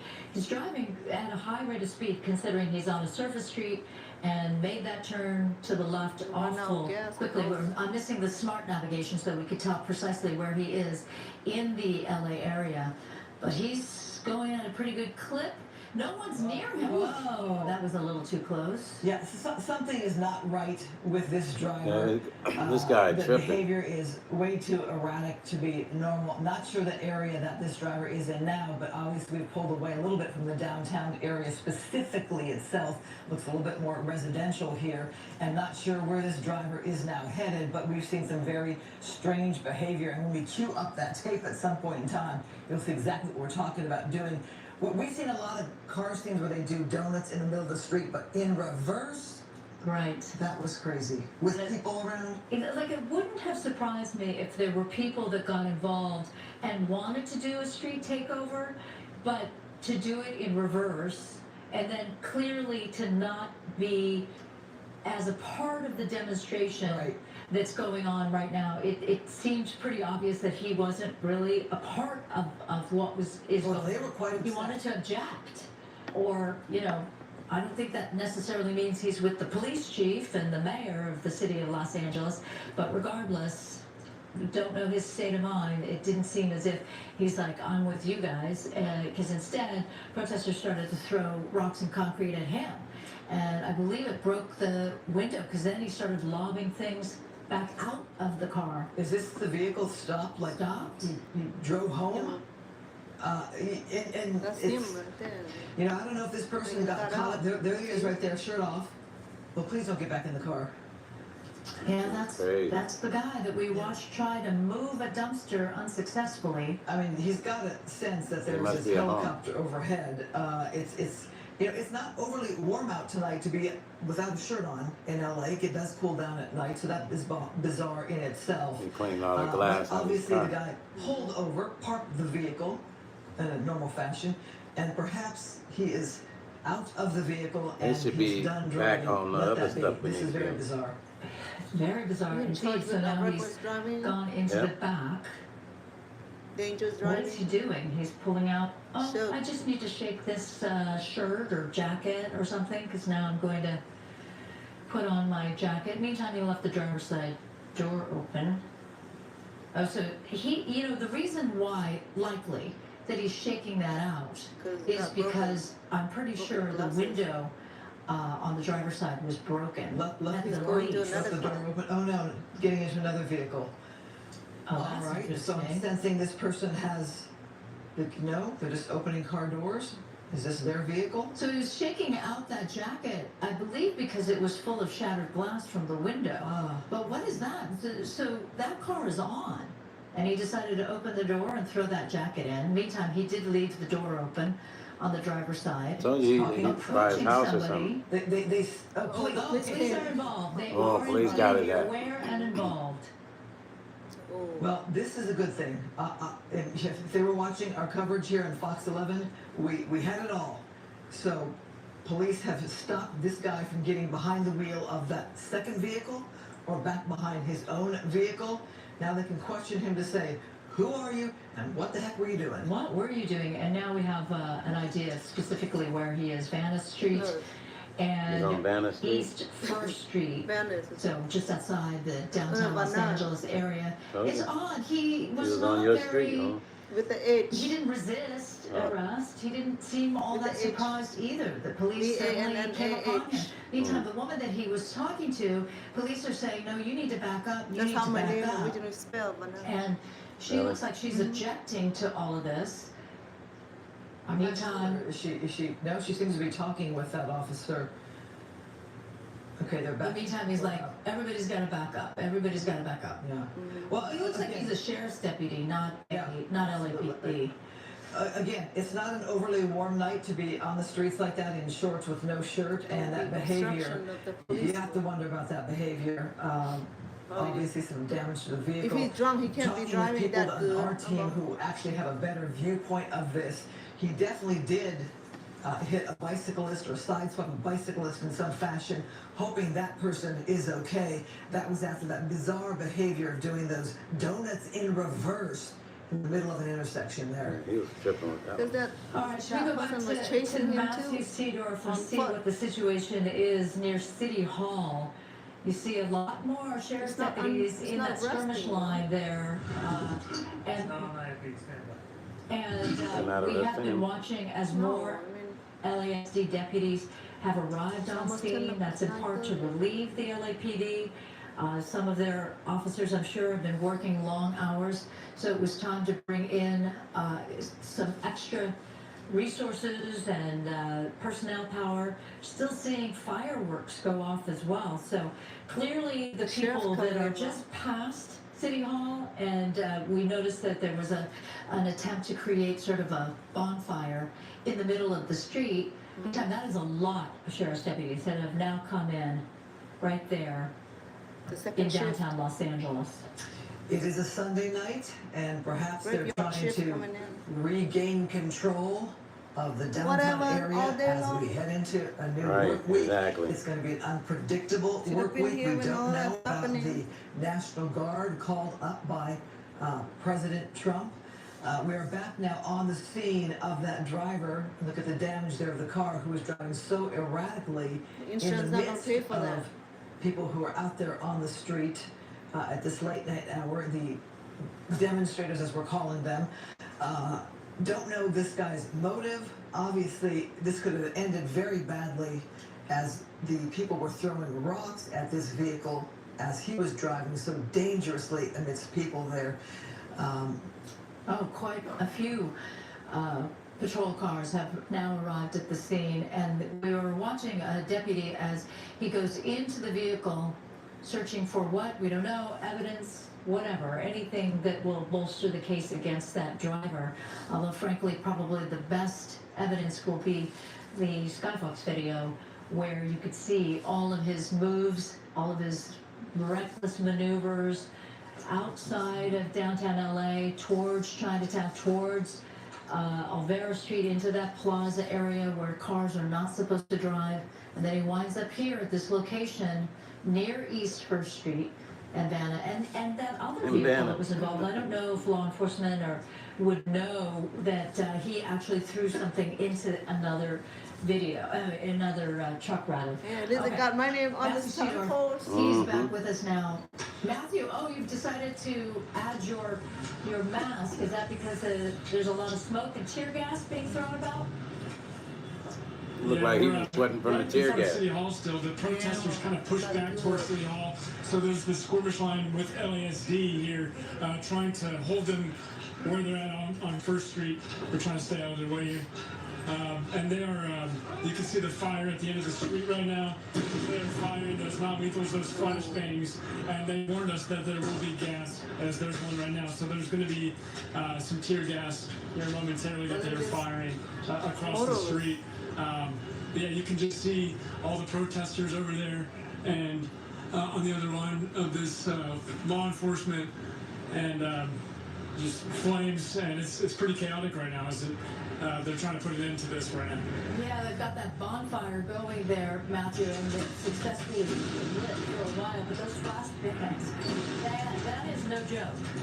And the flashbangs and the smoke can be quite helpful in trying to disperse a crowd. Wow. Yeah, those flashbangs are really loud. The smoke is very successful, and we did see an alert from LAPD that essentially all the agitators at this point have split off into separate groups around downtown LA. It was warning people in the area to be careful of those agitators and possibly causing damage in the area. The sheriff's department was called in here to assist with the LAPD outside of City Hall, as there were protesters that were trying to barricade themselves on this street out front of City Hall. As right now we're following the skirmish line. They're trying to push the protesters further back. We can see the fire is still going on as well. Matthew, as we watch there, that skirmish line able to make some progress and move forward there, paint the picture where City Hall is. Is it behind you, in front of you? Where is City Hall in relation to this? Yeah, so City Hall is right here. So we are right next to City Hall where this is happening. And then that's First Street where all this is taking place. So the protesters essentially got pushed back about an hour ago, and now they're coming back this direction. The Sheriff's Department is trying to hold the line. And firing You hear a those boom non-lethals. sound? Look at this. I mean, I don't know if you can hear No, that. not here. Yeah, we can hear it. Outside. You upstairs with the boom sound. I don't know. They were going from the crowd away from. No, she said, he was asking me if I heard a boom sound. Like outside if we hear something. Hopefully people will disperse as the night goes on and they get tired and they, call it a day kind of thing. But it's quite a scene, so we can just listen in for a minute here as you. Afghanistan front line. Flashbangs, they do have a tail. And Lady you can Bridget, see you're that correct, closely, and that was they him don't singing in the explode background, the too. You're fireworks very like what we good. just saw. It was Great ear, almost as Lady if Bridget. An agitator had decided, I'm going to answer your flashbang with this green firework. I don't know if you noticed that, Matthew. We just had a flashbang go off very close to us. My left ear is ringing from it. They're making us push back a little bit. Right now, it's hard to distinguish what is fireworks and flashbangs because we're seeing a little bit of mixture of both.